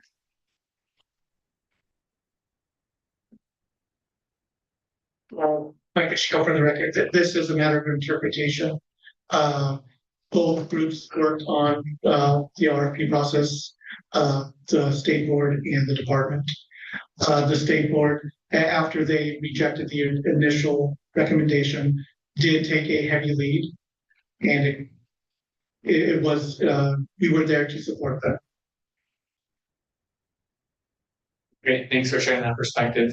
One other question I have just for our consideration is, I know that we don't want to get so in the weeds that every single component we're deciding which way the board wants to weigh in, but I'm assuming like we don't necessarily have to say like it's only going to be a work group, right? We're generally trying to get alignment. I'm assuming of like how we in general want to engage, but like some components of work group might be appropriate, other components it might be we think the whole board's going to want to weigh in on this or have an opinion, so we should bring that. Is that right? That we shouldn't get so mired in the how, but it's more about the level of engagement that we're trying to get first. Is that right? It's Steve Camero. I think that's right. And you were going right where I was thinking about providing examples. So if we had a work group of 3 members who wanted to engage in this, then obviously the department, you can see the timeline. We've got district test directors meetings, we've got state curriculum directors meetings. We would ensure that the work group members were invited to those meetings. So they're a participant, they're also helping listen, taking in the feedback that the test directors might have, the curriculum directors would have, the council to establish academic standards might have, the technical advisory committee. So we actually also have a state board partner to help the interpretation, to help with us as we make sense of the various stakeholders who are providing input, so that it becomes sort of more continuous there, and then also recognizing when we have points of bringing it to the state board for full board consideration or full board input. So we might bring the draft selection criteria, and maybe that selection criteria, something I heard is, hey, quick turnaround of the assessment results, including performance tasks, if there are those. That's something that the state board cares about. At least that's what I heard in the last conversation. That could be a component of the selection criteria, and then also building up the selection criteria from the feedback that we're obtaining. This way, there's just continuity between the department and then especially around those areas where you have an important authority around the scope of work. That's an aspect of the RFP, obviously. So does that help? Because I'm agreeing with you, but I'm just providing like maybe some concrete examples of what it would look like under option 2. Yeah, I appreciate that. That all makes sense. So I have a suggestion. Would love reactions to Member Braxton, and I think I heard Member Ford, you also have maybe concerns about the decision today. I am wondering, because my understanding is this is not like a legal vote we're taking, like we are aligning as a board on how we want to engage, which is more about operating procedures. And so I don't know that we are bound until the end of time. We can change our mind. So I do wonder if we sort of align on where we want to start and what we think sounds like the best option. And then once we engage in the process, maybe we agendize and do just a quick like reflection, step back, is this working for people, is this not, is this what you expected? And then adjust course as needed, because I don't know that, again, I don't know that it's like undoable if we're like, this is where we generally are at today. So that would be my recommendation, is that we still try to align, like which of those feel most appropriate for the board's engagement, see how that goes, and then revisit if needed. But I don't know if that sort of speaks to some of your concerns, Member Braxton, or not, about sort of jumping in today. Somewhat. So when I look at the options, item one, option one, participating in meetings and initiated but being kept apprised, doesn't allow for the type of support that we can provide, nor we're expected to be a part of, especially those of us who are elected. And then item two, when we have this efficiency report provided to us, then knowing that there are gaps with that and how that could play into support, how would that work if we co-lead? The third option, leading the work, having SBE lead the work with department support, we are limited by resources, and we will rely on getting information timely from the various divisions and waiting on those responses in order to move forward could also put us back to option two, right? So I'm not really happy with any of the options. I'll just put that out there, right? Because I do see that it would be scenario based. What are we looking at? What are we addressing? I would hope that there would be complete collaboration and timeliness with gathering information. That is my utmost concern. Yeah, thank you for that. And if there's a fourth way, please put it I'm out there. thinking, Yeah, I'm thinking. yeah. Member Ford, I'm gonna go to you next. Did somebody ask for a fourth option? Man, are you in luck? Okay. I want to revisit something that I have brought up several times during board meetings, and that is would be a fourth option, which other states like Louisiana and Nebraska have done, would be to develop their own assessment that still meets all of the critical elements under ESSA, but are more aligned with local values and instructional priorities. So there is a fourth choice not being presented to us. I already had that written down. And I would like the board to discuss including in the scope of work an option or a pathway for Nevada to develop a pilot that is educator developed for assessment components while it still meets the critical elements for compliance. And now the way that the critical elements for compliance were presented to us was a little bit hard to understand, at least for me and my ADHD brain. So I broke them down into 4 groups. And this is the federal compliance anchors that any state assessment system must meet under ESSA. Technical quality, validity, and reliability, accessibility for all students, fairness, and lack of bias. Under alignment and rigor, they must be aligned to state academic standards, cover the full depth and breadth of standards, reflect college and career readiness expectations. Regarding inclusion, they must have accommodations for students with IEPs and English learners, a 95% participation rate, and alternate assessments for 1% of students with significant cognitive disabilities. Reporting and use standards, individual student score reports, data used to inform instruction and school accountability. That's all that is necessary to be included in a universal state assessment. These are not tied to any specific vendor, they are principles. Many states do meet these through commercial tests like SBAC, but others have built their own systems and still comply. Now, in the past, it has been mentioned that there could be some concerns about cost or feasibility, but other states have shown that it's possible. And I want to make sure that we don't lock ourselves into another 5 to 10 year contract with a vendor solution that limits our long-term flexibility that it seems like the community is very clear that they want. I did a little bit of research, and in case anybody is wondering what it could look like, what something we actually could do, it would be like starting with a small cohort of Nevada educators, creating sample assessments that are aligned to our standards, and reflect the kind of learning that we actually want to see. We would use a pilot approach running side by side with the existing vendor test, probably MAP, and evaluate the outcomes, the reliability, and the instructional alignment.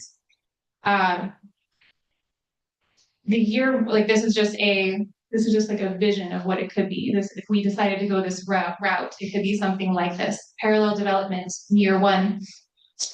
It would include a clause in the scope of work for a parallel assessment innovation track led by Nevada educators, supported by NDE, to pilot performance-based or standards-aligned alternatives for future scaling.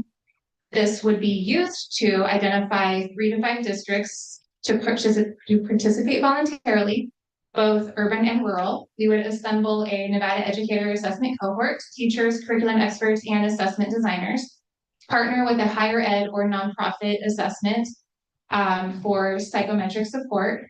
Year 2 would be field testing. Pilot educator develops tasks in reading, writing, math, or science, collect data on student experience, scoring, reliability, instructional alignment. We would train local scorers or use AI-assisted scoring with human validation. Continue using commercial assessment statewide, no compliance risk. And then in the 3rd year would be a board decision where we compare the commercial and the homegrown system outcomes. We use real classroom feedback to inform future contracting or scaling. And if it is strong, then we scale that Nevada developed tool statewide for full use in future cycles. That is one idea that I have, but I also want to reinforce that we have a lot of resources. We're not just any state, we're Nevada. We include Las Vegas, Nevada, which has all of the hotels. We have all of the athletics now. There's a lot of money here. There's a lot of people that would love to be part of something like this. And we also have Vegas PBS, which is a huge resource for us. So, and I happen to know those are not even the biggest resources.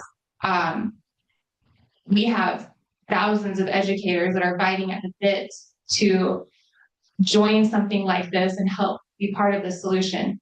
I don't know if anyone was following Clark County School District during COVID and the pandemic, but when we saw plans months and months and months and months that were not good enough for our city, I called out for the community and I worked with over 1,000 educators. By the way, some of these people were under JARA, okay, and could not give their ideas to the leadership and secretly joined this group. There were charter school people in it. There were nonprofits. It was truly nonpartisan.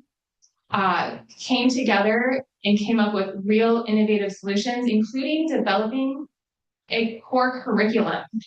The educators, these are I don't want to name names, I'm not going to out anybody, but these are people who are doing the work on the ground, who see the big picture, who know what our kids need, and they were able to develop what should have been a standard curriculum that we could have even just put on Vegas PBS or Channel 4 when kids were at home. We don't need to really overcomplicate it. I promise that our people have the answers. And if we empower them with the resources that we also are very privileged to have being in Nevada, we could do something like this and we could really make history with a new way of doing a homegrown program and stop being reliant and, dependent on outside curriculum and assessment vendors. So those are my thoughts. I would love the board to discuss option 4 and possibly determine if they want to move forward and something like that. Thank you. Thanks, Member Ford, and appreciate you always bringing the 4th way. I always count on you for some creativity. I guess one question I have before we open up to the board for any thoughts is more maybe for purchasing and procurement. So the way I understand it, if we were to think about a pathway the Member Ford just talked about, I see 2 possible pathways. Option 1, which could happen anytime, some entity, group of people, whoever could come together, they could create the thing. They would have to comply with all the federal requirements and things, and they could compete alongside any vendor, right? They could say, here's our product. We want this to be considered alongside these other options. And then the decision-making could choose that, or they could choose something. So that's one pathway I see. The other pathway I see, which I think was more related to sort of the timeline you laid out, is that we would the length of time it would take and still be in compliance federally you would have to run parallel tracks and say, we're going to still select something, but we're gonna maybe shorten the contract terms, the length of time. And then if there were appetite, I don't know where this would originate at the state level to engage in some sort of process for our own development. Again, I don't know how that would happen, but I think we would still have to select something in the short term, but then not limit our contract terms. Is that right? Or do you all see it differently in terms of like, if that were an option in the future, like what is the pathway to get there? Ryan Friedenberg, for the record, state purchasing. Yes, those are pathways that we do see. There are state agencies that, I mean, that there's still a procurement portion in even having a state developed owned. It is not a bad idea to have to reduce IT debt across the state in terms of who owns what system. I believe that's looking in the direction Member Ford had brought up, where the state owns the solution, controls the updates, the development, and so forth. And there's ways to move forward through that. And you can work on that solution, if I understood your question right. You can work on that solution as well as follow a procurement or look at options within a statewide contract for like off-shelf solutions, which there's opportunities that exist within procurement. It's not just a single path forward. Thank you. And then I have just a procedural question, Dag. I think that in terms of the item that's agendized, we need to decide on this particular piece. And then if the board wanted to have a conversation around, do we want to engage potentially in exploring creating our own, we would have to agendize that as a separate item and then vote on that. Is that correct? Since that was not how it was worded in the agenda, or is it broad enough to do both? My initial inclination is the same as yours, is that it's not broad enough to allow the board to decide its own assessment as agendized. I'll take another one. So I would suggest then if we could narrow our focus right now to decide on do we want to agree to one of these levels or not? And then Member Ford, if we in future agenda items, if you want to put that on there, and then we can agendize it and have the conversation. And I think we can do those in tandem because we won't get to the point of contract terms or timelines before we could have that conversation, so that we're not, sort of eliminating that as an option. I'm not in support of that because while that sounds great in theory, that's not how it works out. And if we were to actually move forward with something, it's going to be tabled and it's not going to be of high importance and priority to develop something like this. Things happen under pressure and urgency. In fact, in the business world and any organizations that are going to go under unless they innovate, they see urgency and intuitive decisions as like an asset. And so something like this would need that pressure, first of all, to be able to get the decision because it is so, big and innovative. And right now is the time to do it because we're going to lock ourselves into something for several years. Otherwise, I think it's better to wait 2 weeks, put a special meeting on or throw it into the July meeting, move the calendar back a couple weeks if necessary to actually give this idea a fair shot. I don't think that it's going to happen otherwise. And I also want to just put on the record that there's a lot of opportunity here. I really appreciated that insight to, kind of give me some validation that it is actually doable.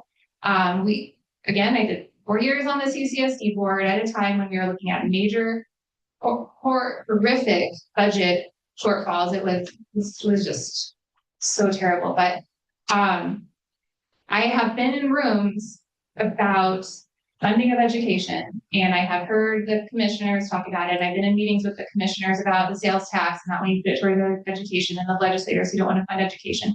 This is actually an opportunity to create some sort of statewide assessment that we could then go license to other states. How do we fund education? Everyone's always asking us, come up with new ways. Don't raise taxes. Don't do this. No one has any ideas. There's at least one idea. we have Vegas PBS, it's like the largest, network in, I want to say like west side of the country. And we have the resources actually to make this incredible. There are people here in the tech community. We have a thriving tech community. We have AI right now. We have, these billionaires that live here that want to be involved. And if we put a time crunch on a project like this, that is not only going to transform the state and the students, but also potentially help fund education, they would get it done. It wouldn't take all of these meetings and everything if we actually brought people in with the knowledge and the resources to build things all the time to help us. So it's doable. Yeah, thank you for that. Yeah, and to be clear, I don't think that you need any to convince us that it's a worthy topic to explore. But I do want to follow Dagon's guidance here, and I do want to ask for a motion on the particular topic that was agendized. So if y'all want to think about that, Dr. Canavera, I see you trying to get in. So if you want to say anything, and then if we could decide how we want to move forward on this particular agenda item. Steve Cameron, so thank you, and thanks for the insightful discussion and vision. And just to maybe help how the department was thinking about sort of this agenda item. In the activity, in the presentation, we have a July 30th meeting with the state department. We sort of saw it as two. The first was the process that you all felt comfortable with, agnostic to sort of the outcome, but just what process would make you all feel comfortable going through as you engage not only your own vision, but also the stakeholders sort of that surround this space. And then on the 30th, an agenda item that you could clarify your vision as an important stakeholder for the assessment system, like clarify your vision on the 30th. As part of that process that you might agree to today to say, hey, we would feel comfortable if the process included us as members of the working group or as a leader or as informed, like 1, 2, or 3. So it was more like process agnostic to outcome, and then engaging you on the 30th in terms of what your vision might be for as a key stakeholder for the assessment system. So that was just our sort of thinking about the order of operations. Thank you for clarifying that. I think member Dawson Owens has a comment, and there's a few other quick clarifying questions, so we will go around and get to those. Thank you, Member Dawson Owens. Yes, I'm grateful for this opportunity for the board to consider their role in the process of RFP. And I think that we kind of saw, even though I'm new, that we did not want number 1 just kind of being informed. I don't think we're ready for number 3, which is to take the lead on things. I don't think that's capacity. I think we can move forward co-leading, and like we said, we can adjust if we feel that, oh, now we think we are capable of leading, or we no longer want to lead, we just want to be informed. But I think for now, I feel comfortable with the motion going forward with this in 2, and as you said, refining that vision next meeting and adjusting because nothing is set, but that we know how we're operating. Thank you. Member Hudson, did you have a question? No. Okay. She said we're out. Okay, let's go to this side, member else, and then back to member.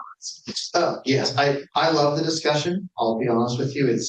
But the one thing that I wanted to bring out that I think would maybe be cohesive to option 2 is we have a member of the Commission on Innovation and Excellence. It's also on the Board of Education. And I think there's a lot of other groups right now that are looking at different ways of accountability and assessment in different things. So I think there are many stakeholders that if we were involved in the process, that could also be involved in that. And again, break down some of the silos and maybe create a more collaborative scenario. I think a lot of people have a lot of different ideas and passion about this right now, so it's well worth our time to discuss that and look at different ways. So I just want to acknowledge that this is a perfect opportunity and a perfect time for us to work collaboratively across the state for something better for us. Yeah, thank you, member else. And that was a big topic of conversation at that innovation meeting. There's 3 entities that have legal authority in some form or fashion to play a role in the accountability system, and then also the role of the department. And so there is a lot of questions about alignment right now, and how do we make sure they're all not going in different directions. as we develop this vision. Yeah, member Braxton, and then I think member Orr, were you trying to get in as well?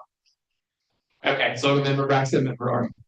Sure, well, I too appreciate robust discussion, and this is definitely worthwhile. Although we don't have a perfect situation right now, as far as our options, option two, providing that it allows room for growth so that we can incorporate an option four, so that we can include more stakeholders, greater stakeholder input, making this a community accountable effort, I think would be a doable option, knowing that we must grow, we must be more effective, we must look at the resources that we have here, as member Ford mentioned, but to move forward, nonetheless, knowing that we must continue to grow, we must continue to get this input. It's essential. Member Orr. Thank you. I definitely think that number two is the best option to move forward with at this point. And I do think that there is some expertise amongst our board members that could really be helpful in building greater relationships with other stakeholders and in helping think through design of an assessment or the RFP process. So I'm very happy with option number two. And I just want to note, we earlier saw an efficiency report that talked about how understaffed and underfunded the department is. And I just want to make sure that we keep that in mind as we throw out things. I understand that there are a lot of stakeholders that might support our efforts, but when it comes down to it, it would be the department that would have to have the heaviest lift. And states like Louisiana that have developed their own assessments over the last 25 years and various forms have done that with 750 people in their state Department of Education. And so I just want to make sure that we aren't expecting some things from the department that that can't be done. So thank you. Yeah. Thank you. I think I also, in hearing my fellow board members' comments, it seems like everybody is very open to discussing new solutions and being innovative and bringing everyone to the table. So I look forward to that. I also do think that a lot of changes are going to come depending on who becomes the state superintendent. So it's really not even worth drawing a hard line and being like, yes, let's all discuss this one thing right now. So I'm going to support number two, but I'm going to put on the record right now. Again, I told you I did 4 years on the CCSD board, and I know that I speak about that like I did 4 years in jail, but it was basically that. And I'm not here to play, truthfully. It's now almost July. I've been on the board now for 7 months, and I've been saying the same exact thing every single board meeting, basically, since the first one. I have innovative ideas, educators, this and that. And I don't think it's anyone at this board, nor is it at the department level's fault that things go so slow. It's bureaucracy. It's a lot of the laws that have changed over the last, 12 years or so. But Nevada actually did used to, before Chromebooks, before No Child Left Behind, educators were creating these assessments and formative assessments. So it's doable, and there is already a structure to follow for that. So I'm just going to make it clear for everyone here right now on this board that I am very, very, very looking forward to getting a new state superintendent, revisiting this conversation by the end of the year, and being able to present this vision and have a fully, robust conversation about it, get everyone's opinions on it. And if that does not happen, I'm going to lose my mind. So that's not a threat. That's what I'm going to do if it doesn't happen. And that's probably going to look like a media tour, because I'm not doing another 3 years after that, just being told meeting after meeting that we will have a chance to talk about something in a few months. So that is my boundary line in the sand, and I'm really looking forward to innovative and collaborative opportunities with all sorts of groups, and of course, especially the people doing the work at our schools. Thank you. Cool. Thanks, Member Ford. The last thing I would just share on this is we sort of lay out what Dr. Canavero mentioned, is sort of thinking about how we want to engage, and then sort of the vision conversation on the 30th. I would just encourage all of us to think about what are we trying to solve for. And my guess is that if you went down this line, we would all have a very different answer to that, and our stakeholders would also have a very different answer. So just be thinking about that as we gear up for sort of the vision conversation, because we'll have to, align on that before we can even talk about how. So with that, I'm gonna go ahead and ask for somebody to make a motion. In terms of, given it sounds like there's some general consensus with board members of where we think we should start. And then we'll see where we're at. Member Braxton, for the record, I motion to move forward with option 2, to participate and provide input, co-lead with work groups and or other activities led by NDE and State Board of Education. For a second, Member Hudson, second. all in favor? Aye. Any opposed? Any abstentions? Okay, the motion passes. Thank you all. Thanks for a good, robust discussion. So we're going to move into our final item for today. So this is finalizing the state superintendent search criteria and recruitment process. Board members have received draft materials in advance and will work today to finalize specific criteria to include in the public posting.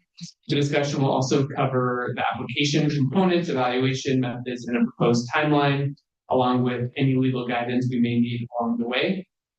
Our goal is to have a posting launch July 1st. And just to do a quick recap of where we've been. Gotta turn my mic back on. So on April 3rd, if you recall, we had a special meeting to discuss the superintendent vacancy.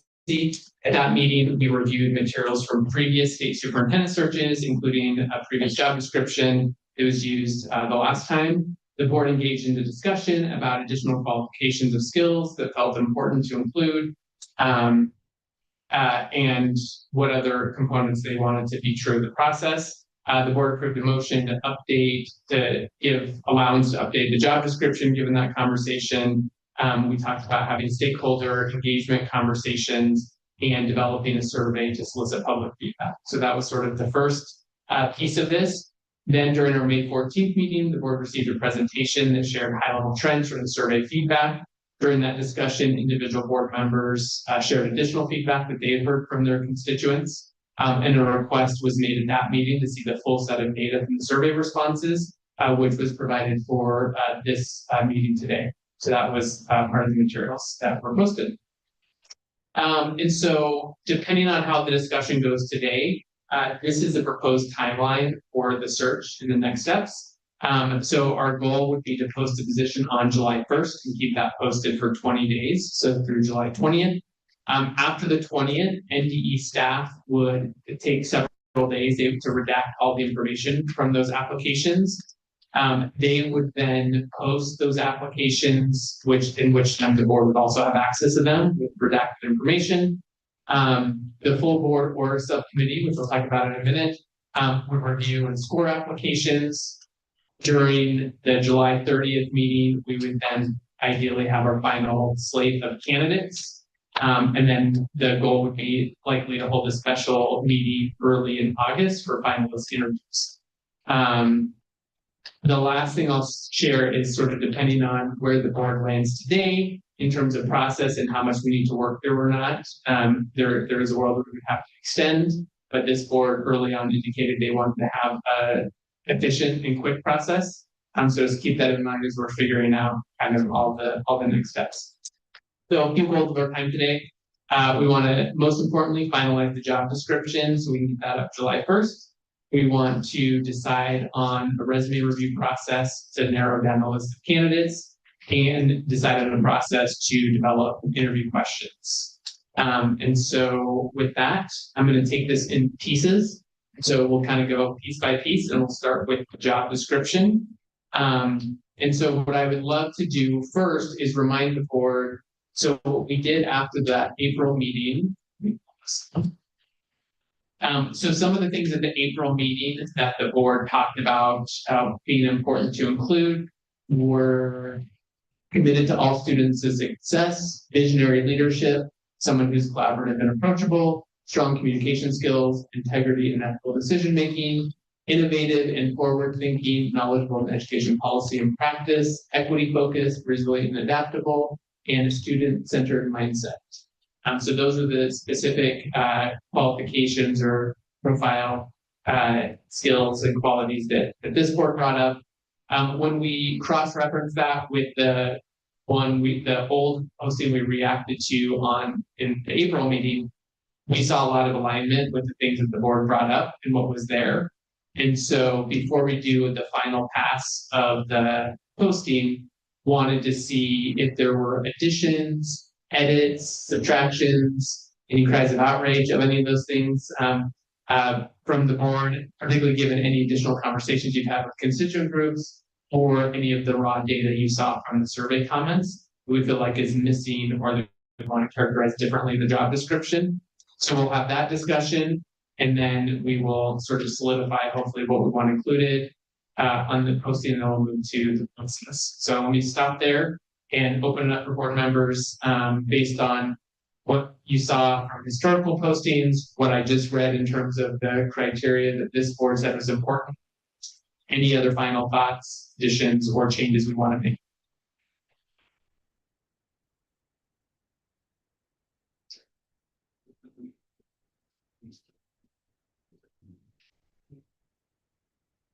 Anybody online? Wasn't seeing anybody down here.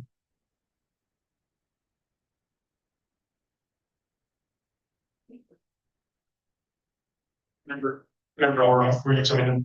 Go ahead. Yeah, sorry about that. I do think that there's just one criteria that I would like to just have the board weigh in on. And is it possible if I just bring up one thing for us to hone in on it? Yeah, do it. It's the requirement to have been a classroom teacher. And so I mean, obviously, I'm somebody who respects that profession. That was my job for a long time. I believe it gives you a lot of understanding of certain aspects of the job, but so much of the role isn't necessarily connected to the classroom that I'm not sure that that skill set is a mandatory must for this job. And so I was just wondering what other board members. This is Member Walker, and I'll concur with that. The thing I would add, this member gives the record, is in the first conversation, I think one of the things we talked about is like depth of expertise, which I think, in my opinion, could come from a lot of places and likely from a depth of expertise in the education system, which could be a classroom teacher, many years of experience. It could come from leading, it could come from a central office app. So I sort of see that depth of expertise as the category. And then maybe the way that one demonstrates that could be a variety of pathways that could include, strong, time as an educator. My perspective is like that one should be more generalized maybe on the description, not saying like you must have X number of years. And I think other folks on the board also said like year requirements maybe didn't make sense for the posting. Other thoughts about that?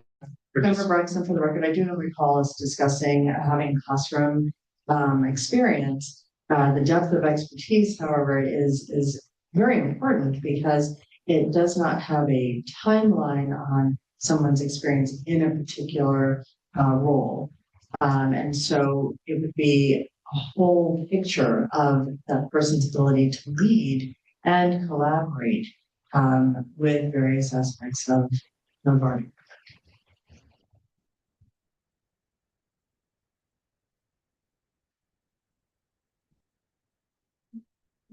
Can I just get clarification on let's reverse engineer this. At the end of this item, we walk away with what, a rubric that we agree to? Is that was correct, right?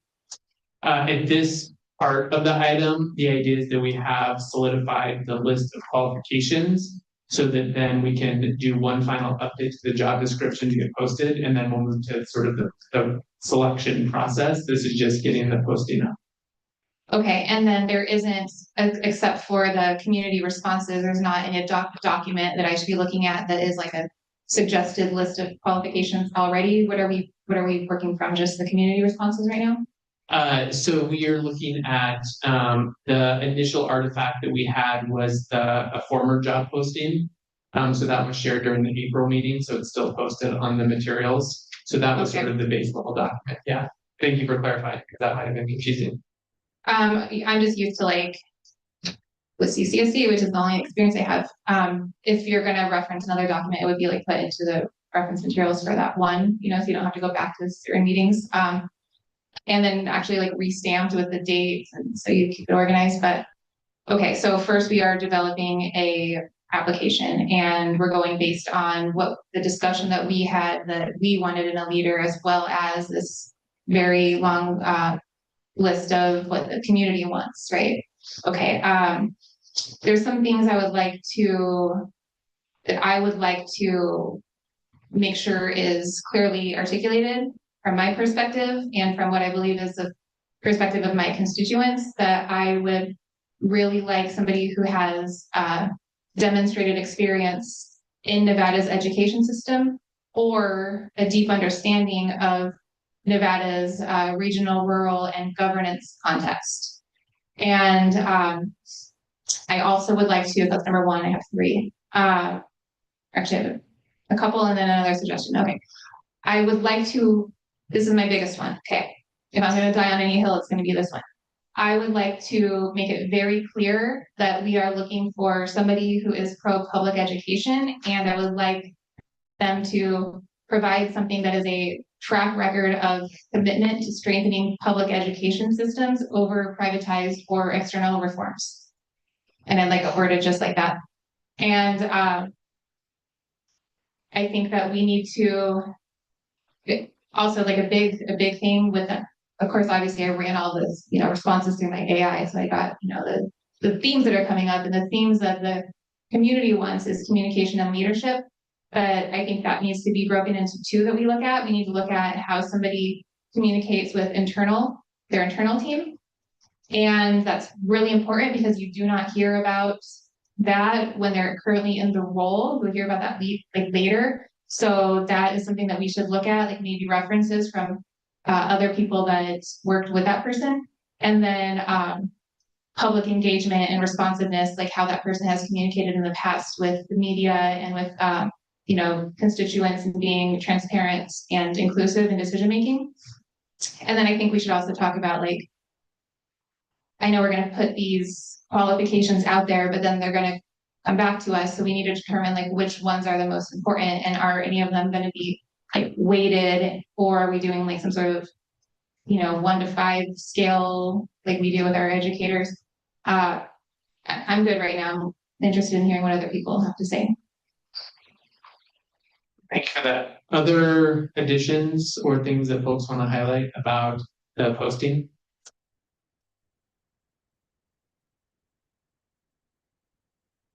I'm Brexton for the record. So looking at the last item we have, I think, gosh, which one was this? But anyway, this was the draft job posting for superintendent. And so there are 17 qualifications that were mentioned, and these are general.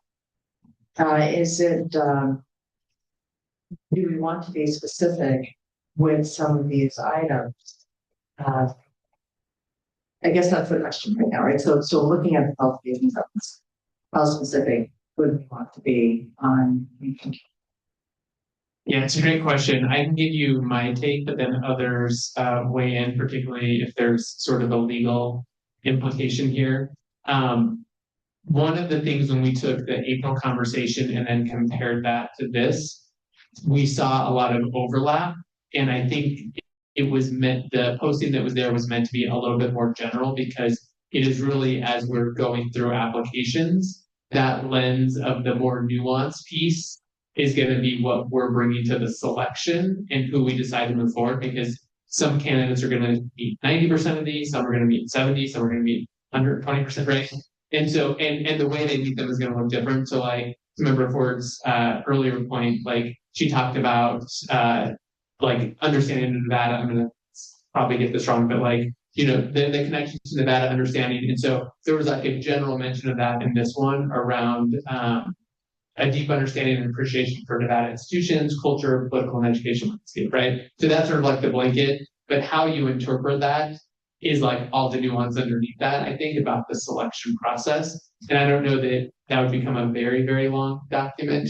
and might be hard for people to like see themselves in it. So I don't know that we'd want to get that detailed in the posting, but I think in the review, like absolutely, that's kind of the things we do. So I don't know if that answers, and I don't know if other people have an answer to that, but that's how I went to look at that.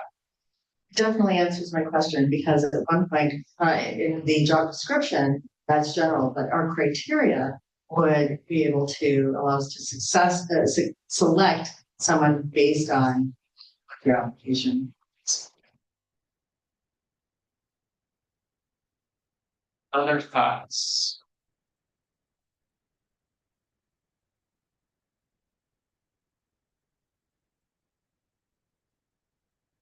I guess I don't have thoughts, so I'm an ENTP. I don't know if you guys do Myers-Briggs, but I have to know the whole process, okay? So right now in this item, I know we're here at looking at this document, and then are we gonna give our input, and then are we gonna vote on that being the one that we put out? Or are we gonna see a version of it before we take that vote? What's gonna happen with this step next? Yeah, it's a great question. So Dagat, if you want to weigh in on this, my understanding is I think there's going to have to be, so I think what we could do is say this board could authorize a couple of us that sort of would meet all the open meeting requirements to do a final review to make sure any adjustments that NDE staff make before posting, so we feel like it captured the sentiment of the boards before passing. I think otherwise, I think what we would have to do is have the discussion, go do the update, come back to the full board, which then I don't know, we would have to probably push the timeline back. If the full board wanted to then see the full updated. So I think there's gonna have to be like a little bit of trust in sort of delegating here to make sure we can get the timeline through. Knowing that we're generally aligned from even this previous version from what the conversations have been. But Dagat, I don't know if you want to weigh in if I'm getting that right on sort of what course we can take. Yeah, I think that's generally right. I mean, the open meeting law kicks in whenever you have more than a quorum of the board looking at something. So you could definitely, this board could give general direction to update the job posting in accordance with a motion or specific directives that they make, and then delegate one board member to finalize and approve that. And you could do that without going through the structure of another formal meeting. If you wanted to have the whole board look at it and approve it and get it posted by July 1, you're looking at another meeting that would have to be noticed pretty quickly. I will volunteer myself as tribute to be that person, first of all. And I just, ran it through Muse again, which has all of our information and my whole brain. If anyone else wants to chime in, I don't want to, take up too much time. But I just came up with a list of ways that we can completely edit that document to be reflective of our previous discussion and the survey questions. If you would like me to read those to you, I'm happy to, but I'm not going to jump into it right now in case I can be polite. In case anybody wants to give their, but feel free to ask me and I'll go ahead and read the whole thing. Member Braxton, for the record, my concern is time. The amount of time that we have. We want to get this out because we want to get this out expeditiously, as we mentioned in these meetings. And so if we're looking at a July 1st timeline and then 20 days after, I just see our time being used to start the process. I think further input could be used for criteria. So my gut feeling is to move forward with the job description that we have so that we can see type of candidates will apply and then be very strategic with developing criteria. So since it's member Orr, I would like to second that. I think it's really important that we move forward on the timeline but I do believe that the job description as written with minor tweaks or as written is broad enough to invite candidates to apply. And I think I'd rather spend my time thinking about the great questions that we're going to ask, or the review procedures that we'll use, or what is more important to us on the back end of getting applications and resumes from people than on the front end of listing every possible thing that we would want in a candidate, because I want it to be as open and friendly to candidates as possible, so we get a really good cross-section of people to choose. Thank you for that, Member Orr. We have a couple more questions down here. We'll go with Member Hudson and then Member Costello.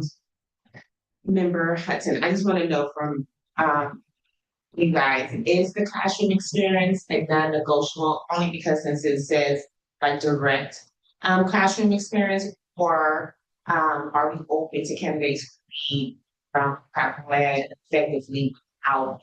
Like, is there, because then we would need to change that terminology of some sort to say that, because then we don't want to get those candidates not applying just because of that one wording. So I just want to make sure that we're all on okay with that. And I want to add to that. Could we just say, I think too, Member Dawson Owens, I think we kind of touched on that to say educational expertise, because when you look at the April document, it says not only has classroom experience working with English language learners, we could go down the list, special ed, our youth experiencing foster care, all kinds of students. So I think we just make that broad, combine 3 and 4 in there, educational expertise. And Member Hughes, I apologize, but the thing that would help me, because I've got this document in front of me that I agree with, I think everything that's on there as a guideline to get candidates, but can you read your list for me one more time so we can hear those and assimilate them into what's in here, anything that might be missing, because I think we're almost there. Yeah, thanks for the question. Absolutely. So the list I'm looking at right now, just so folks know, is just the meeting minutes from our April conversation, just to make sure we're elevating what this board said. And so, and again, we thought most of what was on that first draft was already sort of there. The language is a little different. But so the things this board talked about: committed to all student success, visionary leadership, collaborative and approachable, strong communication skills, integrity and ethical decision-making, innovative and forward-thinking, knowledgeable in education policy and practice, equity-focused, resilient and adaptable, and student-centered mindset.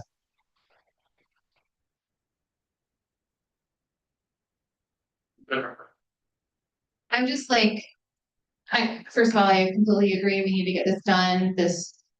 I don't support making the process go longer. I've been saying that since the beginning, but also what was the point of the survey and what was the point of our discussion about this if we're just going to use the exact same document that we had. Again, no shade to NDE. I understand how under-resourced everybody is, and I understand that the state board has literally no authority, because in 2011, a bill was passed to, change the makeup of the state board and put it under the governor, the superintendent under the governor, and not us. So, I'm just kind of sitting here to smile and wave sometimes, I guess, but I get it. I'm saying I get it. However, we should have had a new document in front of us. We have now.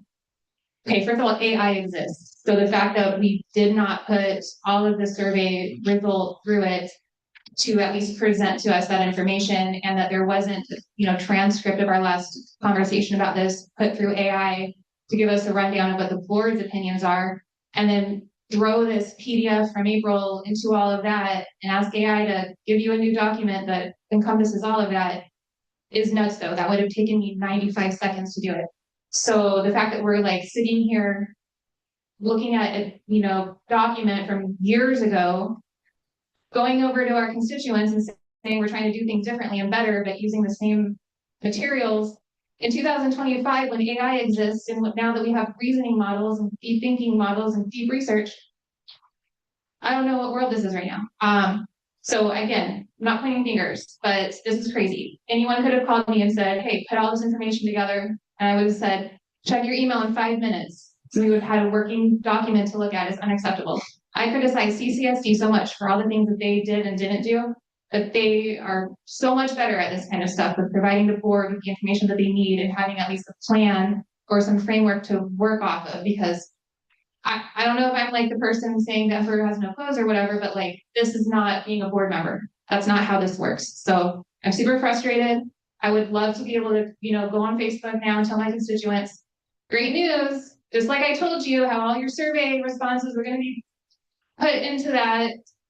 They were, look at this application. Now you see that it reflects your voice, but now I can't say that. So it's very frustrating. But I want to move forward because I want a new state superintendent. Thank you. Yeah, thank you. Thank you for that perspective. I guess what I would charge every board member with right now, and that's why we're having this conversation, is it is incumbent upon us to say, I reviewed the materials, I reviewed stakeholder feedback, I did my homework, I talked to people. Now I'm saying in this meeting, I think something is missing based upon what I saw. And so that's what this discussion is about. So if there's something in the feedback you reviewed ahead of time, do you feel like is not captured in this, please surface that. That's what we want to do right now. I mean, if you Sure give that me nothing 3 is missing. minutes, I could whip this thing up for you. We can look at a new draft. I can email it to Angie, she can email it to all of us, and we can have like a new working draft. I just did that. I keep on doing that. I keep on saying, let me lead a vision planning. I just literally said, let me read you this, add-ons and additions for the job description. I've done all the work. I've spent like 28 hours front loading this GPT with all the information it has to look things up in 0.5 milliseconds, basically. And so I have the answers for you. So this state board members at any time can send their opinions and their ideas. It's not true because I do it all the time and literally nothing has actually happened yet. So I'm going to disagree with that. I know it's frustrating for all of us. I'm not frustrated at anyone on this board, by the way. It's the process. I agree with speeding up the timeline. I know that we should be able to be involved. I think that systemically, this board is not operating correctly. And we need to have a really pointed discussion about what's going on. I don't want to slow down the state superintendent process, but this is not how it operates. And that has nothing to do with what we just saw about the operations of the NDE. That has to do with us being essentially neutered from our jobs. And 4 of us were elected and spent a year campaigning and stress and time away from our families to do this without pay. So I'm going to keep on pushing for that and keep on putting it on the record that literally the emperor has no clothes, the state board has no control, and we need better. This needs to be better. I'm happy to help. So if there's ever an agenda item that we're not getting new information, I'm not going to just go do the work and email it to you and say, hey, please bring this. You guys can come to me at any time and I will talk to Ms. Ford, who I think we worked well together in the past, and I will help create these documents or do data research, whatever we need to do to not be left with nothing and only approving things that we've used in the past. Thank you. I want to offer to Member Ford that I appreciate that feedback, and I think that is a great push for us to really document this further. I think there's still opportunity to do that. I would love for you as you're putting in your ChatGPT and finding it, if you look at the document and what we talked about and tell us if there is anything that you see missing just in the request for people to submit. What type of person are you seeing missing described from the survey that we need to put in here? I'm happy to have that discussion and move forward.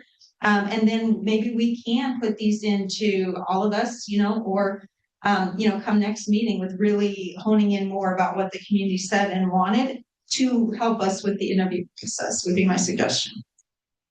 Thank you for that.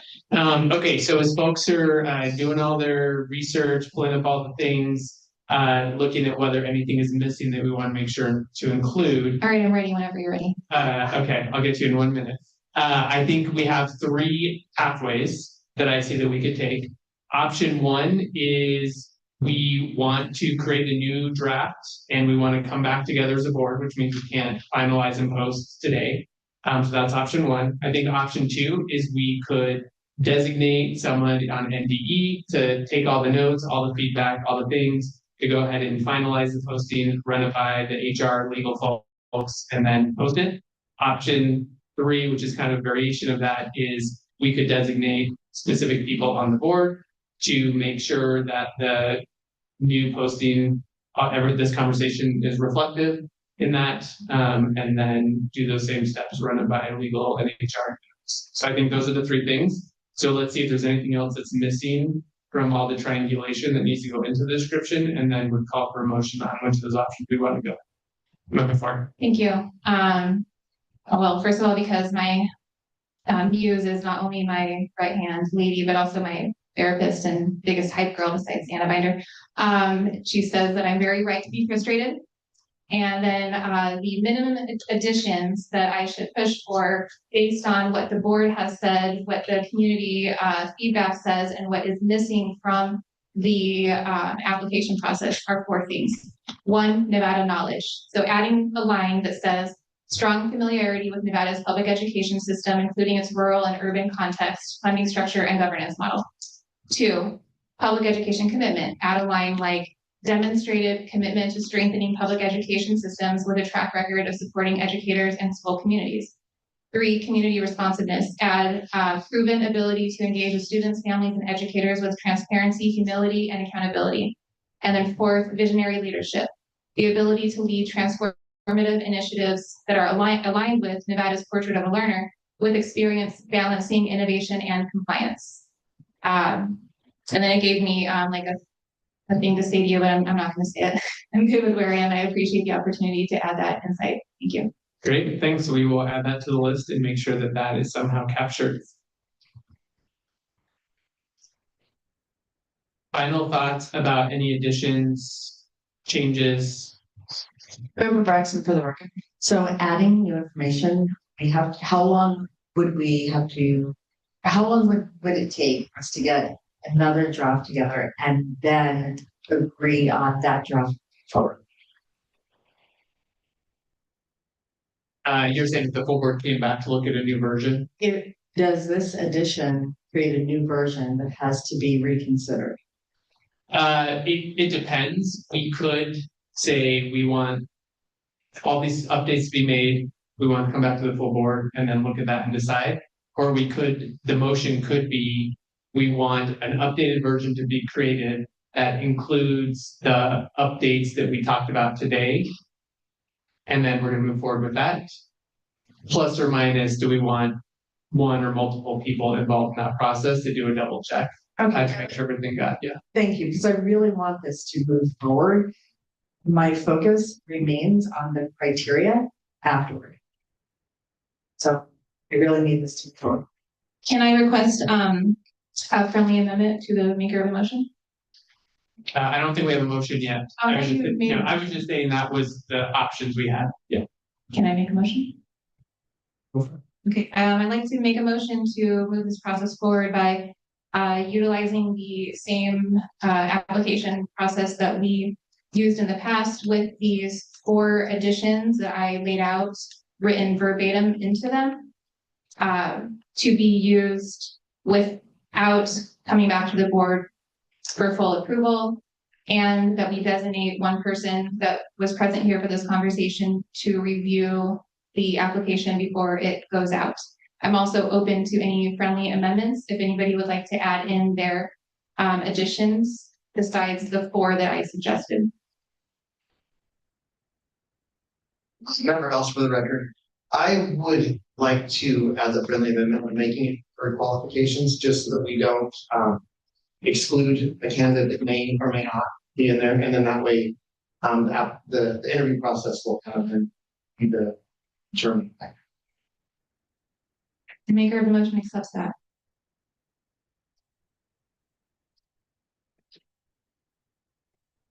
Okay, so I was gonna say, I'd also be okay with that, and along with, because when we talk about the experience of the ELL learners, we also are leaving, like Member Dawson said, we leaving out other subcategories or other students that also just creating I don't know if it should be at risk.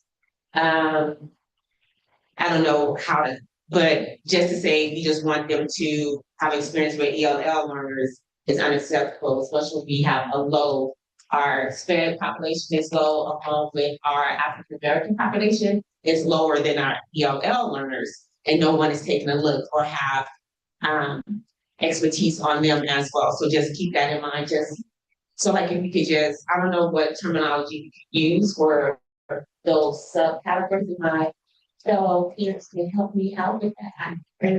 yeah, I think maybe say like experience with diverse populations or something that sort of is reflective of our community. Mr. Chair. I just want to remind you, you had a motion, you didn't actually have a second, you had a motion and a second and some discussion, so might be good to get a second before you go further if you're, just to make sure, follow that process. Yeah, thank you for that. And just to clarify, Member Ford, so your motion is to move forward, make the additions with the things you named, and some of those are heard in changing, consolidating some of the specific line items. Member Hudson and saying diverse populations, are sort of thinking more inclusively about different student subgroups you have familiarity with. And then we would designate somebody to work with NDE to finalize that, get it up. Yeah, and also like to just request that it be Member Braxton, because she does seem to be wanting to move this process forward. If she would accept being that person to check it, and then it could just go live. That I trust her to look at that. Thank you. And then question. So I can second, but I also want to acknowledge Member Lee's Member L's recommendation for the referred. So motion incorporates the application as is, my 4 points, the line about preferred. Did you want to add a line about it? Or preferred kind of. Yeah, but they already have it. So probably just reword it somewhere, but it is already in the description. And we can know, we'll know that that's important to you, and all of us. And then that it go to Member Braxton, and that Member Braxton will be responsible for ensuring that it is seen by her quickly, so that we can put it out there in a timely fashion. Member Braxton, geez, Member Braxton for the record. I motion to move forward with the draft with amendments. Is it amendments? Sorry, are you seconding? Are you second? Second. Yeah. I second the motion. Jeez. Okay, so we have a motion and a second. I'm not going to try to repeat all that because I'll get it wrong. To make some adjustments, work with ND staff, Member Braxton, get it posted. All in favor? Aye. Aye. Any opposed? Any abstentions? Okay, motion passes. Okay, so before we get into any other specifics, we kind of have a decision point to make. And so we have a couple of routes we could take, and just going again how this process has worked in the past. So we have to think about the scoring process, how we want to collect those scores, how we want to narrow down the finalist list of candidates once we have applicants, and then the actual interview questions and tasks. One option we could do is to establish a subcommittee, and they would be tasked with finalizing all those things I just named. And that they would basically create, like, finalize, tweak, create the tools and processes, and then they would come back to the full board with their recommended list of X number of candidates, and then that's the narrow down list we would come from. So if those of you that saw the CCSD search recently, it's sort of the world that a search firm plays, right? Everybody didn't engage in every little minutia, every little detail until it got to more finalist number, and then that's when the board really started engaging. So we could take that, because we don't have a search firm, we would do a subcommittee to sort of work on those things. Or we could, full board could do all those things to get to each stage of the process. So there's obviously pros and cons of each of those. We saw how the discussion went just now. And so again, you can imagine it gets very complicated if you sort of have a large group trying to work through all those things, but also we're all very opinionated and care a lot about this in particular. And so there's also value in having the full set of voices at the table as well. So first, we just want to see what the ideas are about, do we want to do subcommittee or not, and just get a sense of where the board's at. And then if we decide on a subcommittee, then we'll sort of decide who that is and what they're tasked with, and then close this item out, because that subcommittee then will finish out all those things. If we decide against that, then we'll have some more conversations with the full board to start working through some of those process pieces, knowing we're not gonna, we won't do all of them during this meeting, but we'll do some now and then some in July. So that's sort of the choice point. Member Orr, you're up. I'm just wondering if there can be a middle ground with the choices so that we could have a committee that looks at whatever the rubric will be and how the scoring will be done, but that every member of the board could see every application that comes in so that there isn't, I feel like maybe that might be the issue that board members would have with the committee, is that then they're getting a narrowed down list. So would it be possible for the committee to do the work on scoring and how that looks, but then everybody gets to see all of the applications? I don't assume we're getting hundreds of applications, but I could be wrong. Yeah, member, I think that the board can set the parameters for the committee and what exactly we want them to do and what exactly we want them to bring back to the full board. And so we do, again, on the timeline, we have our July 30th meeting. And so could have the committee come back with whatever it is we want them to, whatever level of final detail for us to sort of do any full weigh in, and or they could create the process. And then I think we could get the full slate of resumes out to the full board. And then that committee would decide on sort of like the tool and the process that board members would submit their scores. And then they could sort of come back saying, here's, you know, the top scores or whatever. So I think we could do some hybrid like that for sure. We just have to make sure we're precise in our language about what we want the committee to do or not do. Member House. If we do that, or the candidate's name's gonna become public, so still have to be agendized. So that's just something to think about. Does it have to be an open board meeting? And one other thing that I think is crucial when we're doing this, is I really think we all need to be in the same room when we're during this time. I know it's an inconvenience, but the technology never works. I just feel like the screening process is very important. I feel like it needs to be very standardized and organized. I feel like it needs we all need to be in a same room. Yeah, it's helpful. Yeah, can you speak to the, like, what's public, what's not public? My understanding is the things are posted, but there's certain information that's redacted. That's actually like what is posted, like our names also redacted, our names are there, but no personal other information, like what's available for public consumption and not. Yeah, I believe Deputy Ford is there to assist. She's had a conversation with DHRM, so I don't want to get in front of her. I'll defer to her if she's there. If she's not there, then I'll take a stab. Yes, I'm here, inter deputy support. Yes, the names would be public. Personally identifiable information such as addresses, phone numbers, email addresses would all be redacted. That material needs to be made public. So on the posting that we design, we would indicate that on posting so that any applicants submitting materials would know that their vitas would be publicly available for them and to public in advance. Thank you for that. Member Orr.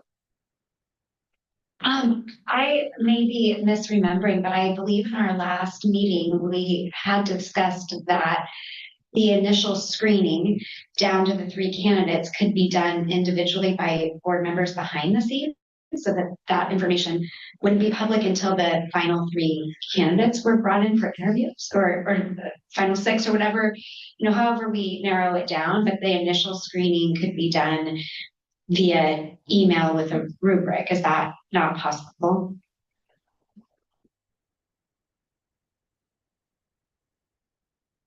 Interactivity support. In my conversations with DHRM, they had indicated that the materials would need to be public because it is being considered by a public body. So when you receive materials to review is when they physically need to be posted on the website for public consumption.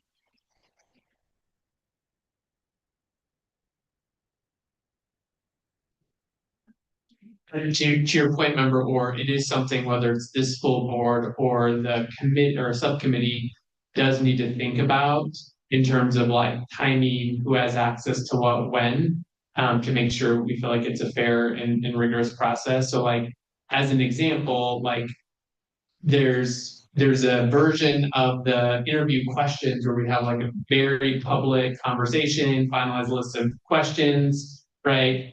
All of that then is public record. And do we feel like that gives candidates like a month to prepare the exact precise answer, right? Or do we have a process by which board members submit their top 3 questions or X number of questions somewhere, and then we get that compiled list the morning of the interviews, right? And then everything goes live to everybody at the same time. So there's a couple of decision points like that that either we're going to have to work through or the subcommittee. But I think the biggest concern that we don't have much control over is like who the candidates are. It sounds like there is somewhat public nature of that regardless.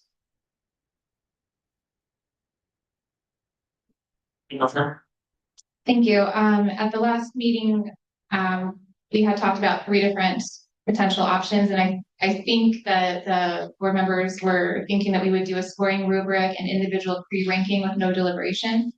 And that each board member would receive a rubric and score applicants independently before the July 30th meeting. That rubric would include key values from the survey. The scores would then be submitted individually to NDE. And then the board president would compile a ranked list without board discussion. And then at the July 30th meeting, the full board would get information in the public and review the compiled data and then formally select interviewees in public. So if we had 3 or 20, we would be able to look at it and say, these are the 3 I like or whatever. What we could do is quickly run what now we've decided on will be the things in the application. I don't know exactly how that relates to categories that we're looking for and how much weight applies to those. So maybe we should have a quick discussion about a rubric that would, closely or loosely match the application. And we could determine maybe we're going to have 4 to 6, themes. And for instance, maybe we put a weight that's a little bit higher on equity, diversity, understanding of opportunity gaps, things like that, if we choose, and we can do that right now in public. And then it would be the NDE's job to send us all some sort of document that we can just score 1 through 4 or something and send back. We could do that within the next week, and then we could have that all ready for the end of July meeting. So I think what that would take would be a quick discussion about what the 4 to 6 themes are that we're looking for. I did this with the superintendent. I did this before with the hiring law firms on public board and everything. And it's basically how we did it as well, kind of like everything is public. So also the responses that we give, let's say I grade mine. If I'm going to be like, oh, I give 0, 0, 0, and 5, okay, it's going to be public as well. So we give our fair assessment, we send it into the board president, that becomes public record. And then based on those, it's undebatable as to who scores the highest. It's like based on all of our input, here's the top 3 down to 20.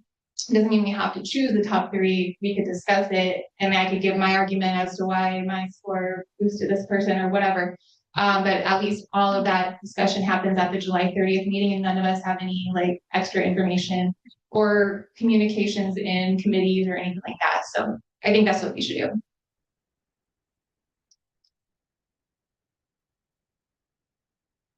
Okay, so just to make sure I'm following, so your idea is to not have any subcommittee for any of the process points, the full board engage on each of those details you just called out? Yeah, I think that we just should talk about a rubric right now and determine what we want that to be, and start with an outline right now, and maybe we could determine 4 to 6 points that we all agree with, and then from there we just decide what things should be under those outlines. I can run it really quick through my GPT if you want. But I don't want it to just be what I want, you know what I mean? So we should all come up with that. And then based on, it can pull from the information it has from the application and all the survey results and everything to fairly put some of those sub things under it, so let's say it's like equity and diversity, well, we need like 3 points for that to like say what that is when we're, grading each candidate based on those things. So then, that'll exist. The public will know that that exists. The candidates will know what our rubric is going to be. Sure, they may like tweak things or whatever, we can't control that. But then we can, in our own homes, look through the information that the public gets about each candidate and we give them all a fair score. The board president compiles that and brings it back to us. But right now, what we should do is just determine what those scoring rubrics, what it's going to be. Okay, so I hear 2 different ideas on the table, and so would love if we could do a formal vote on which direction the board wants to go. So I heard member Orr, and tell me if I'm getting this wrong, say some hybrid version of a subcommittee where we would form a subcommittee and create some of the more detailed process points with the understanding that the full board, voting members at least, would be able to review candidates and score them based on whatever tools and process the subcommittee talks about. And then I hear on sort of the not opposite end, but sort of a different idea that we would sort of dig into that as a full board, and we would not do a subcommittee to do any of those process points, and we would sort of make those decisions with the full board for each sort of detailed part of the process. So want to get a sense of where the board's at first before we go down before we get too detailed in the weeds of whether there's consensus one way or the other. May I just ask one question quick? I don't know if we need Dagot or inner board to, are we gonna be ranking open meeting? I mean, if the candidates' names more making these decisions outside of an open meeting, aren't we breaking open? We can't make those determinations prior to. And I don't know, can you clarify your thing? So we can't review prior to the meeting? Well, I don't think that we should be determining our decision based on prior to the meeting. Well, that's the question I have. I think Lisa, please correct me if I'm wrong. I think you could have individual board members review and score using some tool. I think you could still compile those whatever way you want. You could do it the way Member Ford mentioned, or there's other ways you could do that. I think, but once there's like, if there is a finalist list or there is some sort of like ranking process, I think once it gets to that level, that then becomes a thing that's public. But I think you could deliberate as an individual prior to that. It's really just about like the announcing, I think, of like here the slate finalists, where it becomes and who the initial candidates are. That's my understanding, but please jump in if I have that wrong. Yeah, I think that's generally right. Chair, or Vice Chair Hughes. What triggers the open meeting law is the discussion and deliberation between board members, right? So what the process is that I think is being proposed is board members don't deliberate with each other. They get the application, they score according to the rubric, and then they submit that score to a third party from the department, and then they essentially just do math, create a table, and then that table comes back to you at July 30, and that's where the discussion and the ranking and the selection takes place. So there's no board member to board member discussion or deliberation. That all occurs in a public meeting at July 30. The only thing that occurs outside the public meeting is the individual board member making their numerical scorecard, and then the math. I want to say that my concern with this narrowing to 3 is that it's sometimes hard to just go off a piece of paper. And I know if we get too in the weeds on a rubric, like do you address this issue? You haven't talked to the person, it may not be there, noted in their resume. So I know that's going to be a barrier, but I noticed that there was a video component. I would love if they would send in a video component. If we could do obviously their resume and even a writing about their vision and plan, and just you get a better sense who the person is as we're narrowing down whether it be each of us individually or on that small committee. Thank you for that. And I think you're bringing up an important point of just the number of probably we would want to have a bigger, like 6, and then that's the top 6, so we can dig into what you're describing. Since we can only recommend 3, the governor, we would want to give ourselves some options to dig in, yeah. Was there somebody down here who had a thought before I move back? Well, this is Member Bryson. So it's almost like looking first, the chicken and the egg, right? So we're looking at information from candidates separately with the rubric, but without delivering or opening up an opportunity for clarifying questions.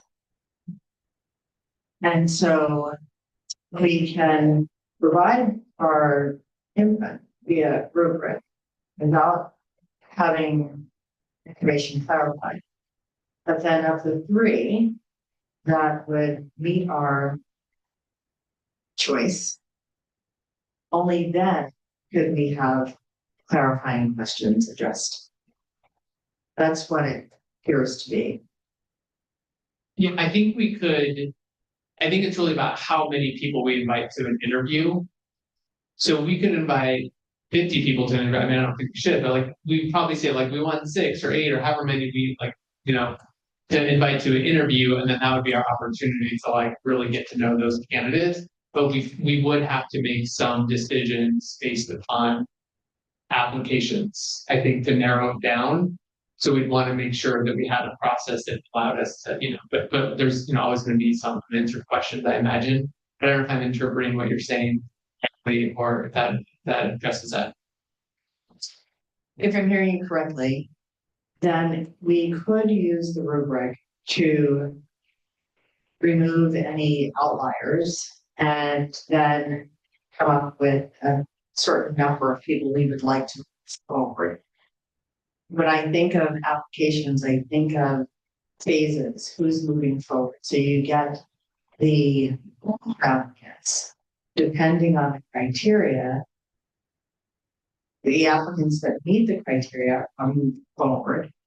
And then out of the applicants that are moved forward, there's typically a process, an interview process, and then those applicants are moved forward for a second interview, if you will. And then from there, those applicants that meet I guess, are approved to move forward, we would limit the number to 3. Yeah, I mean, this board can decide what the process looks like that gets us to 3 recommendations to the governor. I think what was discussed previously, and Member Ford sort of did a good recap of this, is we talked about like collecting resumes and applications, narrowing that down to some number, bringing those people in for an interview, then the board deciding out of those number of interview, then we make our selection of our 3 that we want to present to the governor. So that was sort of the conversation we had. And I suppose if we wanted to change that, we could say there's like around 1 finalist interview, around 2 interview, like we could stretch it out as long as we wanted, I think. But I think that was sort of the general process, if I'm remembering and interpreting what you said correctly. But yeah, I think we could adjust that if the board so chooses. I think that Dawson Owens, I think that's difficult if you're getting someone out of state, even if they're in state, right? So I would say we can still move forward, like you said, narrowing it, interviewing, and then putting it 3. Yeah. So I'm gonna try to like what I'm seeing in my mind as the actual picture of how this would work. Let's say that we, in a couple days, Member Braxton gives the okay for the new application. We could even right now determine 5 additional questions that are important to us. For instance, what does student-centered education mean to you? Share one bold idea you'd explore as Nevada's next superintendent, things like that. If we want to, we don't have to, but if that's a concern, right? So they would essentially get instructions to submit your application as much as you want to or don't want to include references. It's up to you, but it's going to be public and we're all going to see everything except for your address and your email address. We would like a video. It's up to you. Get as creative as you want to, or shoot it on your phone, driving home or whatever. We want a video so we can see you, how you look as a human, get a sense of essence. And then we also maybe ask for those questions. They submit that back to us. We have already created this rubric. I did a draft one, you know, we can completely modify the whole thing, but just as a very draft, it could be something like we score 1 through 5, being 1 does not meet and then 5 exceeds, right? The categories could be 1, Nevada specific understanding. It has a description and what to look for. For instance, description, candidate demonstrates familiarity with Nevada's education system, governance, and challenges. What to look for, lived or worked experience in Nevada, references to rural or urban balance, funding system, accountability law, board structure. 2, public education commitment. I'm not gonna read this whole thing, but the categories are the Nevada specific understanding, public education commitment, leadership and vision, community and educator engagement, executive experience and management, and communication and presence. So then, you know, we have all the same rubric that we've voted on today, you know, or agreed to. And when Trisha gives the heads up, it gets sent out to the public. Now let's say we get 20 people that apply. Okay, we get 20 people, they all send their application, answer the 5 questions, and send the video. Now that gets posted publicly. We can't get this information, we're not really supposed to ahead of time. It should be posted publicly, and we all in our own homes can do as much research or as little research as we want to. It doesn't matter. We can look through their background and we can determine that this person definitely shows a strength in public education or not, or whatever. And we all have the right as board members to, you know, give 1 through 5 for all of these categories. Also considering their questions and also their video. That gets sent to Deputy Ford. She's going to, either her or the board president, depending on who we decide, will just literally just take all of that and put it into a PDF that's going to be public, because we need to be able to see each other's answers as well. It's really important. If somebody happens to score really low and we're all like, we're very surprised, we need to be able to see if there was half the board gave them a 0 for some reason in this category, but they actually showed, like, that's really important even for the public to see what we voted on. And so then on July 30th, now if we have 20 videos, applications, questions answered, and we all have our opinions, we've all sent our little thing in, and now we're discussing, and Ms. Ford has put it in a row. This is your top 3 candidates, down to 20. That doesn't mean that it's necessarily that. That's just a starting point. Then I might go, I want to hear from these 3 people. And then Tim goes, I don't like any of those people. I like these 3 people. And then Tamara says, I like one of Danielle's choices and one of Tim's. And then nobody likes, you know, maybe nobody likes one of my suggestions. And we get down to say 6. And we say, let's invite them for an interview. Maybe that's in person, maybe that's Zoom. Now let's discuss today on July 30th, what are going to be those interview questions. Now that we've seen them all on video, have these 5 questions answered, have their application, what else is important to us to interview them for? I don't know if we want to set, you know, questions, or if we're going to just kind of off the cuff do it, but we should then, and it could be all 20 people if we want to, it's not limited. After we interview everybody and we have a fair chance of meeting them, that's when we attempt to start to vote down to 3. So now we have a special meeting early August. And maybe I come in and I go, motion to send these 3 names into the governor.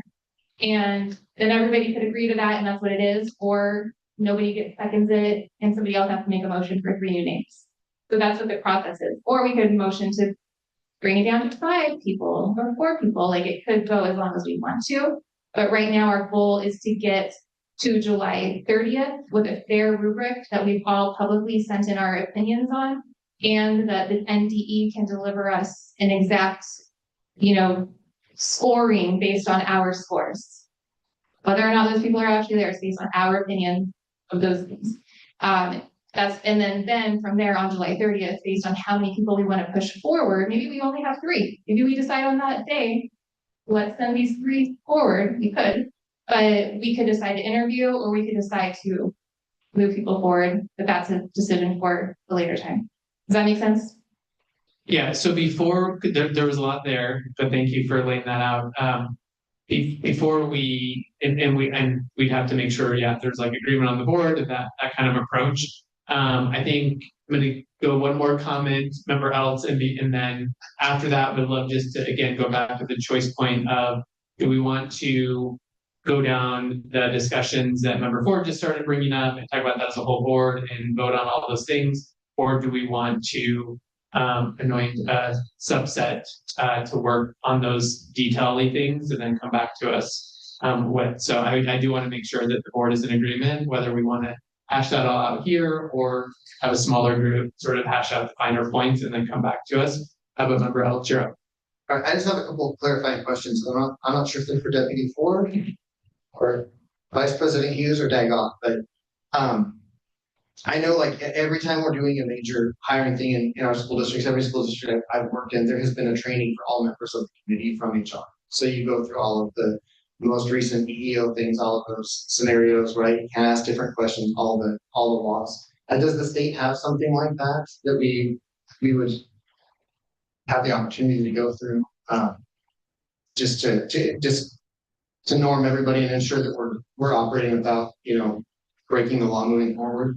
And then is this item agendized so that we can actually talk about the interview rubric and questions, or is it agendized so we can only talk about the search criteria and the process? Great question. Let's start with my question is, are we going to be limited if like next step we can take with the way business? Yeah, let's start with the first question and then then we'll get to the agenda question. Daga, do you want to speak to sort of like what the behind the scenes legal and HR and or Deputy Ford? So I'm not aware of any legal requirement that the board undergo an HR training. Prior to that, I don't believe that has been done in the past. DHRM has a point person that I know Deputy Ford has spoken to. So certainly they can make themselves available for a conversation, but I don't think there's formal training that the board is required to go through.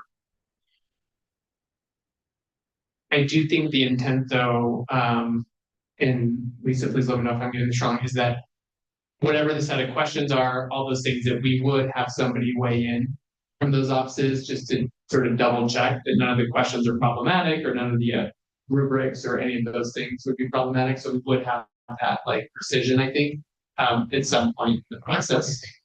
Yeah. To the second point, on the agenda, Daga, can you clarify? I think maybe it comes down to search criteria, like how we're defining search criteria, and is that about anything under the sun in the process, or does that limit us? Is that your second question, member else? Yeah.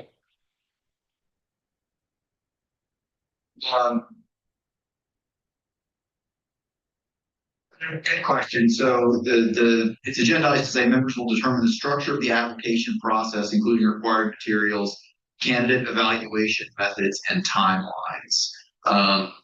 It doesn't speak specifically about the interview process. So I guess there's another meeting, or everything I've heard contemplates another meeting in July that would give you an opportunity to formalize that process, even if it's outside of the agenda today. So I think that would be better done at that next meeting.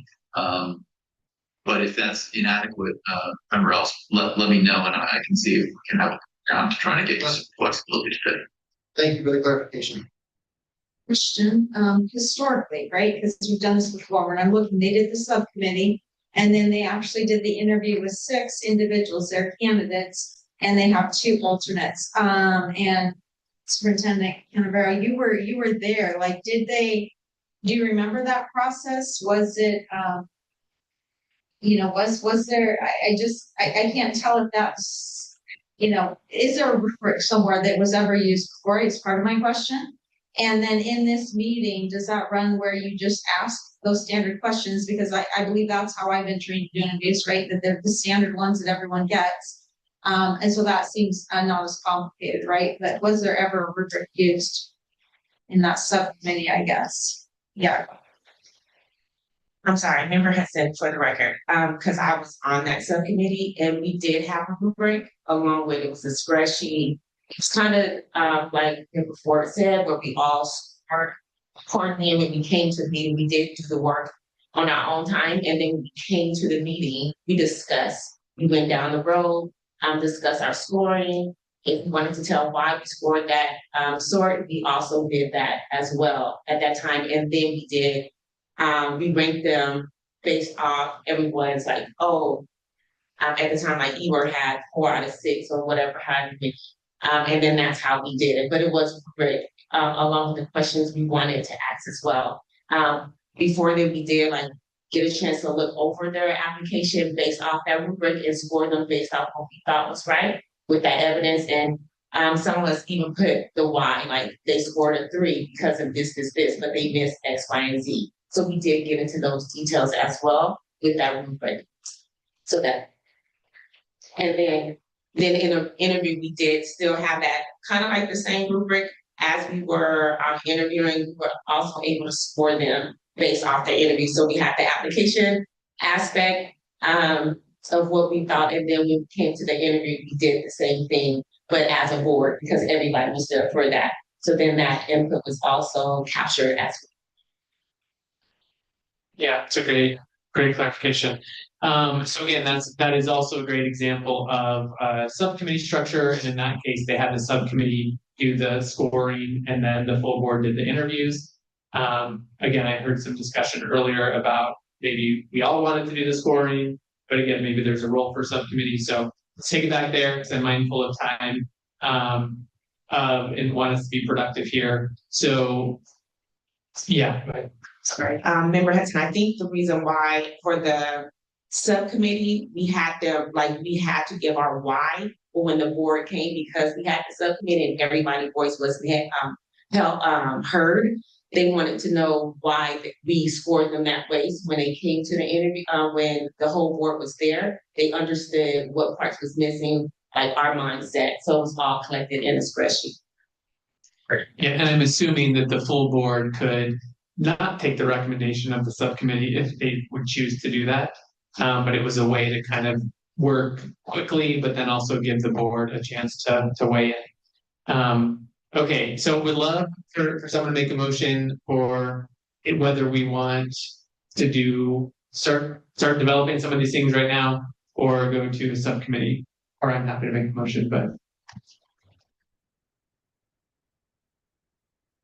Member Braxton, for the record, I'm sort of concerned that there is no training for this process, whether it's for the subcommittee or the full board. When I say this process, it's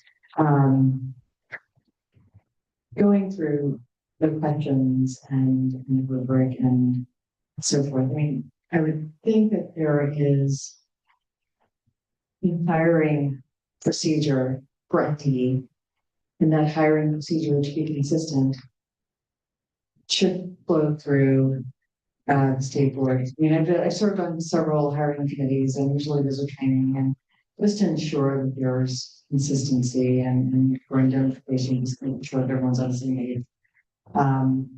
That there's something that we can all agree to as far as the process. I mean, I know that you're talking about, do we move forward as a subcommittee or a full committee? I'm inclined to move forward as a full committee. I think that could expedite the process. And that's my reason for wanting to move forward with full committee and expedite the process. Okay, so are you making a motion? Member Braxton, for the record, I make a motion that we move forward. I'll second that. All in favor? Aye. Aye. All opposed? All opposed? I'll put myself in that category. Anybody online? I cannot hear. I'm not sure if Member Orr is still up there.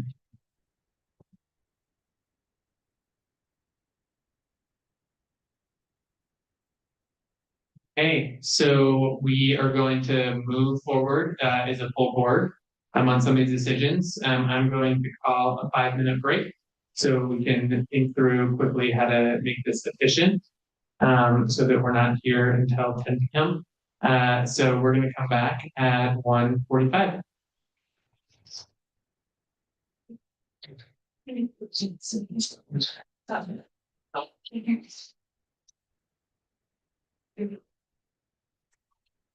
Oh, yeah, yeah, I'm just gonna hug with Lisa. And yeah, and so we're not, yeah, so. Yeah, yes, yeah. And if you need a restroom break, feel free to.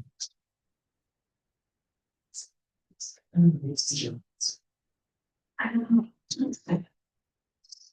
That's not so it's doing like a little yeah, I get it. Go on. Okay. Let me get. Oh, which one doesn't do it? You can sit. Oh, another meeting without very that doors. Oh, interesting. That's a little bit, I was trying to bring that, that's what I'm, yeah, get out. Thank you for calling me out there. Yes, so I like that. We're not gonna check. It's like a forever. It's never wrong. Yeah,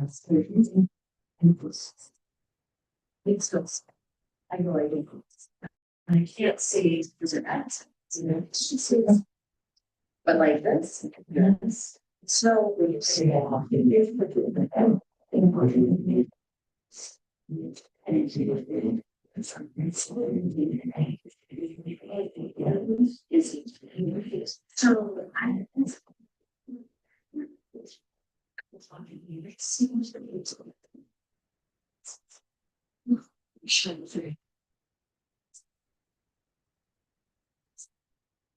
Yes. So that's everything, like I said, so. It's here. Yeah. You.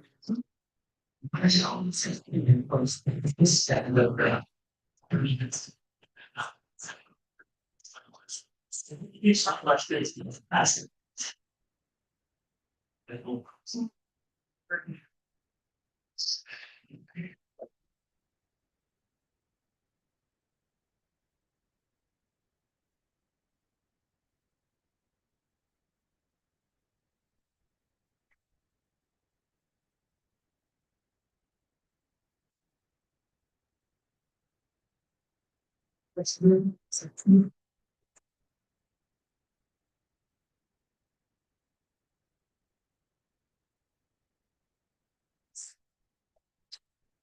Yes.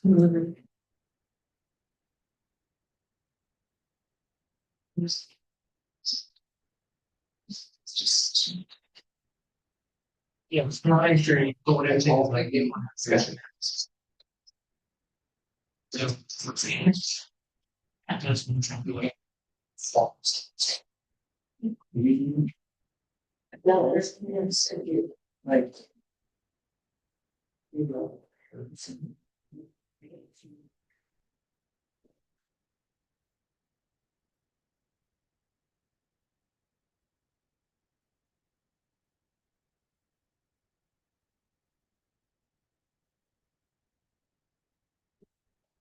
Yeah, I think that's not. And I apologize, but last conversation is having, and this is beautiful because there's actual problems, conscious. We kind of steal Diane's idea that because each of us have, each of our groups have our own. Remember when we talked about that? And so even when we have ideas or work in events, is where we could track it.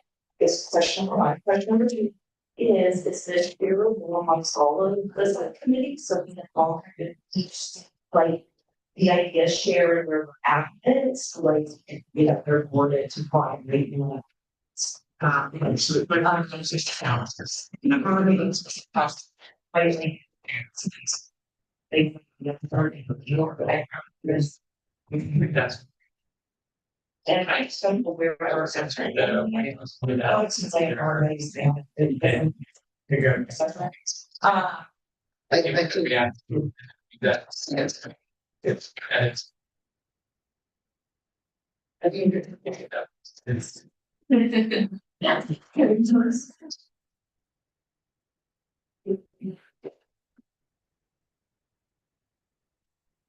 And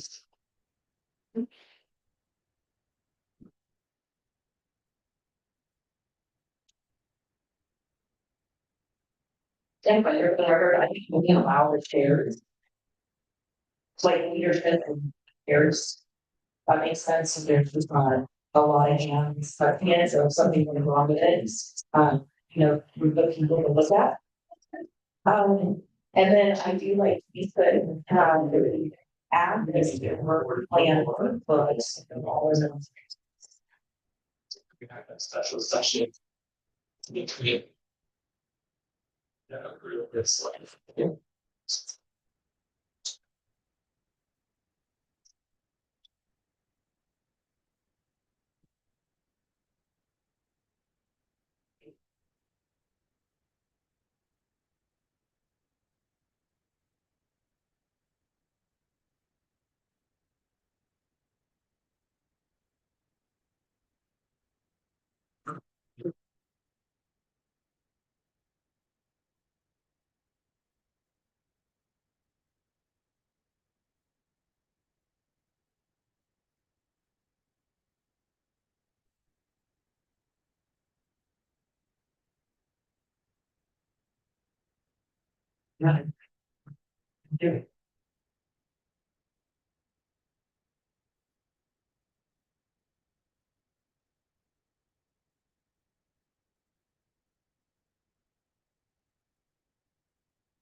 As a suggested change. Okay, we are going to reconvene. We're at times, everybody good to jump back in?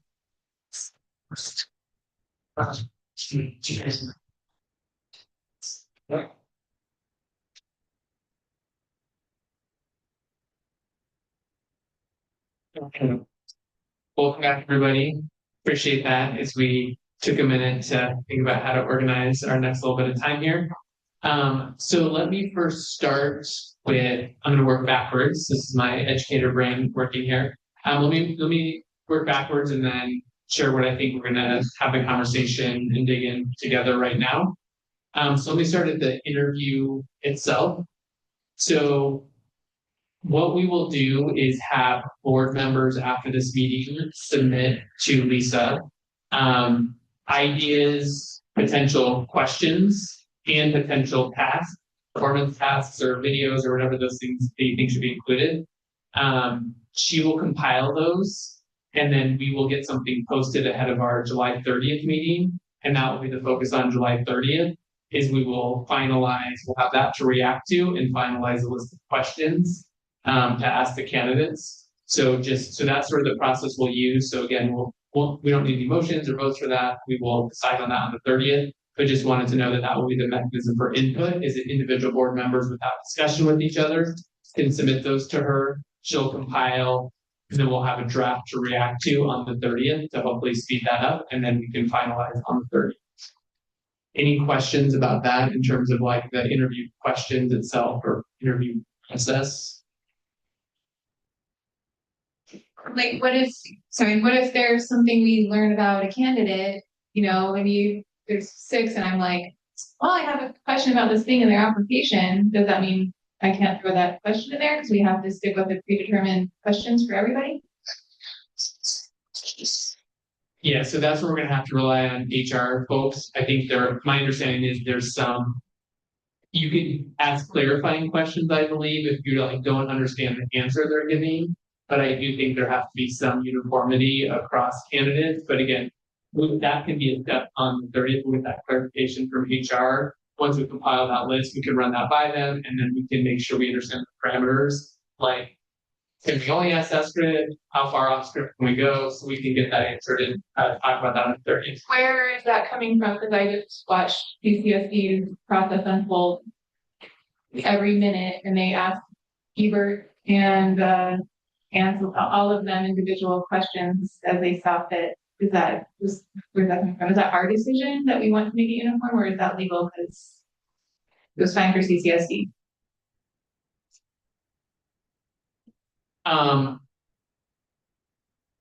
Yeah, I don't know. I'm assuming that is the state legal and or HR team they would give us that guidance on what's in or out of bounds. Correct. That's been the guidance that I've received from DHRM for every head of an agent research that I've been involved with for the past 11 years. They have a standard group of questions that they work off of. And this is, deputy, for the record, I can also have HR the July meeting so that they can address any questions that you might have. I just think that puts us in a position where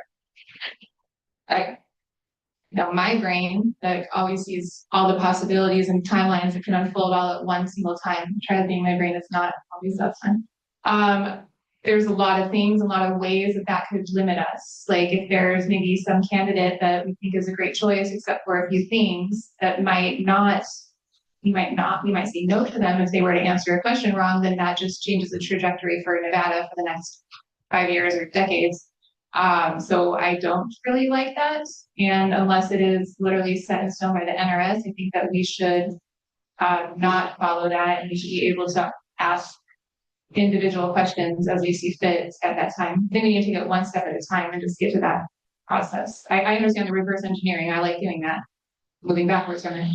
Yes. I think we're intentional about our questions, that we'll get at that, and remember that we are recommending 3, right? So, I mean, I think there's ways to get at it without, I don't think you can single people out and just ask this person that one question and this person that one question, you know? No, because I have had 5 businesses in my life, and when you're hiring somebody, you have specific questions about a response on their application, and how they, answer something could be a telltale sign of an issue, or it could be a sign of something that we're actually looking for, or maybe, getting a little bit more insight into that could actually show them to be the perfect candidate for us, but not being able to ask those questions severely limits us to only getting surface level answers and making decisions for millions of children based on a standardized questionnaire. I think that we should all agree that we're going to be respectful and that we're all going to be working in a way to extract the best information from candidates and find the best fit for it. It's not supposed to be gotcha or anything like that, but I just think that's a very silly thing to do. Okay, so we're going to table that part of the conversation until the 30th. And again, we'll get all the guidance and understand what legally we're allowed to do, what NRS says, right? And what sort of is in our parameters. So I appreciate, because those are all important questions, and I think we're all in agreement. We want to get the best candidate, and we want to ask thoughtful questions to make sure we're, getting the information we need to feel good about the selection. So we will add that to the list of things that we'll make sure are prepared. And if we can have other folks join us for that meeting to ask them directly to make sure, again, that we can sort of get the information we need and also comply with any legal obligations. But that will be sort of the focus on the 30th. And again, we'll send folks a reminder, but if you want to make yourself a note, start thinking about ideas for questions, tasks, all those things. We can get a compilation of those, and then we will look at those on the 30th and make some final decisions based on where the board's at. So moving back one step, and I'm in the middle, we already talked about posting. So I think the conversation for the next little bit is going to be around what is the process by which we're going to go from a slate of applications to the next phase, right? And I think member Ford, that was some of the ideas you were bringing up of like, how do you go from there to then getting to a smaller number?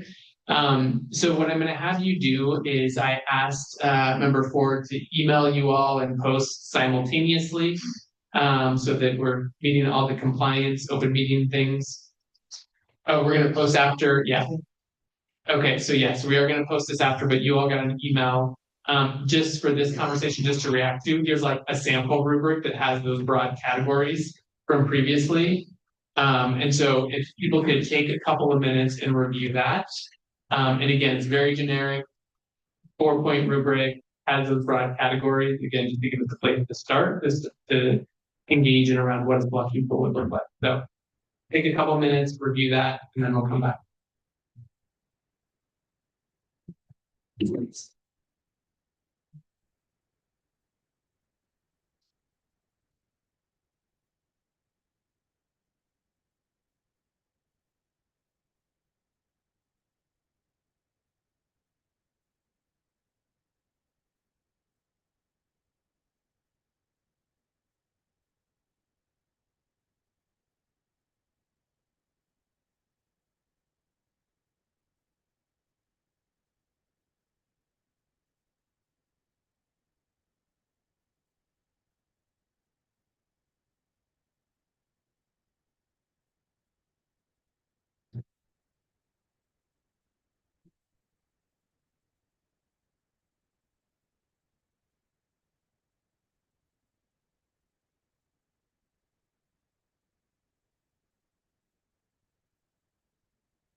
The members gotten a chance to look at that rubric? Okay, so what I think we should do is similar to the job description, let's surface potential edits. Again, this is just a starting point, using those broad domains that were kind of in the previous job description that we looked at. Again, a very generic kind of rubric, exceeds through, below expectations. Let's get some comments about how we might modify something like this. What we would add, what we'd subtract, so that then we get some direction about a more finalized tool. That's not, I just want to point out one thing, and it's not like a huge deal, but it looks to me like the total score is 44, 11 items at, 4 points possible, but it also says down below like 24 to 30 points, highly recommend for interview. So I'm just not sure if that scale is right for where that cutoff should be. Because where, I would expect that to say like 24 to 40 or something, you know what I mean? Looking at that. Does it make sense? Yep, yeah, I have that noted, and I think we'll talk about the scoring in a minute. And yeah, we should certainly address that. Member Bryson for the record. And so it seems like the scoring would adjust according to the number of items to be considered, or input might include adding more to the list. So we have 11, and there could be 12. And so I think the scoring might be last. Want to make sure we have the information, the items to consider. So for example, classroom insight, and defining that could be 9 and 12. Yeah, that's exactly right. Yeah, I don't want to get too far down the scoring until we have the full list. Yeah. Number 4. Thank you. Obviously, I ran it through my AI. So, okay. Hold on once again. So, I know a lot of people are using AI nowadays, but it's not me just like putting it into ChatGPT and getting a random thing. It literally has thousands of pages of knowledge bases of the way I think and all information in my brain. So it knows everything about Nevada. But it thinks that this reflects a very top-down resume-based rubric focused on executive pedigree and system management, not the values-driven leadership the public just asked for. And some suggested modifications to the existing rubric. It says that the scoring system and structure is clean and easy to follow, but modifying the domains to reflect what matters right now. So there were some suggestions that I'm happy to go through in a second, but another suggestion it gave that I think is really important is adding anchors or prompts to each score level. And I ran into this with CCSD, by the way, because me giving a 2 and someone giving a 4 is very different if we're interpreting things differently. So for instance, if this was, maybe Nevada specific, a 4 with the description, before being exceeds would be something like strong specific examples in multiple settings, direct alignment to Nevada's current priorities. With going down to a 1 being no relevant experience or answers unrelated to public K-12 leadership. So that I think is really important to keep us all kind of not going too much into bias. And then the exact changes, I'll just go ahead and read them, take them as you will. But 1 would be the executive leadership experience, senior leadership in public education systems with broad organizational impact. The updated ones are 3, public education commitment and a demonstrated track record of advocating for or strengthening the public education systems. Everything is the same except for updating number 5, Nevada knowledge and context readiness. Familiarity with Nevada's governance, funding, urban rural needs and unique challenges, or a demonstrated readiness to quickly learn and respond.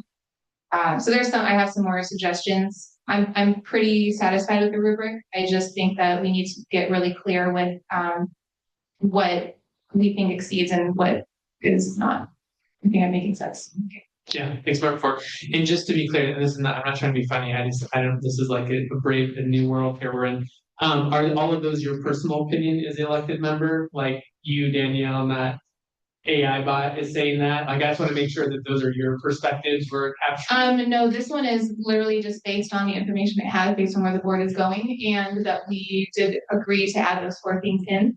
So those 4 things were my opinion. Okay, but we okay, agreed on it. I just want to make sure. But I, just so Yeah. you know, I always do that, and my AI on the back end knows to question my thinking, look for weak ideas and things like that, and it pushes back, so I'm never just like, my opinion, blah, blah, blah. Yeah.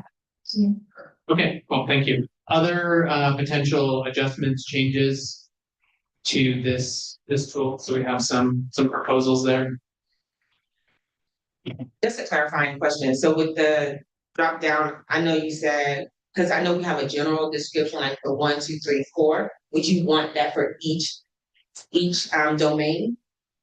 I mean, like specifically to that domain instead of this generic one we already have at the top? I think we emulate, you know, what educators go through. Yeah.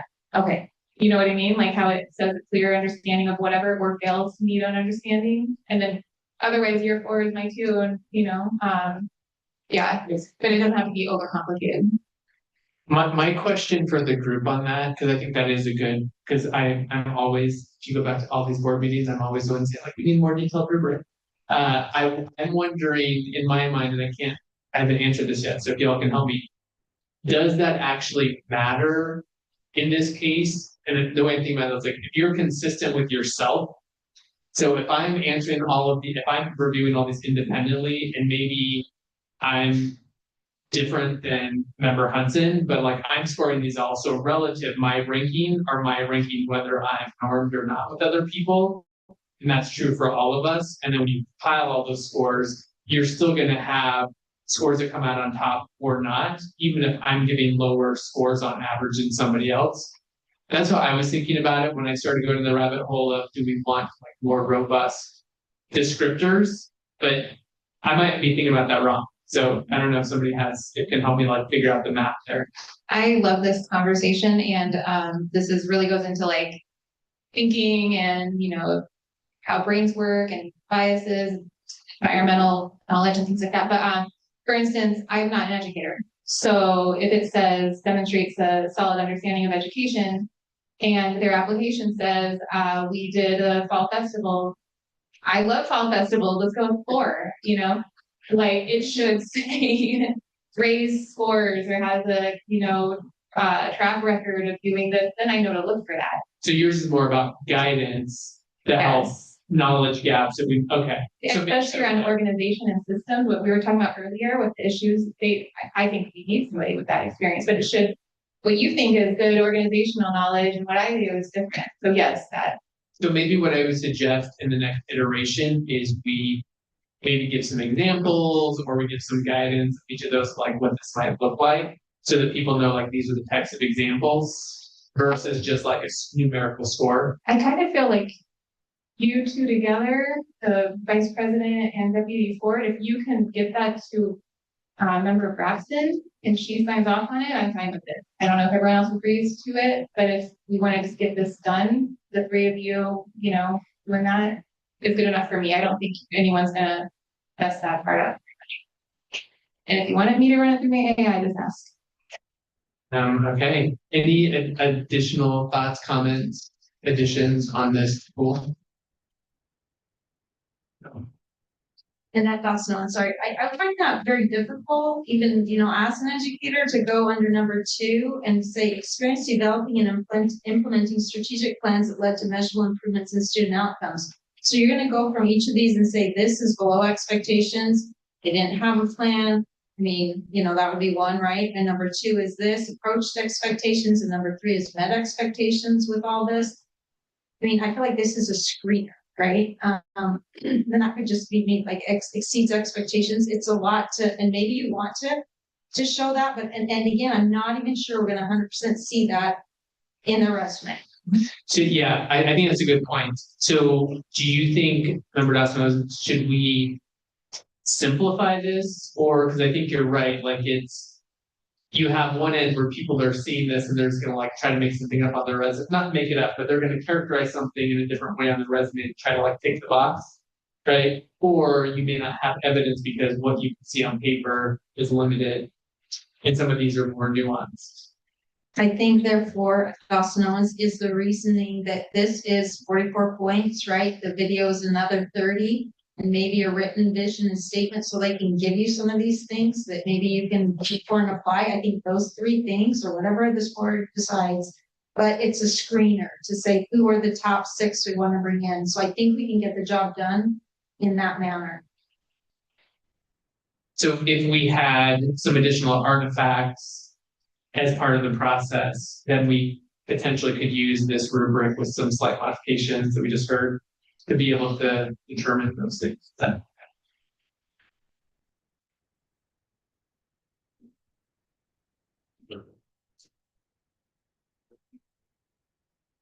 Their thoughts, and then let's dig into some of those other artifacts in my mind.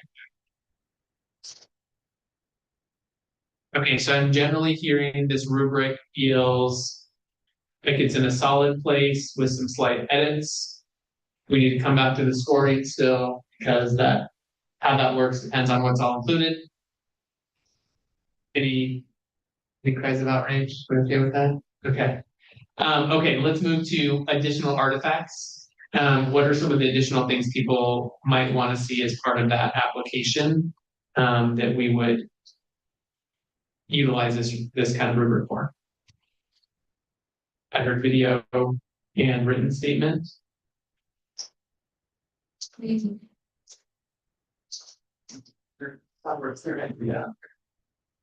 There we go. Okay. Dawson Owens again. I don't want to say that we have to have another artifact, but I think it gives you another insight into the person. I don't want to create more work for, 20 applications for us all. But if you say, a 1-page about your vision and plans, you just will get an insight, I believe, into the person. I mean, you could do that in the video too, right? A 3 to 5 minute video, I guess. But I would say, if we add in a 4th, like Member Braxton talked about, and had 48 points here, that's half of your thing, right? But then you still have a video, you still have this other piece to really kind of get to know the person on that. So whatever the board wants to do, but I think that would not be out of the realm of possibility to get us to, 100 points. I'm trying to be simplified. Yeah, who else wants to add on to that? I just have a clarifying question. So I don't fully understand because let's say we have 4 pieces of material. Let's say we have the application, we have the video, we have the 1-pager. We're still only using this rubric. So the math we can get is 44 because there's not an additional rubric for the video that's going to get to those extra points. Well, you could score the video based on what quality is this, right? Like, is this, 90% of what I want to see? I don't know. Or you could come up with the rubric meets expectations, whatever you want to do. You could still do a point system based on that, come up with your own thing. And the same, and I guess the same about your expectations for what you want to see in a superintendent, right? Does it meet the expectation of what you think? And you could have your reasoning too, but you're right. You'd have to come up with a way to figure out how you're giving those points. I mean, we could just use it to 100 points and move it around. I'm just saying that if let's say the question is Nevada's education commitment, right? And I'm at a 2 because I looked at their application and didn't say anything. Well, now I look at the video and I'm seeing all their history of pictures with Nevada's community leaders and go, oh, it's actually a 4. It's still the same rubric. So there's only a max of 44 points. We're not finding extra points in the extra materials.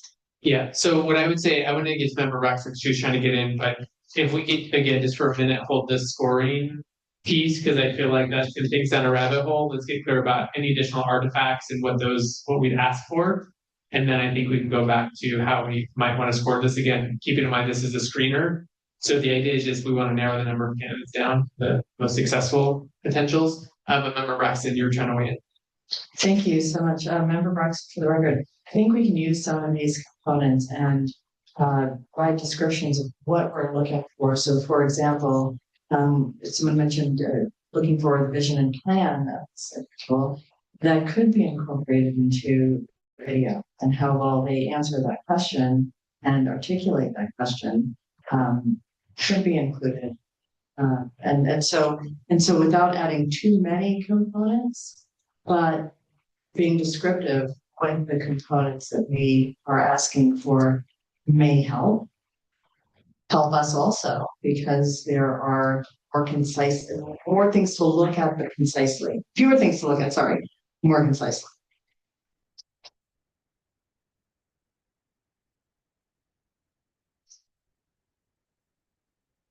You gonna jump in? Yeah, I was gonna say, Dawson Owens, yeah, I agree. I mean, you could just say, right, that you're using that video to also be part of with the application, the screening and see what you think. Like, this is just a screener where you think they lie on those things. You know, or whatever it doesn't have to be $100, I was just trying to, you know, yeah, I think you have to wait, if you're weighting this, right, this rubric.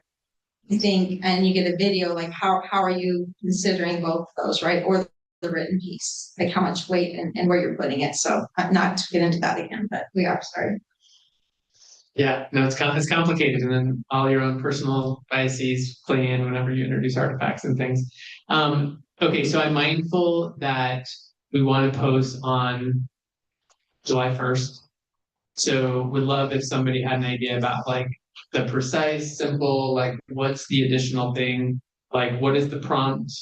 Any ideas of like what's the prompt we want them to submit in addition to that we think is going to give us insight into some of these broader categories?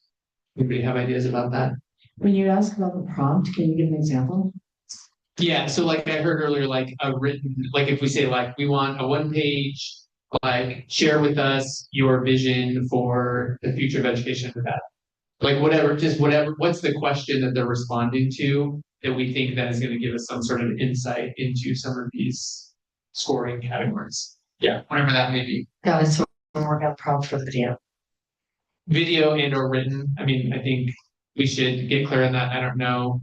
That might be something we have to run by the HR folks of like what's actually allowed, because I feel like that probably introduces some new variables depending on if there is videos involved, but I'm not sure. This is Interim Deputy Superintendent. Video may be difficult for HR to work with, so I wouldn't want to hamper the process. It might be more accessible to have a cover letter that addresses specific aspects that you're looking for, and then that becomes part of that rubric review process that you're using, that you just reviewed and are giving you.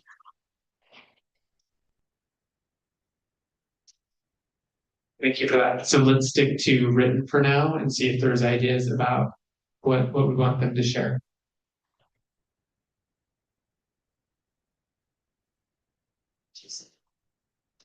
Member Braxton for the record. So in looking at the different types of written statement, so cover letter is one. But some applications with different roles outside of this. Sometimes there's been a statement of something, statement of inclusion or something that it's added, and that's different than the cover letter, right? So in this case, same concept. There could be a cover letter, the written statement on vision and plan,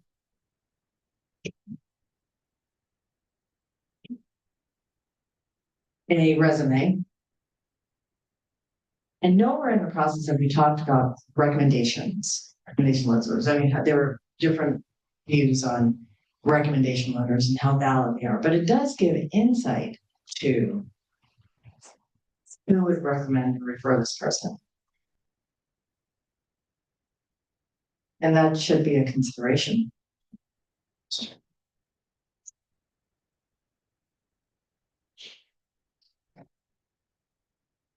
Yeah, I think those seems like a comprehensive package of, most jobs. So yeah, that makes a lot of sense. Okay, other additions? And then I'm going to make a suggestion on how we move forward and hopefully wrap this up.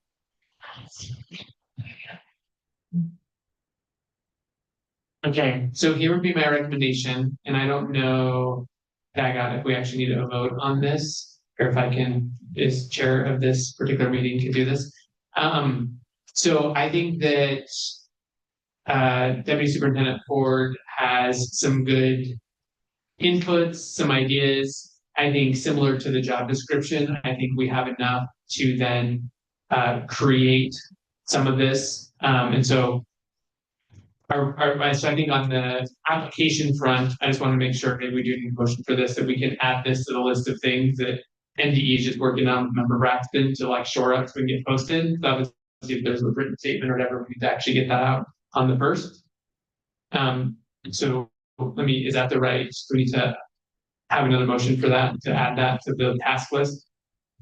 Correct, Deputy Attorney General Regatta, I would recommend, since you had a prior motion that sort of set that path forward for the posting, I would do another motion to if you need to amend that. Okay, thank you. So I would move that we have Lisa take this input, rework and add to the job posting and work with Member Braxton to get that solidified in the suite of materials we post on the first. Is there a second? Second. All in favor? Aye. Aye. Any opposed? Any abstentions? Okay, motion passes. Okay, my second recommendation, and I think this does not require a vote, but we'll look to you, Dagat, on this. On the scoring rubric, so we saw a base level idea, we heard some additional ideas, we need to work a little bit on the numbers and how those are gonna work and what's feasible. We heard some edits from Member 4, the things we want to make sure is included in this. I would suggest that we have Lisa, again, take those, modify, edit, and I would suggest that we come back and try to have a quick special meeting just to get the board sign off on the selection tool so that we have time to put all those edits and feedback in and then get sign off, and then we can use that for the boards, when the review's happening. I don't know if I can just make that decision to sort of stop the conversation here and do that as the next step, or if we need a formal vote on that. I just sent a rubric with the descriptions to Deputy Ford. I don't know if she wants to review it and pass it off, but you could I kind of want to know what the rubric's gonna be. At least closer to it. Yeah, I don't know, so can you weigh in on the first question and then weigh in on the second question of real-time documents, how we should deal with that? Yeah, so you can make the decision to kind of move on from this item. The only thing that would trigger is you would then need a motion to adjourn the meeting, because technically you won't have fully addressed every item on the agenda. Sorry for the consider. We can finish up the other items of the, I'm just saying for this particular number item is what I'm saying, do we come back and look at a full version before we approve a rubric? I thought the way that you just suggested was to have another meeting, I guess, in July. That's right, yeah. So we would still go to public comment, still do all the other the remaining things on this agenda, but would wait until a special meeting to look at a new version of a rubric to have the board approve. Correct. You could do that without a motion, but you will need a motion to adjourn the meeting at the end of the meeting. Yeah. Normally, you don't need a motion, but you would in this case now. Okay, got it. I see what you're saying. And then can you weigh in on Member Ford just sent maybe an updated version? What's the process rules around what is usable right in this very second versus having to come back to? I don't think I've seen what Member 4 just sent. So okay, she's going to Lisa only, yeah. It's a question whether you are allowed to sort of dig into the details on that as a potential rubric. Yes.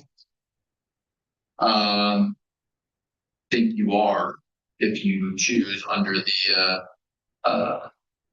because that would fit under the search criteria candidate evaluation methods as agendized. And that rubric that was shared would be a supporting document that has now been shared with the board, so that will have to be made available to the public after the meeting.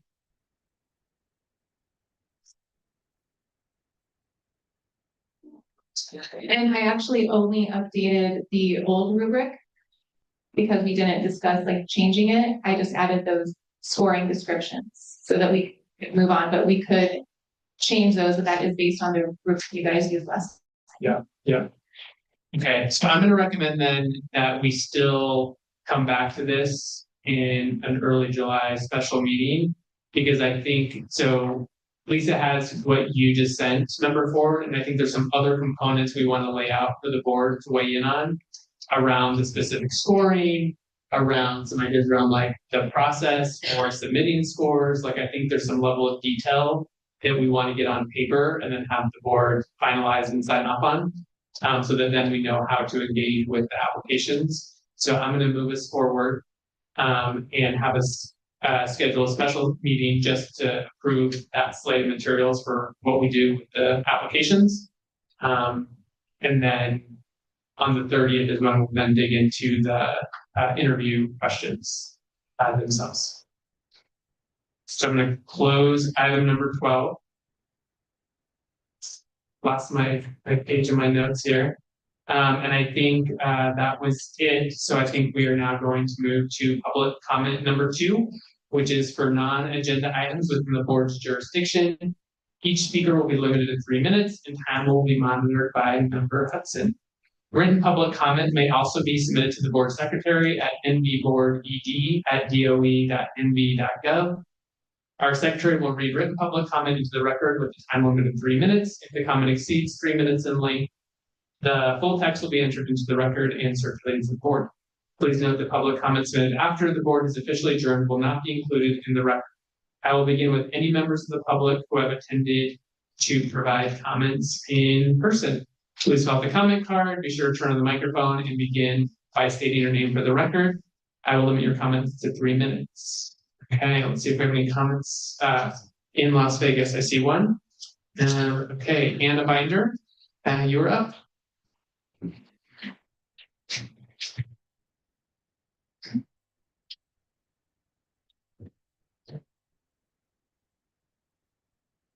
Thank you, Mr. Vice Chair, members of the court.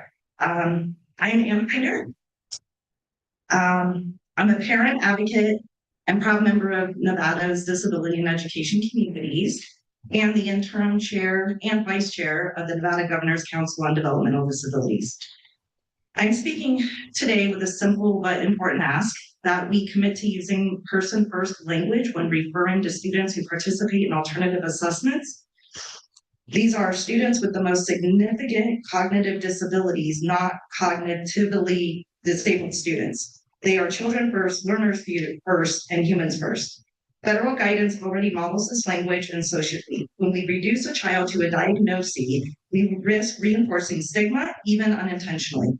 But when we say students with disabilities or students with the most significant cognitive disabilities, we uphold both dignity and clarity. It's not just respectful, it's accurate and aligned with how our communities expect to be seen. These students are held to high expectations and are achieving real academic gains under alternate academic standards. Our language should reflect the same belief in their humanity and potential. Thank you for considering this small change that sends a powerful message of inclusion for all of Nevada's students. And for the record, I've been attending these meetings well before Danielle joined this board. Thank you, Ms. Binder. Any other, I don't have anything else. Angie, is there any other in-person comments that were submitted? We have no other in-person comments or any comments that were submitted via email at this time. Okay, I can't quite tell. Anybody online /up north? I don't know who's monitoring that. No, there's no comments up north. Okay. Okay, so now we are going to move to future agenda requests. So the board is now invited to suggest topics for future agendas. Board member requests will be reviewed by the board president and superintendent, who will determine the most appropriate format for addressing the topic, whether a formal agenda for discussion, an informational update, or a memo providing additional context or responses. Any ideas for future board items? Move forward. I would like to request an item for the board to discuss the current makeup of the state board with some materials to be included, like the bill that's changed the makeup of the state board and put the state superintendent under the governor, and basically any historical context about why the board is the way it is right now. Thank you.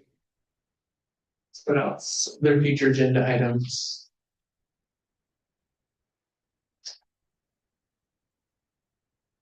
Okay, well, per DAG's suggestion slash ruling, would love to have a motion to adjourn. I move to adjourn the meeting. Do I have a second? I second it, that's no one's. All in favor? Aye. Aye. Any opposed? Any abstentions? Okay, are you abstaining? No, okay. Okay, I was like, wait a second. Okay, our next board meeting, formal board meeting will take place on Wednesday, July 30th, 2025 at 9:00 a.m. And then we will also, as we just mentioned, have a special session to finalize the scoring tool. And with that, this board meeting is adjourned at 2:26 p.m. Thank you all.